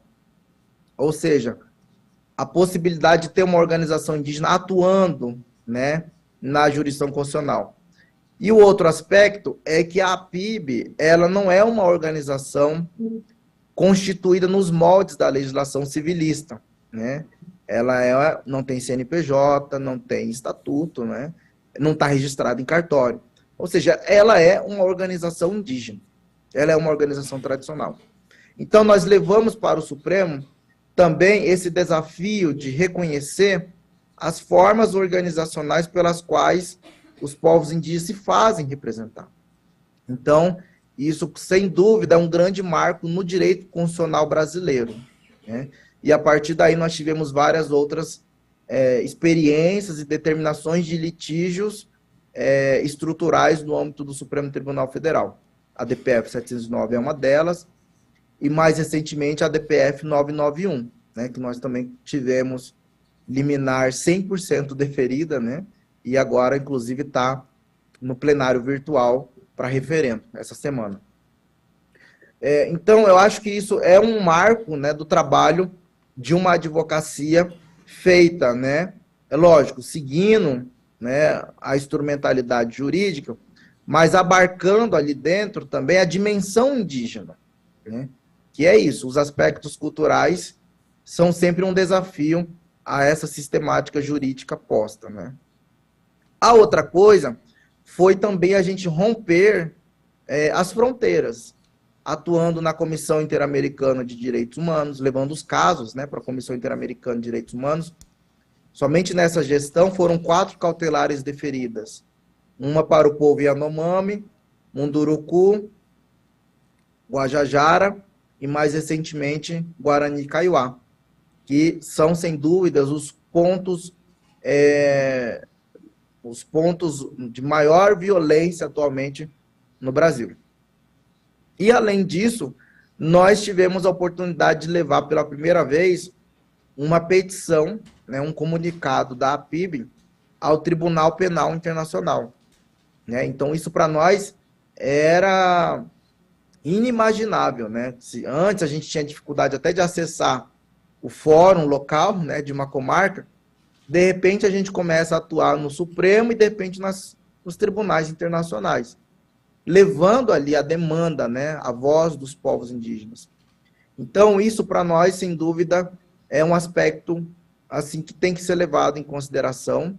A gente está escrevendo sobre isso, a Ana, inclusive, né, escreveu sobre isso, porque é uma guinada, né, e a advocacia indígena, ela tem esse papel também de fazer essa contribuição no sistema de justiça. A partir daí, outras coisas foram deflagradas também. No próprio CNJ, foi feito, né, um grupo de trabalho voltado para pensar acesso à justiça, né, por parte de comunidades indígenas, e singularidades processuais, porque é isso. Muito se fala da fazenda pública em juízo, né, muito se fala de entidades com personalidades específicas em juízo. É preciso também a gente falar da comunidade indígena em juízo, né? Porque nós temos toda uma ritualística, toda uma singularidade específica, que tem que se levar em consideração não só as normas procedimentais, mas também os aspectos culturais de determinado povo ou comunidade.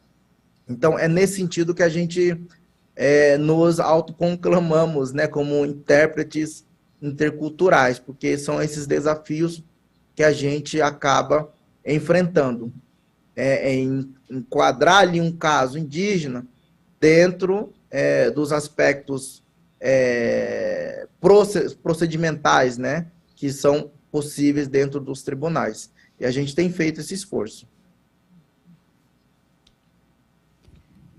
Wonderful. Thank you so much, Eloy, for that. I would like to open up to our audience and take some questions. If someone can. Thank you. Carlos, thank you. Eloy, muito obrigado pela palestra. Eu te quero perguntar, eu não sei se você pode falar sobre isto, mas as ideias que vocês têm, por exemplo, de articulação com um novo ministério, como a FUNAI e a IVAMA, e as ações de monitoramento e controle, e o fim da titulação dos territórios das terras indígenas que ainda não estão titulados. E estou perguntando, porque eu não sei se o ministério vai fazer estas tarefas agora, ou vocês vão criar um planejamento de articulação com as instituições que já existem no Estado. Muito obrigado.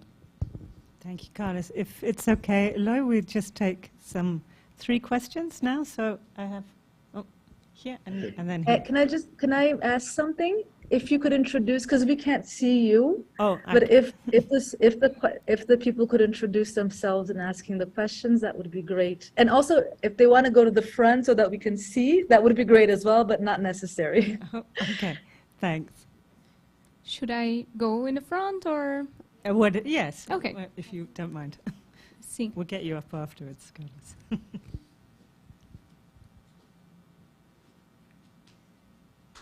Dá para me ver? Sim, é aqui. Oi, Eloy, muito obrigada pela sua fala. Acho que é a segunda vez em um mês que eu ouço você falar e cada vez é mais incrível do que a outra. A minha pergunta é a seguinte: você falou muito sobre identidade, e a identidade sendo muito ambígua, né? Porque, de um lado, é algo muito positivo e importante para populações indígenas, mas, de outro lado, ela também é utilizada como forma de opressão de indígenas, né? Então, quando casos chegam no tribunal, juízes e juízas não indígenas acabam mobilizando o conceito de identidade justamente em detrimento da população indígena, falando: ah, você usa calça jeans, então você não é indígena, você, como você disse, né, CNH, não é indígena. Então, eu queria saber, se você tem alguma ideia de como lidar com essa questão, né? Se uma ideia seria, no direito, jogar fora a ideia de identidade, buscar outro critério, né, para esse tipo de avaliação, ou se vocês pensam em novas concepções de identidade, né? Então, assim, o que seria identidade? Porque me parece que juízes e juízas têm uma questão meio estereotipada, né, da identidade do indígena, e me parece que talvez vocês tenham uma alternativa, né, talvez autodeclaratória, talvez que não caiba nesses moldes que enfim, essa comunidade jurídica utiliza. Thank you. Take one more, if you can. You want to come up so I can see you. Aqui, tá bom? Eloy, muito obrigado pela apresentação, pelas suas palavras, viu?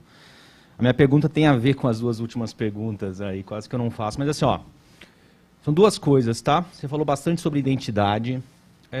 A gente está vendo um processo de uma reidentificação de povos que não se consideravam indígenas, sendo considerados indígenas, né? Gostaria de te ouvir em relação a isso. Viveiro de Castro falou, ou escreveu num texto recente, sobre um processo em que os pobres estão se retransformando em indígenas, não é? Invertendo, então, um ciclo no Brasil de desidentificação do que é ser indígena em relação aos pobres. E a minha pergunta tem relação com o direito à terra em relação a isso. Como você vê essa nova identificação indígena em relação ao aspecto fundiário brasileiro? A gente sabe que tem um recurso extraordinário, imagino que vocês estejam atuando nisso, né, para rever o marco temporal. E se você acha, então, gostaria que você falasse um pouco sobre essa relação entre essa nova identificação com o ser indígena e o direito fundiário. Muy bien. Thank you. Eloy, you have 3 questions. Please. Bom, obrigado pelas perguntas. Acho que a primeira pergunta foi do Carlos, né? Sim. Então, nós estamos trabalhando nesse Ministério dos Povos Indígenas, inclusive, neste exato momento, estamos fechando o relatório final. Nós queremos entregar ainda hoje, né? Não sei se vamos ter tempo. Mas dizer para você que, de fato, foi muita discussão, né? Porque, atualmente, a política indigenista no Brasil, ela é toda difusa, né? Então, a FUNAI está no Ministério da Justiça, a Secretaria Especial de Saúde Indígena está na Saúde, e nós tínhamos antes, né, a SECADI, que era uma secretaria que tratava da diversidade, né? Não só específico indígena, mas da diversidade, e estava lá no MEC. Então, nós debatemos tudo isso para, de fato, pensar o que seria esse ministério, né? Então, hoje nós debatemos o martelo. De fato, a CESAI, né, fica a saúde indígena fica no Ministério da Saúde, a educação escolar indígena fica lá no MEC, mas nós estamos trazendo a FUNAI, né, a Fundação Nacional do Índio, essa autarquia federal, que é vinculado ao MJ, para dentro do Ministério, porque para nós não há sentido a gente ter um Ministério indígena e a principal agência estatal, né, indigenista, está fora, né? Então, nós estamos trazendo a FUNAI por inteiro, com todas as suas atribuições de demarcação e proteção territorial. É lógico que o Ministério vai ter também uma função de a coordenação e articulação da política indigenista. Então, nós vamos ter outras 3 secretarias que vão tratar de outros aspectos, principalmente como sustentabilidade nos territórios, outros direitos sociais, né? Uma secretaria focada para direitos sociais, dentre eles combate à violência de gênero, né? Contra as mulheres indígenas e crianças. E nós vamos ter a FUNAI, né? A Fundação Nacional do Índio. Nós estamos também oferecendo em nosso relatório de transição, porque o relatório de transição é um diagnóstico. Não necessariamente o que está ali vai ser feito, isso vai depender do próximo governo, da próxima ministra indígena, né? Mas nós estamos oferecendo ali uma lista de terras indígenas que estão prontas para serem homologadas, né? Que são terras que nós levantamos, que não tem nenhum empecilho administrativo ou judicial, que podem ser assinados, né? Então, nós estamos pedindo para o presidente Lula que nos primeiros 30 dias de governo ele já sinalize, né? Já assinando essas terras indígenas. Estamos também oferecendo uma lista de terras indígenas que estão prontas para terem a portaria declaratória sendo expedida. Ou seja, antes de ser homologado, uma terra ela tem que ir para o MJ e ter ali a portaria declaratória expedida. Então, tem um conjunto de terras pronta para ser baixada a portaria declaratória. E também estamos oferecendo uma lista, menor até, que não deu tempo da gente levantar toda a situação, de terras que estão com os estudos antropológicos prontos, só que não foram publicados, estão engavetados por questões de vontade política, né? Então, a gente está sugerindo desengavetaço, né, desses estudos. Então, temos ali um conjunto de terras. É lógico que isso tudo vai caber ao próximo governo. Então, a gente quer entregar isso hoje. Amanhã, às 9 horas da manhã, tem uma coletiva de imprensa já agendada, com o grupo de trabalho Povos Indígenas, em que nós estaremos dando todos esses detalhes, tá bom? Em relação à pergunta da Thaís, o direito à identidade cultural, ele é um direito consagrado, né, em tratados internacionais. Ele expressa esse direito da gente manter a nossa cultura, manter a nossa língua, manter a nossa cosmovisão. Então, eu não vejo que o caminho seja, de fato, tirar, né, esse direito. Na verdade, essa dificuldade que eu estou relatando aqui, o problema não está em nós, né? O problema está nos brancos, né? Que não conseguem entender essa identidade cultural. Porque nós, mesmo fora de nossas aldeias, e são vários os motivos que nos deixam, que fazem com que a gente saia da nossa aldeia, ou é para estudar, ou é para trabalhar, e às vezes é por motivo de saúde. Então, mesmo fora de nossas aldeias, a gente faz questão de reafirmar a nossa identidade cultural, porque é essa identidade cultural que nos faz diferente, né? Então, é muito importante ter essa questão. Como enfrentar isso, né? A gente tem feito várias incidências junto ao CNJ para superar, na verdade, essa visão colonial que muitas pessoas têm, não é só magistrados, infelizmente. As pessoas, elas pensam que indígena é coisa do passado. Eles pensam que indígena é aquele índio que ele estudou no livro da 4ª série dele e que ficou para trás. Não, nós temos no Brasil mais de 1 milhão de indígenas e eles estão em todo lugar, estão na aldeia, estão fora da aldeia, estão nas redes sociais, né? Então as pessoas precisam, na verdade, tirar, né, esse óculos, né, colonial que impede ela de enxergar, né, o indígena como ele é hoje, né? Então, no judiciário, infelizmente, essa visão ainda ela é muito impregnada. Tem magistrado que ainda utiliza em suas decisões o termo silvícola, por exemplo, né? O termo adotado no século passado, no Código Civil de 16, por exemplo, né? Tem magistrado que ainda aplica a tutela indígena, né, para indeferimento de plano, de petições iniciais, que não estudou direito indígena, não tem isso, né? Então, por isso que esse momento aqui é também importante. E já emendando na última pergunta, a questão da reidentificação, a identidade cultural, ela é uma via de mão dupla. Na mesma medida em que o indígena se reconhece como pertencente a determinado povo ou comunidade, tem que se ter um povo, uma comunidade reconhecendo ele como pertencente a ela. Então, a identidade cultural ela só se aperfeiçoa quando essas duas mãos se encontram, né? Então, isso já teve manifestação por parte do Supremo Tribunal Federal. A identidade cultural ela é autodeclaratória. Artigo 6º, né, da Convenção 69 da OIT. Inclusive, o Supremo, no ano passado, suspendeu uma norma da FUNAI que queria instituir o critério da heteroidentificação.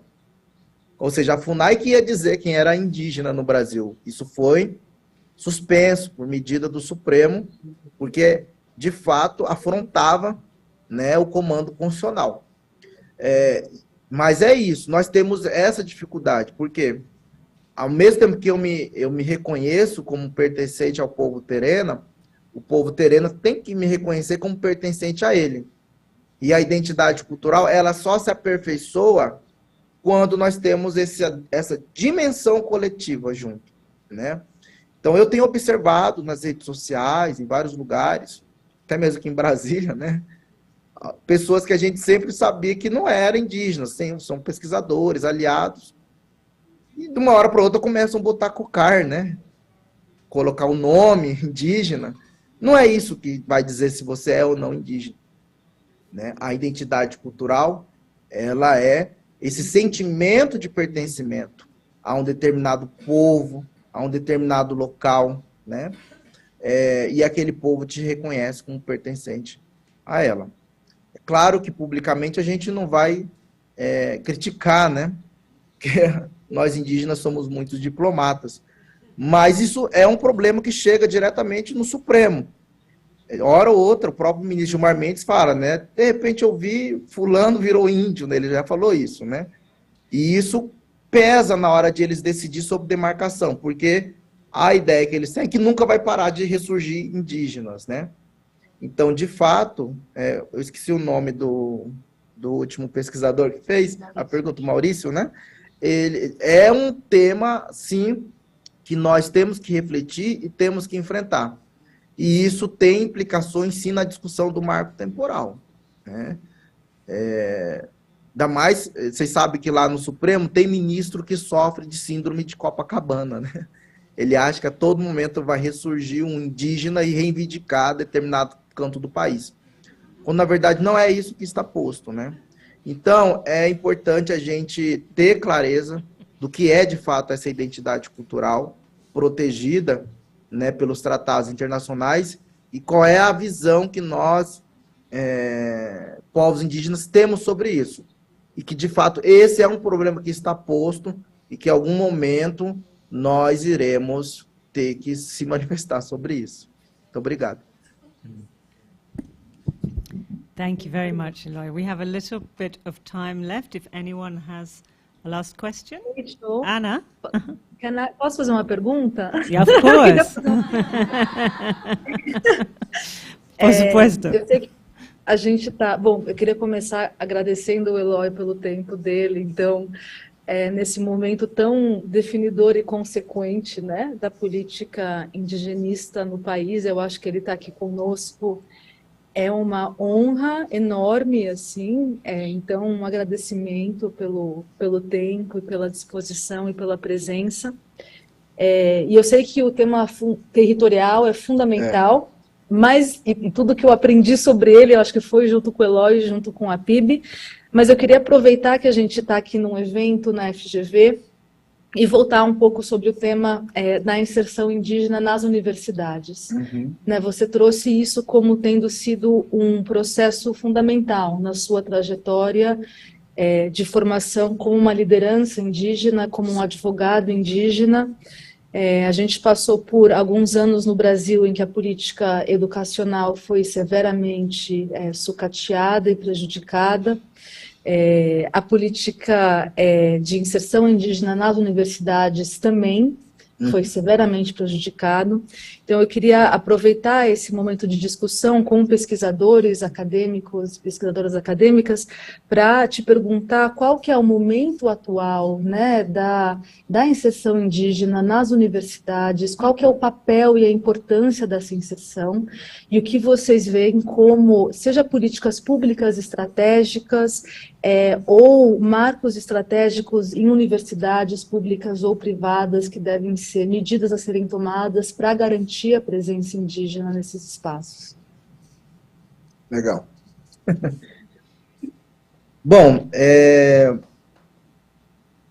sem dúvida, a gente tem presenciado isso nos últimos anos, né? Então, somente quando teve a questão das cotas, né?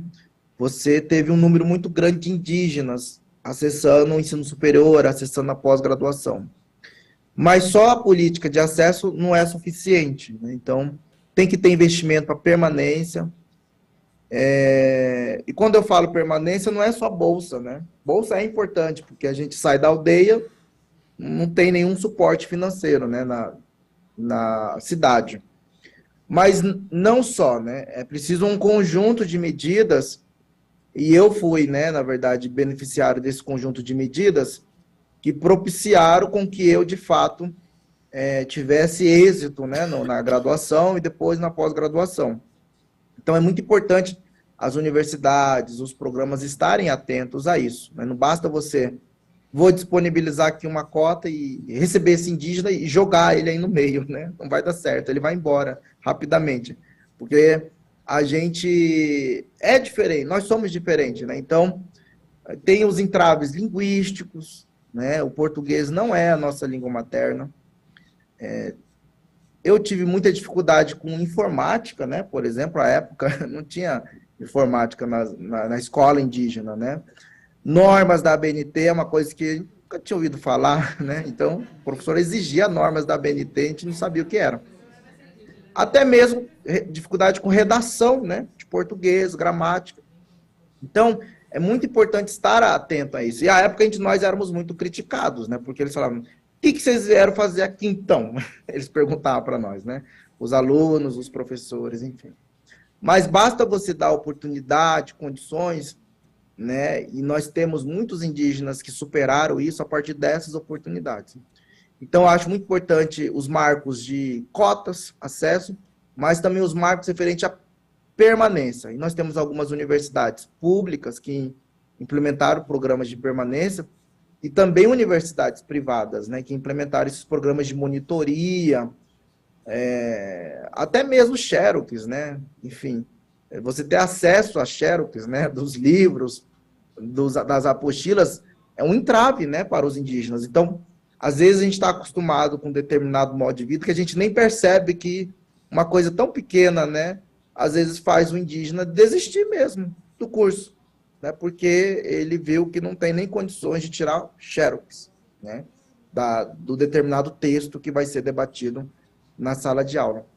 Então, a gente tem chamado muita atenção para isso.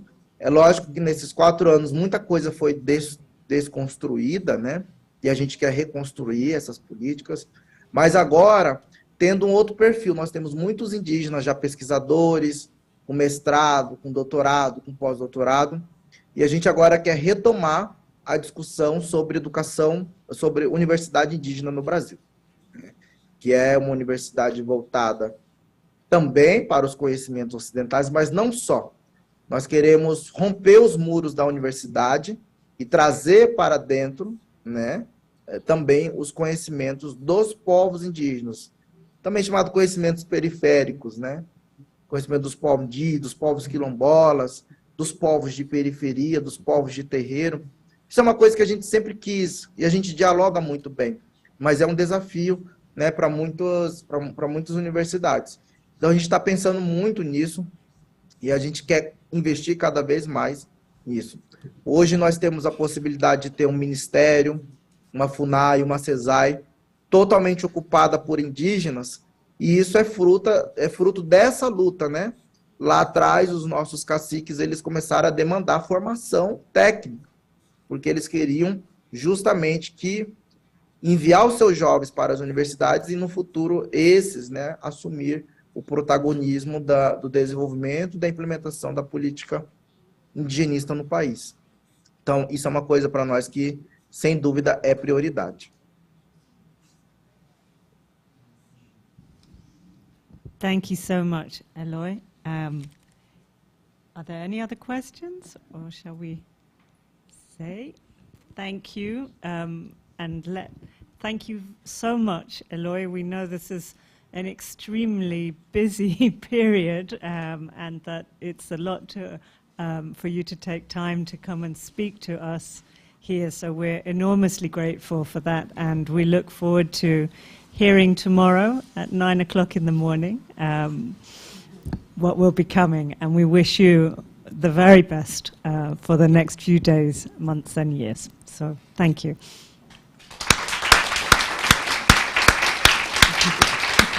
Te agradeço, muito obrigado. Abraço, gente. Abraços. Thank you. Bye, Anna, too.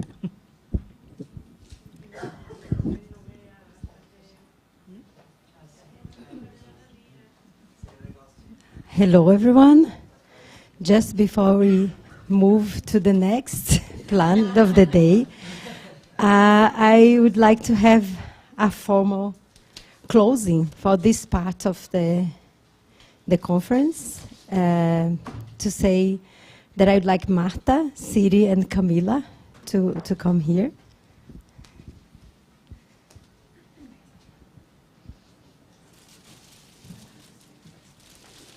So, our keynote speaker just talked about hope, esperanza. And we know that you have such a challenge before you now with this transition to a new government, and a huge contribution to give. And yeah, we hope all the best. And we thank you so much, Marta, for all the collaboration, the inspiration. Yes. And I thought, when I asked the flowers, I just said, I want something different. I want something exciting. I want something Brazilian. And with our love to you.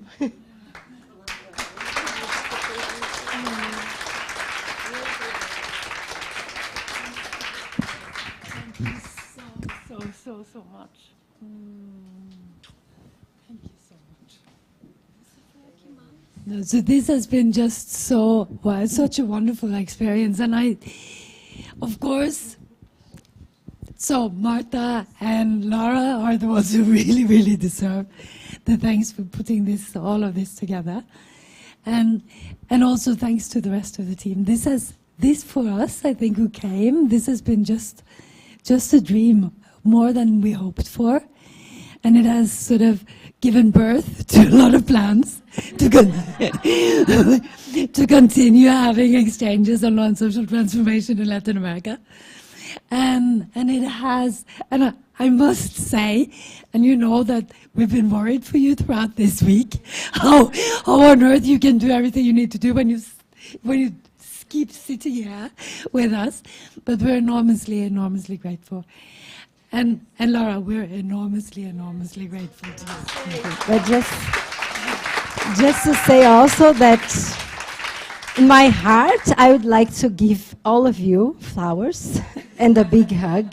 Really, I would just have in my mind all the people raising questions and being here for all these great roundtables we had. Rachel taking notes of everything, and then Xiska's enthusiasm about the plan of going to Buenos Aires maybe for the next exchanges, maybe Mexico City, yeah. I'm just mentioning a few people, but each one of you is like in my heart, and I think it's important. You know, we are talking about emotions and the role of this, and I think one of the reasons why we're here is that because we like each other, we trust each other, we respect, and we admire what people do as researchers, but also as human beings. And yes, and just a second. Yes, of course. And then talking about agenda, we have this, I think it was talked about Natura. I think we had to be the closing with something from Brazil to you. And Camila for the great course that we finally could offer. So thank you, everyone. I don't know if Siri or Marta or Camila would like to say. Yeah, I want to talk because, before getting too emotional, that's not fair that I received this alone, and I would love, and because I think the greater responsible for the event is Lara. She's really taking care of everything. So I think you are really amazing, and you are the one that made it happen. So it's pretty unfair that I receive something and you don't. So, but also somebody was saying, how can you do so many things? And I answered, because I'm never alone. And that's the thing. I was never alone doing this, and I didn't even carry the hardest burden, Lara, and that was you. And there was a huge team, and everybody really took part and took the thing as it was each one's child, and helped and did a lot of things. So there was a lot of people taking care of this. Camila was taking care of the course. Lara was in this frenetic WhatsApp. So I think you are the one that was really deserving to receive something, and I'm grateful, and I would love to share. Just to say that also, of course, as you say, we are a team, so it's not only me, but we are Larissa, Lívia, and Sofia, and Thais, and a lot of other people helping, really, like, always there. What do you need? How can I help you? Raquel, of course, who also, where is Raquel? Okay, she's not here, but yes, but she's been doing a lot. Yeah, so, yeah, is there anything else? I think we are... Raquel was the one that when in the middle of the thing, I received the invitation for the transition. She was the one saying, go ahead. Yes, and I can take, yeah. And so I would like to thank her, although she's not here. Yes. And the good news about us, from Bergen, is our team here who came, Anna, who is took her master's here, with you, right? Ana Cortes, and Lívia has just informed me that they got money to bring students. They created a network during this year's Bergen Exchanges. They are publishing a book together, and they are going back next year to the Bergen Exchanges because they applied for funds for this global South network, and they are getting their own funds to go back to Bergen. So it's just amazing. Congratulations.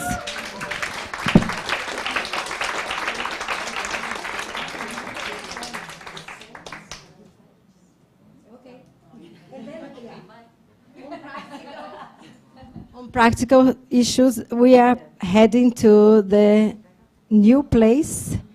I'm not sure how, Sophia, are we going right now or? Okay, so for the dinner. And do we have, like, is the van going and coming back? This part we can cut. Is the van going and coming back?